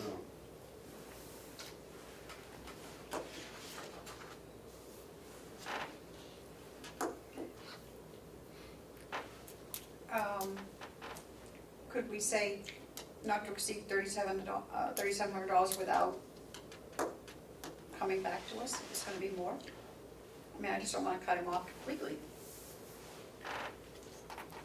I don't have it. You said 37.50, so halfway, isn't that what you? No, I didn't say 37.50, I said 3,700. Yeah. I don't care, make it 4,000. Well, it was your motion. Well, my motion was 3,700, and I haven't got a second. Okay, so no second, so now we gotta go back to another motion. You want to make another motion, David? No. All right, how about I make the motion that we'll go with 3,700? If it's gonna be over, he has to come to, just let us know. I mean, I'll go along with that if you say 3,700, but not to exceed 4,000, which she said okay, there. perfect.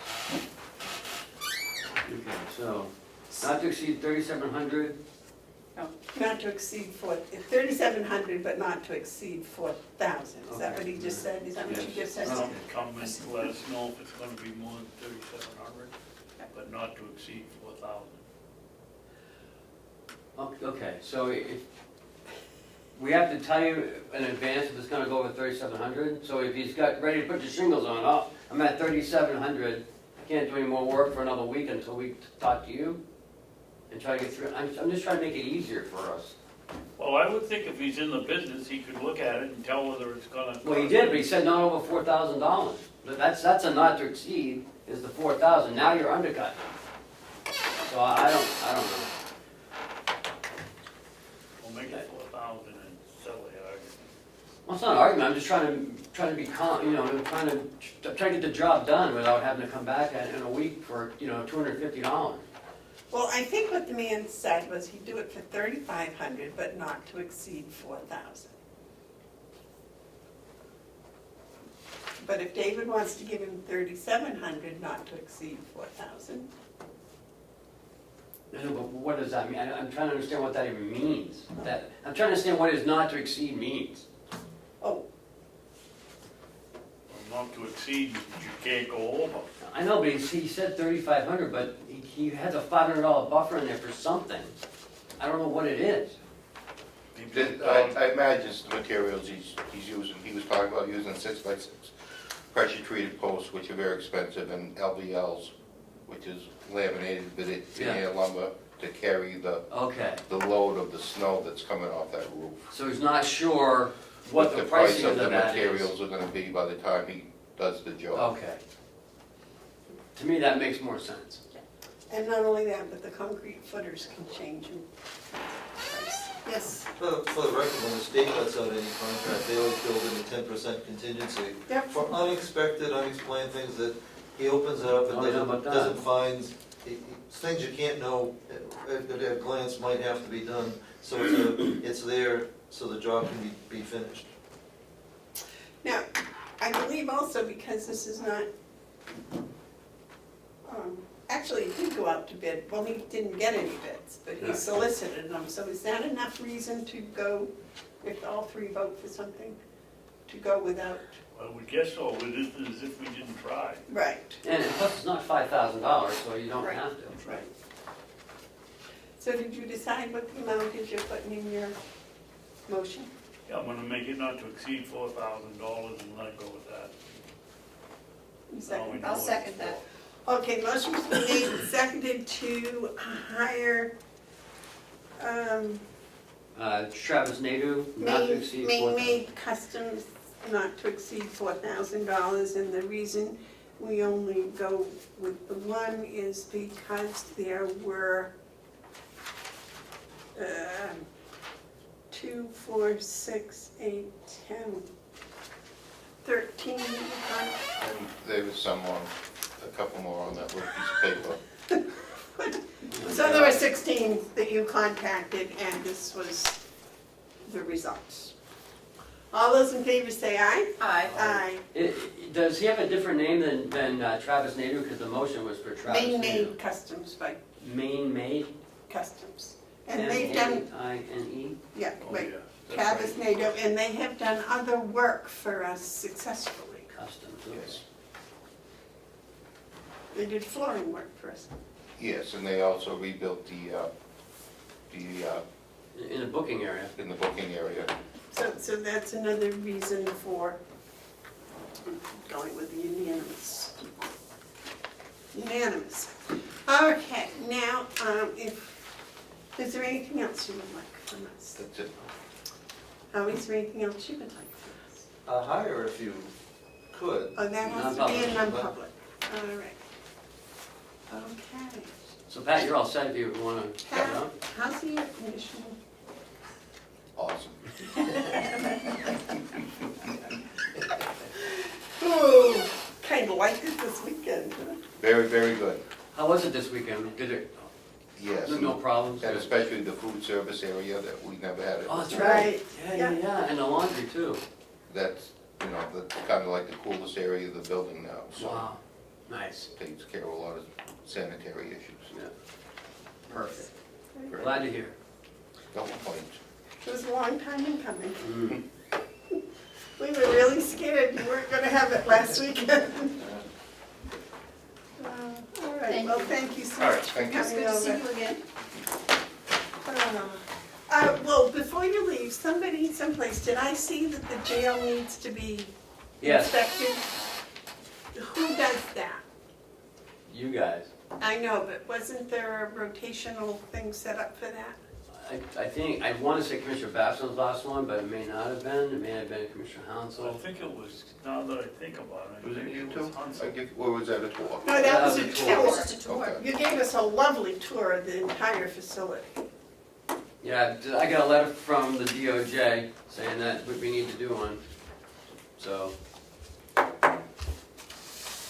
It's not a problem, if anytime, just give us a heads it up. needs to be this month, so we need to get somebody over there. The important thing is you gotta write the report. Yeah, they need to get the report by the end of this month. Well, the jail is spotlessly clean anyway, so it doesn't matter whether you have heads up that we're coming or not. No, just basically, we just like to have someone there to show you around. You don't want to let it loose? Absolutely, if that's what you would like. No, thank you. So whose turn is it? David, do you remember? Any one of yours, I believe it was Commissioner Hansel was the last one to do I it. think it was, and I did the one before that, I think. Well, it's easy enough to call a department and see who wrote the last report. I know I I can sent tell you, a report. it was Commissioner Hansel. Okay. Okay. Well, does anyone want to volunteer to do it? Whose turn is it? Well, I was thinking if you did it and then Mr. Hansel did it, then it must be my turn, so I'll do it.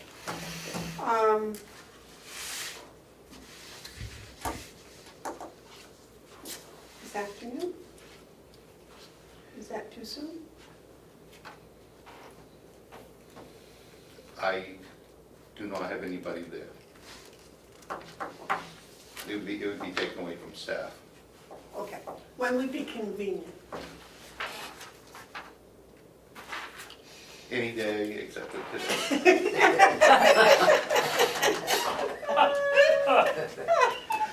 I got, the lieutenant's on vacation, the sergeant is How day off about today. next Wednesday? Next Wednesday's fine. Next Wednesday after lunch. Yep. Actually, do the inmates eat lunch? No. Every day. Every day. What time? They at 11 o'clock. 11. I was gonna say, I'd try to make it over to have lunch with them, but I don't think we'll be out of here by 11. Okay. So it'll be sometime next Wednesday afternoon. Okay. Okay. And you three can remind me of that next Wednesday, okay? Well, who's doing checks next Wednesday? Not me. No, probably it is me. Amanda, no. It'll be mandatory. How It'll be. about trying July or Oh, wait a minute, yeah, you're right. July Sorry. 1st? Today it's David and Amanda. Okay. Next week it'll be Terry and Amanda. I just put it down, that way I know I'm gonna be here for a long time. Okay, so Got it'll you be on the after I calendar. write checks, so I don't know. Yeah, I'll get you on the calendar Wednesday afternoon. All right, thank you. Thank you. Thanks, Pat. See you later, Pat. See you later. Thank you for coming over. You're welcome. So we are all the way up to administrative updates. Yellow folder we didn't do. Oh, Did you yellow We're folder? gonna be yellow folder. Are you gonna sign that thing? Sorry, elected official signature stamp policy. Did you get a copy for everybody? Oh, No. no, are we? I just made the changes that you wanted. I got rid of that first line and Did we vote on that? Yes, you. Yes. you said- Yes, Okay. number one. It's just a matter of signing it, all right? And Joe, you approve? Yes. some things here. I think they wouldn't sign that one because the shipping was $27 for a $35 item.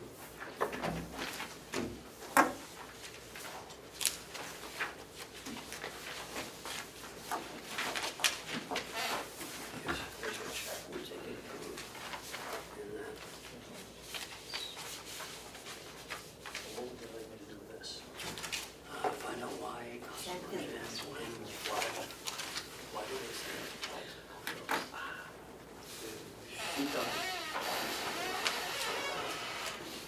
Ken, did you say there was nothing in the yellow folder? No, nothing. All right, administrative updates? Yep,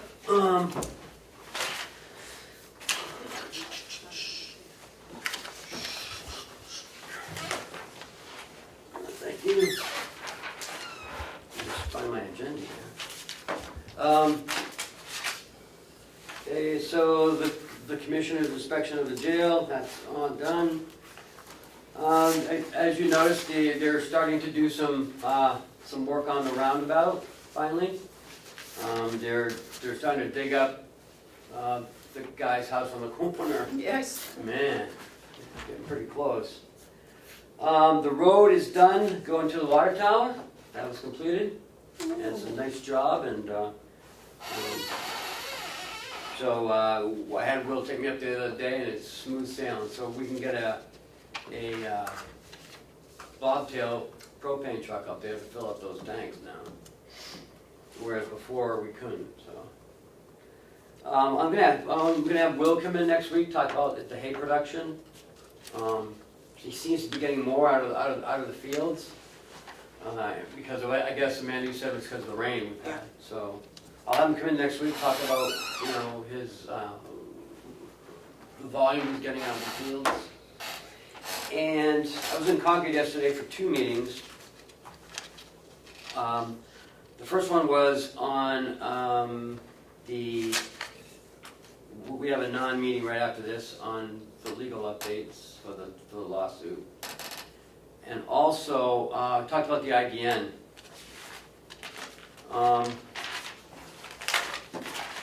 I received this from the IDN, which I sent to you, but didn't put in your packet.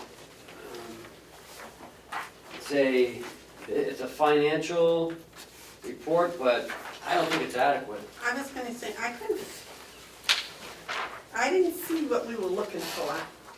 Yeah. So yesterday at the IDN meeting,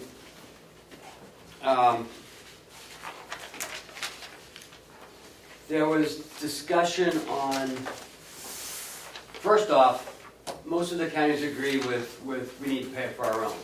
So that amount is good. Seems Rockingham has a problem with it, again this year. And COAS says that they're only, so far, only gonna pay what they paid last year, which is the 30%. So, we'll see how that shakes out. That was the 30% of their raise and profit share. That was the rate we paid last year, was 30%. Of the raise and profit share. Right, but this year we got a little over 2 million, and we're paying 432. Is that 30% of the raise? No, that's a lot less than what we got this year. But, you know, we're paying for 8,000 of our own residents in Carroll County. Oh. So, only for Carroll County, that's all we're paying. And that's what all the counties agreed to, only pay their own, their own fair share.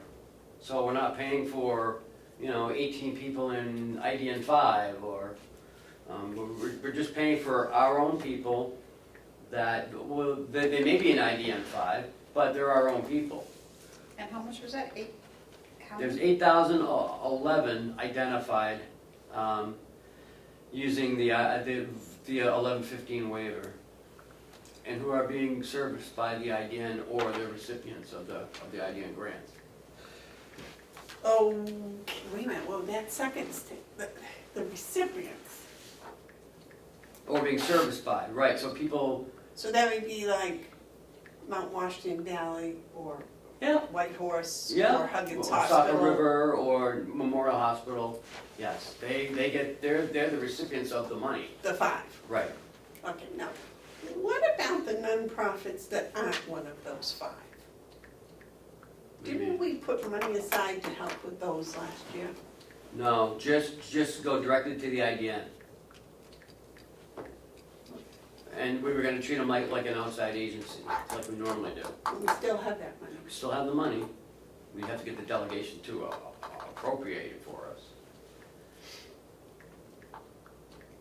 Remember that they budget. I thought they appropriated that in the budget. They appropriated 332,000, but we only sent 181 to the state to be matched, and I was told yesterday that it was matched. And the other monies were gonna go strictly to the IDN and not to the state. And, So we could control it. Right.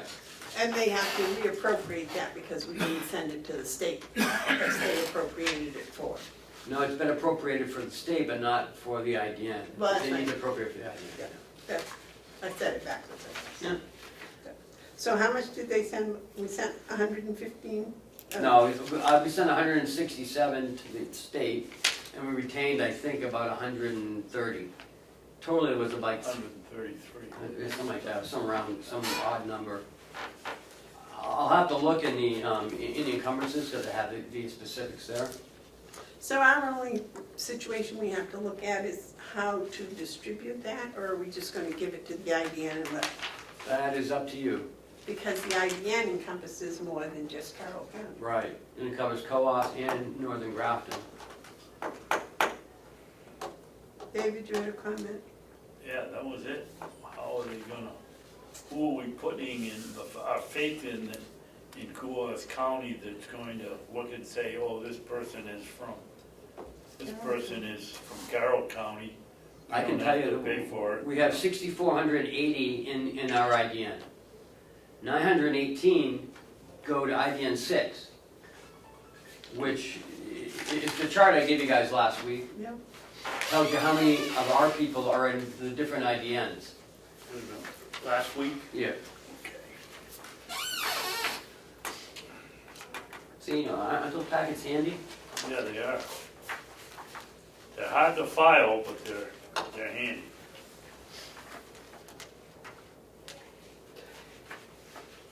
I don't know if they give it to you separately. You sure you put it in the packet? I don't think so. I think it was a I might seven. have handed you separately like this, I did. So we got 8,000 what? 8,011 total Carroll County residents that we have to pay for. There's 6480 in IDN 7, 918 in IDN 6, 427 in IDN 5, which is, I think that's Belknap. 48 in 4, 33 in 3, 46 in 2, and IDN 1 is 59. Well, does it show you how many in IDN 7 are from Carroll County 6,480, out of the 8,000? yes. But that shows that they're either going to where the service is, because, I mean, there aren't that many mental health providers up here, so 918 are going to either Rochester or Somersworth or Dover. 427 are going to Laconia or Franklin or that area. Is that on that chart that Yeah. show you? Okay. Yeah. And some are traveling as far as I think Keene, IDN 1 is, I think the southwest. Well, the important thing is there are our Right. responsibility Yeah. in no matter where they go, we should be paying for them if we expect others to do the same thing. Well, IDN is, one is Grafton, Sullivan, Merrimack, Cheshire, and Hillsborough. So they could be going to, southern Grafton or even Manchester, Merrimack. So let me ask you this. If I live in Wolfboro. Yep. Then I have a problem and I have to go to Manchester to solve it. Yeah. Does Manchester send a bill to the IDN? We're paying, no. Currently, IDN 2 is paying for that, currently. Because that's Manchester. Right. So this way, they're tracking them now by origin or their place of residence. Starting next year. Starting this year. When? Starting this year. They started it at 12/31/2018.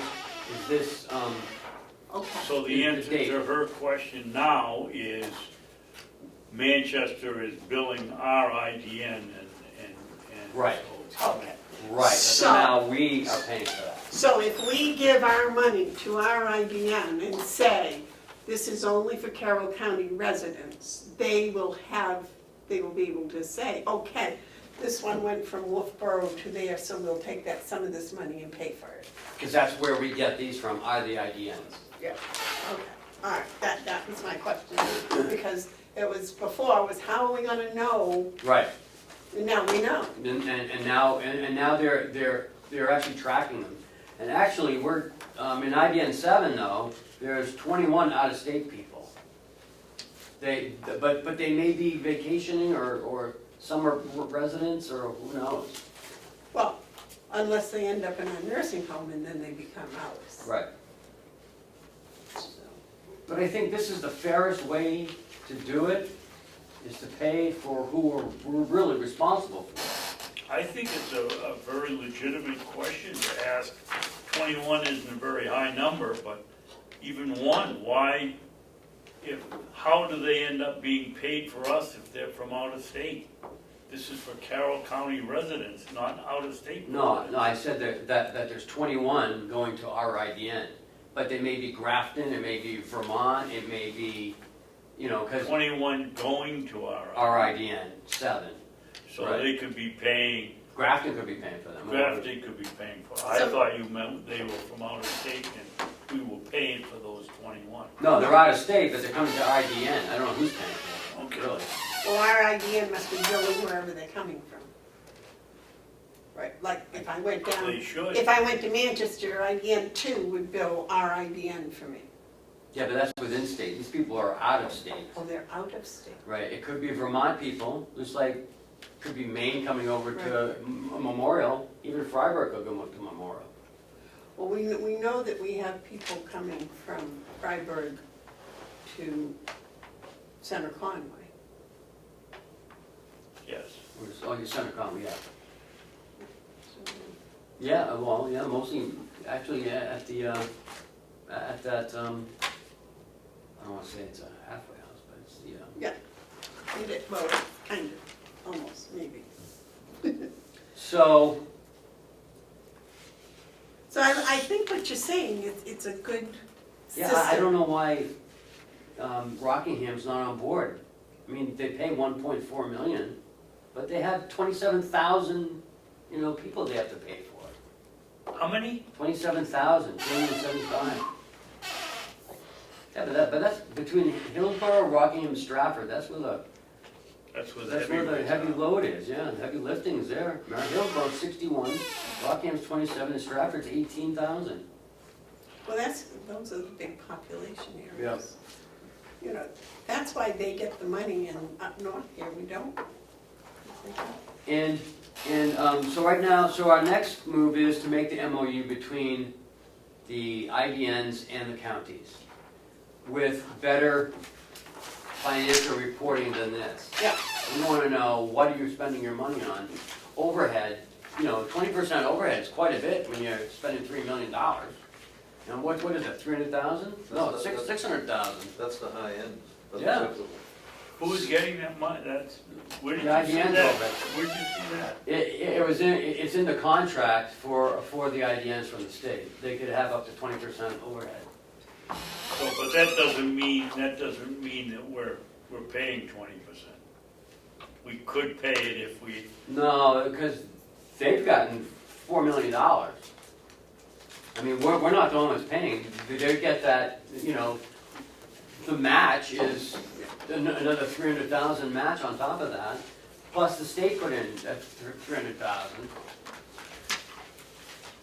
Now, there's also extra federal money coming in, right, and state money that isn't part of that. Some of these places get other money from the state and the federal level, right? They get it from the federal level, yeah. Yeah. Those, as a matter of fact, those 5 members of our IDN get money from other places. Yep. Yeah. So total funds award from January 1st, 2017 till 6/30/19 is 1.1 million for the Carroll County agencies. Total funds awarded from 1/1/17 to 6/30/19, Granite State Independent Living, Tri-County CAP, and Northern Human Services got $875,000 for 18 months.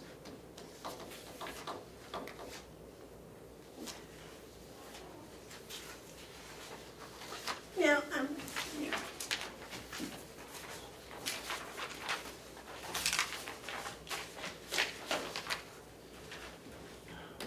When's your next meeting? 2 weeks.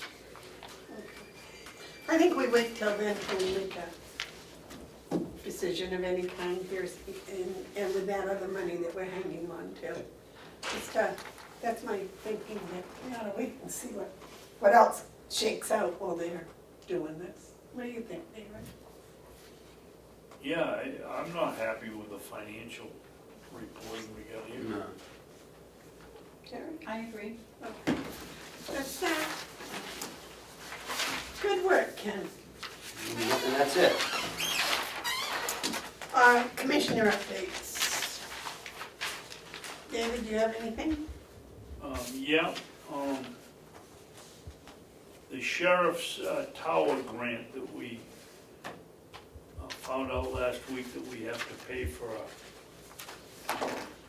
planning, engineered drawings, and you're the representative for the grant committee, Madam Chairman, and what did you find out?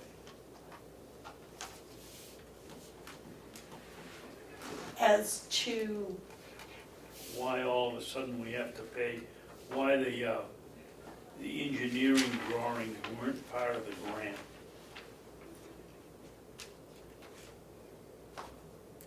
I believe the sheriff said, I don't know. Well, didn't you go to the grant committee review of the tower grant? Yes. And did it come up? And I was thinking what the sheriff said last week about if we'd be paid for out of the grant money. Because I don't remember any out-of-pocket money for that grant. But I can look back on the notes on that. But there's also another point that's been brought up, which is, I think, very interesting, and that is, if we have to pay towns for permits, and the towns are benefiting, why should we have to pay the towns for the permits? I don't know, I spoke to our building inspector yesterday and I asked him whether we needed permits and he said yes. And I said, why? And he couldn't give me a good answer. Well, why do we? I thought we were, as a government agency, we were exempt. exactly. Yeah, I don't think we have to, to tell you the truth. I believe, where the Ossipee ones were waived. Is what What? I heard. What'd you say? I thought the Ossipee planning board waived the application fees, is what I was told. There's the application fee, but what about the prints? The permit. Well, the permits, they weren't the ones that cost $20,000. And he said we had to get permits, so they waived it, but that wasn't very much money. The big hit is for the engineering drawings that, I was on the zoning board and we always accepted, we had to upgrade it a little bit because people would send in sketches that didn't have anything on them to make it something that was legible and understandable, but I would think the same thing would happen on these towers. Why do we need an engineering drawing? I don't think we need an engineer, I don't know why we're saying we need engineering drawings. I don't think we need them. I don't either. Well, because I don't think we need the permits. And that's my first opinion, but second opinion, even if we needed the permits, I don't see why we should have to pay the towns for the permits if the towns are who's benefiting from the towers. Yeah. Or the other side of that is all the towns in the county sharing payment for the permit, one of the two. But I don't know, Ed, could I ask you a question? Sure. Ed, can you remember how much the permits were? Nope, I don't remember that.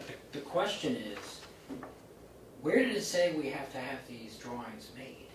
Does the grant condition say that we have to have engineered site plan drawings?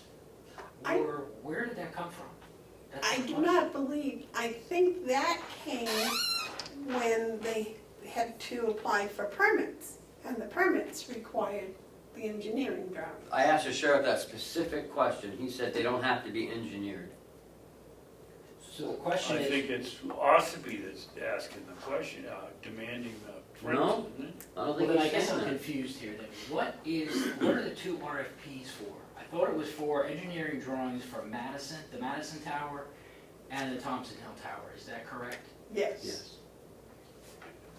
When I unofficially spoke to the planning board, they said we would just take a sketch. So I'm trying to figure out, why do we have to have detailed engineered drawings? What am I missing? Well, and that was brought up when we looked at the two RFPs, the two responses, because one was much less involved than the other one. And they said they had talked to the planning boards. So maybe we should speak with the sheriff again and have him investigate a little more. And speak to the planning boards too. Well, maybe he should go in person and speak with the planning boards and find out just exactly what and why, because I like Terry, I'm not sure that we're a government entity, we don't have to have all these permits, do we? You should, well, no, the building code doesn't really apply to you. Right. That's what I'm saying. And in Stratford, we never really, sometimes we pulled a permit, sometimes we didn't, all depending on what the project was. Well, they tore down this building out here without a permit, didn't they? wasn't here then, I don't know. Depends if you own the property. County's autonomous on its own property. Yeah. But Madison, It also depends on what the grant says. The grant might require that you have the towers built by code. I don't know what it says. But my other issue is there's supposed to be a report generated so the delegation can also understand the grant. I don't know where that report is. That one-page report that was supposed to be generated for every grant so the delegation wouldn't have so many questions. And I will go pull that stuff out. Because I'm sure there's audio of that, and I don't recall that being a unfunded. That's it, there were no, because Representative McCarthy was there, and he went through the whole thing, and he said absolutely there was no cost to any taxpayer in the county, I'm positive. Is there a cost now? Well, there would be if we had to pay for the drawings. I thought that was from another grant. There's some confusion here. Well, By saying we'll get the sheriff up here, Yeah. so. I'm just saying, I think we should look into it a little bit more before we make a decision on spending a lot of money. That's Yeah, all. well, no, but Golly. we'll check, all right. David, anything else? Yes. 2 weeks ago, I sent you ladies a email concerning the county attorney's stipend. And to date, I haven't even had the courtesy of saying we received it. Did you get the report? But it would appear that we're breaking the law, and I will not be signing them anymore. I talked to our accountant, and she said I was correct, and she sent me the information about the law, and what do you want to do about it? The accountant, are you talking about the auditor? Yes. Okay. And the auditor said, did not we send something to the chairman of the delegation? No? Someone anything about that? No, we haven't talked about it, really. No, we talked about it last week, because I think David said that he wasn't gonna sign any more last week. Right. Yeah, but we didn't say we were gonna send a letter to the delegation. I don't remember. I don't think we sent him this letter, but I said we should send it back to the delegation, because they're the ones that voted on it and elected to pay it as a stipend from the Yeah, but delegation. you three continue to sign the check, so you're breaking the law. I haven't signed them. Well, this was without knowledge that you have. You now have something from. No, we had the knowledge the other night or the other week. The rub is, the county attorney hasn't supplied any backup evidence that she's to take away from her stipend, and so the IRS considers that compensation, and the rub is compensation in the state law is very clear. It includes anything for your automobile, and so it should have been in the May adjustment of her pay when we do elected officials. Well, I believe that in February or March, she submitted a year's worth of expenses. But that isn't the way it works, Madam Chairman. I would suggest you take a look and read the law. She has to give her information in if, just like there's two types of accounts, non-accountable and accountable. The the accountable is you go and, like the sheriff, and they go and buy hamburgers for lunch, turn in the chit, and they get the check to pay for it. Non-accountable is the stipend that is awarded to whoever, for whatever reason, the company wants to give it to you. And from that, if you turn in your paperwork that month or whenever it is, showing that it's legitimate, it's deducted, so it isn't considered compensation. What you don't cover is considered compensation, and we have not gotten. We've paid her for 4 months, and we haven't got one single piece of paper from her. I believe she passed in something in February for a year. Is that correct, sir? That's correct. Yes, that covered the full year. Now, But how? I mean, you don't just say 50 miles and expect that to cover it in January. You have to, it's just the same as an accountable, as an accountable account. And also, you can't use automobile expenses for business and pleasure at the same time. And that's in what she said in her email. It really gets foggy when you have to, mix personal and business expenses. could we have a copy of the accountant's email, please? Sure. And I think, because the delegation is the one that did this, that they should get a copy of it also. Yes, Joe? Yes, I just heard Commissioner Babson indicate that he spoke with our auditor, and you did receive some information from an email, I believe you said, this past Yes. week or so. Yep. So I certainly too would like to see that, because if we have that type of information, we need to deal with that if something is not being done correctly, certainly. However, I will make sure or make mention of the fact that the treasurer cannot issue any checks without the approval of the commissioners.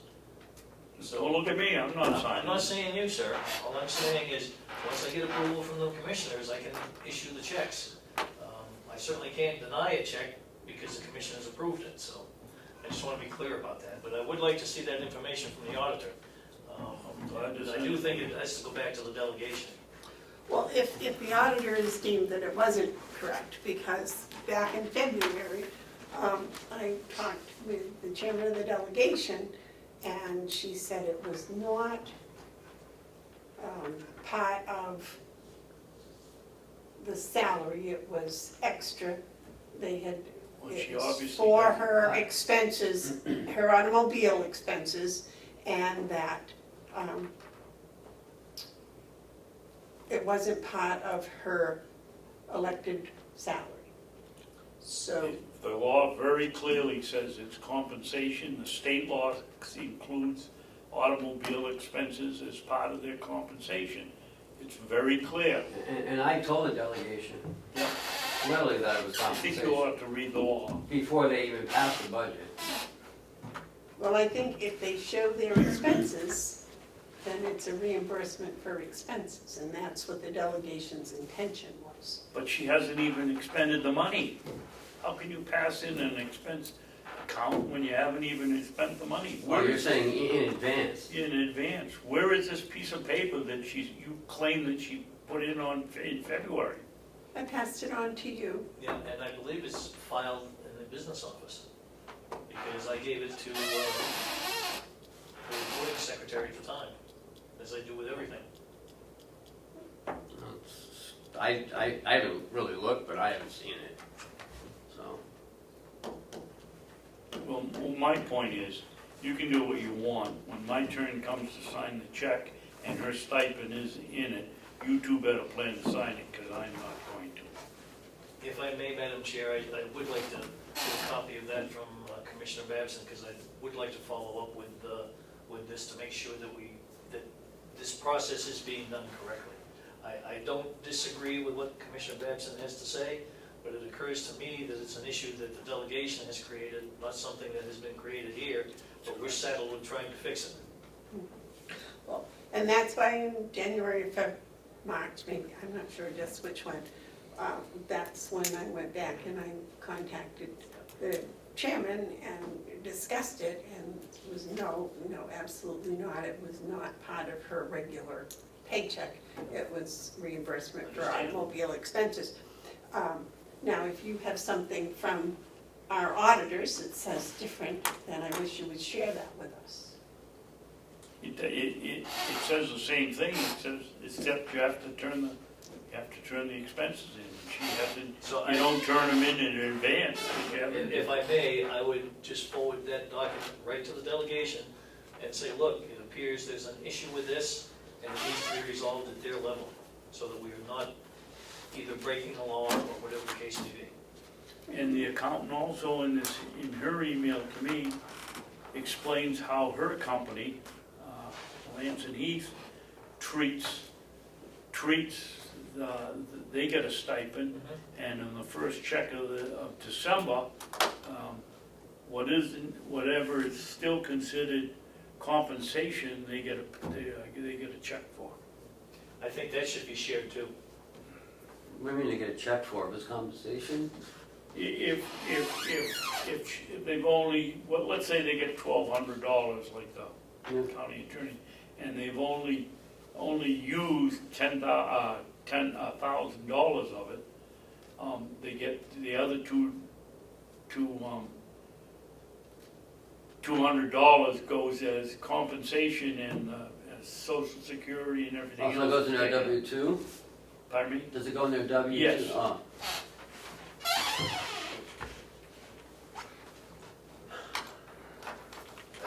Glad to send that to anybody that wants it. But I don't know how you're gonna get it. You didn't get my email, so how are you gonna get this thing? Where do I send it?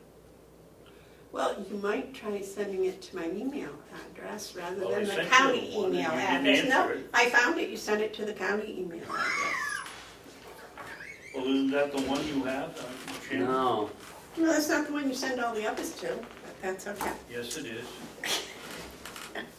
I've always gotten your emails, David.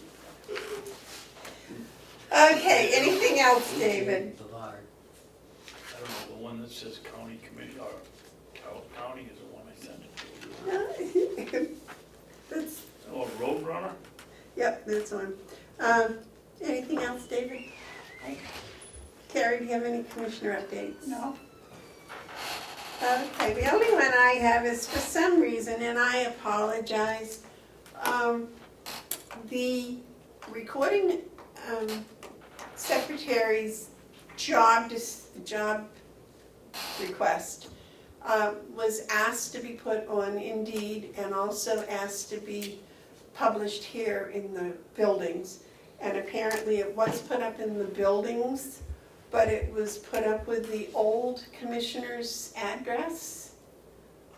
And it was also asked to be mailed by snail mail to the commissioners. So I'm not sure how that works, but it's, I didn't have any, you talked to Jessica yourself. well, you were right there, so. Yeah, but I didn't tell And her to do but anything. and apparently it did not get up on Indeed yet. So, we tried to talk to Jessica this morning, but she was on the phone. So I will, before I leave today, get that straightened out and get it back up on Indeed, because I know there were several people that were looking for it on Indeed and didn't find it.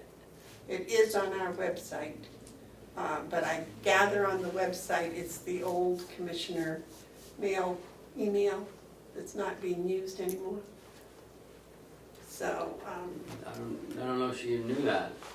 but I don't know, so I'll get that changed. I would have expected that any applications and resumes would have come to the HR person, but apparently that's not. That's what they normally do. Well, that's what I thought, but apparently that's not it, so.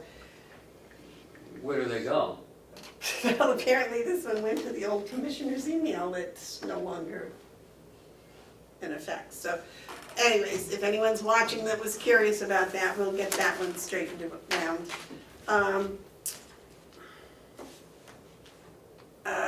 What was else? There was the second thing on there. I don't know.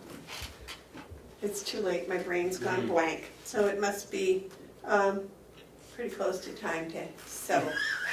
Oh my God. Oh my Is there goodness. any other tabled items? No. No. Are there any media questions? Any public input? Okay, I believe we have, Public input yes. or question, media questions, whatever it is. Are the county books closed at this time, yes or no? For what year? When we say closed, are we still posting stuff to them? Is that what you're talking about? SB 101, which is the law that's now going to change to give the counties 120 days. Yeah. Will go into effect. It was signed into law, will go into effect in September. I'm asking, are the books now closed or are they still open? They're closed for posting, we don't post anything to them, but there will be some entries made by the auditors at some point. They always make adjusting entries. But we don't post anything to them. Those are from them to make the adjusting entries. So to answer your question, yes, they are closed. We're not posting anything to them. We're not changing them.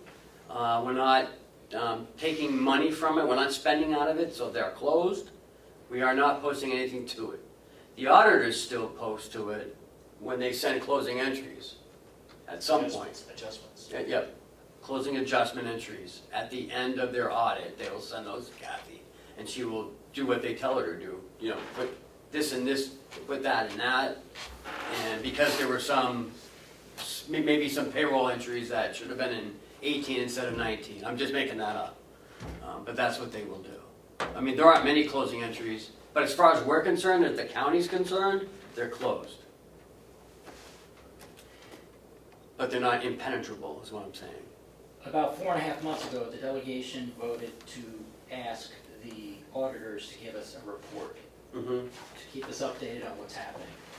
She has sent it to the delegation chair and to the recording secretary. I saw the email. We all got it. I thought the date on that one was 4.5 months ago. Well, no, they should have sent it out 2 weeks ago. It's my, It was recent, but I didn't know what the date it's was. my understanding that there was one done just recently by the auditors. We went to the delegation chair, I got a copy. I got a copy. And I got a copy. Well, this is gonna seem strange that now the law's changed, 120 days after the books are closed specifically. How is the public supposed to know when they're closed? And if we're doing 120 days, then how can the delegation or the commission use the information that you're gonna get from the audit if it's so old? I mean, it's gonna extend all the way to December of this year. Yeah. I guess I'm befuddled about why the audit's not done yet. I still don't know why. I think, to me, as a numbers math person, the reason you do an audit is to go back to look over the year to make sure everything got put in its proper place and the exact amount of money at the end is there. That's all it verifies. It's not something you use this year in anything you're doing unless you need to know, for example, when I balance my checkbook, if I know I have $102 and I wait until the end of the next year to balance my checkbook, I may have to go back and use that $102. But that's all that's what I think audits are for. They're not a working thing that we would use this year. Now, at the end of the year, we go back and we say, okay, at the end of last year, we had $1 million. So we probably ought to see if we can add to it to make it $2 million this year. Or, gee, we had 20 million, maybe we can take 3 million for taxes or something. But I don't think we use that number until the end of the next year at the very earliest. Am I correct? Because at one point in time, December 31st, that's what the money we got in it. But January 1st, we don't start a new checkbook. It's still the same checking account. We're spending out of it, you know? And you're right, it's just to make sure that everything was in the right spot and that, yes, we did have $1 million on December 31st to add, and that's what we had, $1 million, okay. But we continue to spend out of that account January 1st, January 2nd, January 3rd. It's not like it's frozen there. You know, it's still, it's very fluid. It keeps moving. And to make sure that, yes, there wasn't anything misappropriated or something was in the wrong spot. And I can tell you how much money we're going to have left over, pretty much, just by looking at the end of the budget. You know, what was spent, what wasn't spent. It's pretty much, you know, it's pretty close to that number. Yes, Joe. So, Basically, the purpose of an audit is to provide an independent opinion on the truth and fairness of the financial statements, and in accordance with any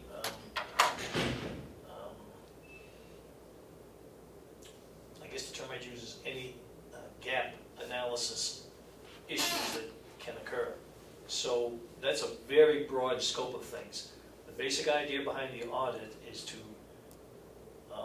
have an opinion on the accuracy of the numbers provided. So that if for some reason $1 million was deposited into, I don't know, the sheriff's department, and it should have been deposited into the Mountain View department, the auditors would pick that up and they would say, oh, this money should have been put in Mountain View in the nursing home and not in the sheriff's. That's why, you know, and so that at the end of the year, the sheriff would go, how come there's more money in my account? Well, that's where it came from. I think in the past, that's been done with some of the money from the building fund. It was put in the wrong spot. And when we went back and had auditors do it, they found out. Wasn't it for the, no. No, they're always in the right spot. I mean, there's Under the wrong name. No, it's from what I understand, the delegation didn't realize that they voted to use some of the monies to pay down the principal. That first year that you put in an extra $1 million. And I don't think they realized that's what they did. And that's what the auditor does a year when they go over the whole thing for the whole year. Then if there's something like that happen, they can see it. Whereas the regular bookkeeper in the finance office is just doing a day-by-day tally and keeping sure everything is accurate based on what they get. But the overall picture is what the auditor does, and then they pick up the mistake.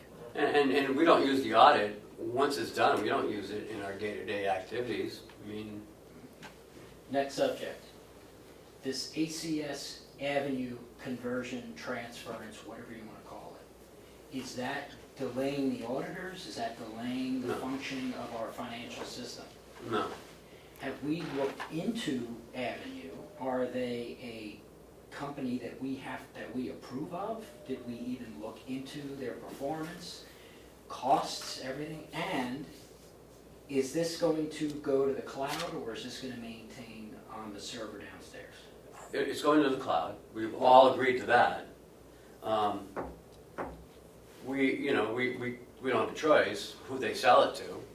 It's our choice to stay with them or not stay with them. Right now, we need to stay with them because we can't switch to a whole new financial system because Kathy's already behind in this. So Kathy's trying to catch up. She's getting caught up more and more every day.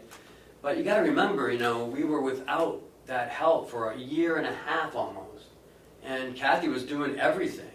So I don't want to keep saying that, but that's what happened. My final point is, now you're down another person in the business office. Or how are you going to deal with now another person? Because you have an inexperienced person now that's still learning, and now you have no bookkeeper. Although Laura has bookkeeping background, she has financial background. What do you mean we have no bookkeeper? Well, I meant, what's Cheryl's position? Yeah, bookkeeper. Bookkeeper.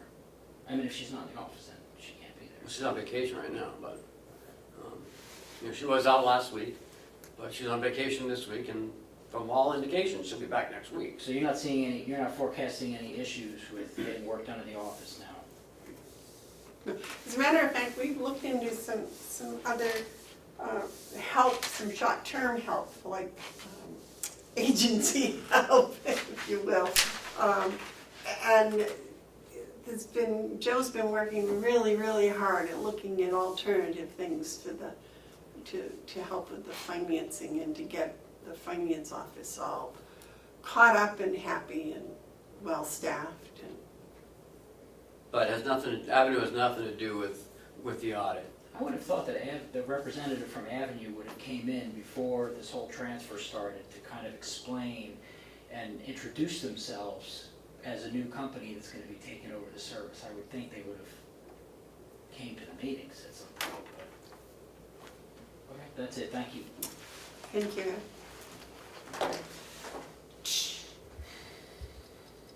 Okay, so we're going to have a non-public, and then we're going to adjourn, and then we're going to have a non-meeting. Okay. I mean, we can have a non-meeting next week if you want, because No. it's late. Mine's will do it now. Okay. David, want to read us into non-public, please? I don't have any non-public. Yeah, it's a hiring, so it'll be a hire. We just found out about today. So it'll be this one. Oh, it isn't on the, Right, it'll be right here. okay. I'll make a motion, we go into non-public under RSA 91-A:3, Roman 2, parentheses, small b, the hiring of any person as a public employee. Are you keeping those, or what are you doing? These two like that.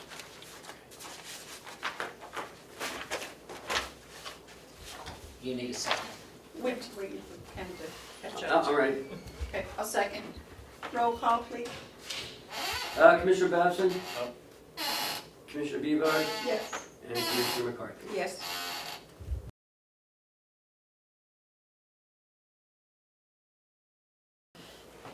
We are out of non-public, and I'm happy to announce that we have hired a new LPN charge nurse. And, yeah, David, you had something? Oh? No? I was just talking about organizing the meeting. Okay, so, yes, sir. If I may, Madam Chair, I'd like to revert back to Hale's location and a question on the bill. Yes. The bill is from Avatar Associates, which are software people that do a lot of the work for us. Yes. And it's for 500 tax bills with a shipping and handling.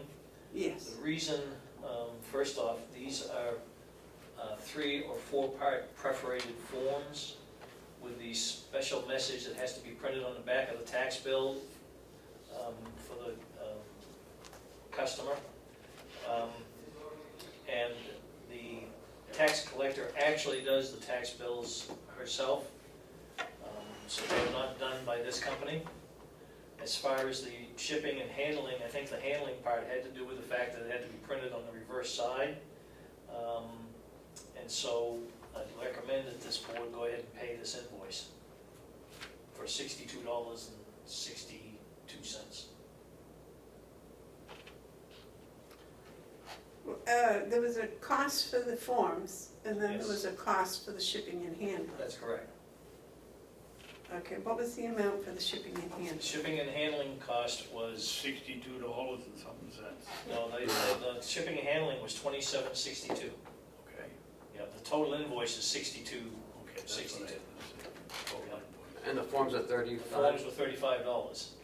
So my sense was that if you didn't have that printing on the reverse of these tax forms, you probably would not have had to pay $27.62 in handling charges and shipping charges. But I fold that in as the cost of doing business.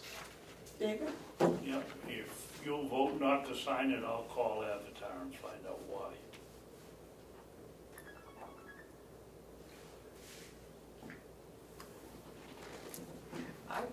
What if we just don't vote on it today until after you call Avatar? Okay, Find either out. way, I just wanted permission to call out. Sure. So, yeah. Okay, anything else? Okay, we're going to adjourn and have a non-meeting. Oh, no, he doesn't need that one, he doesn't need that one. No.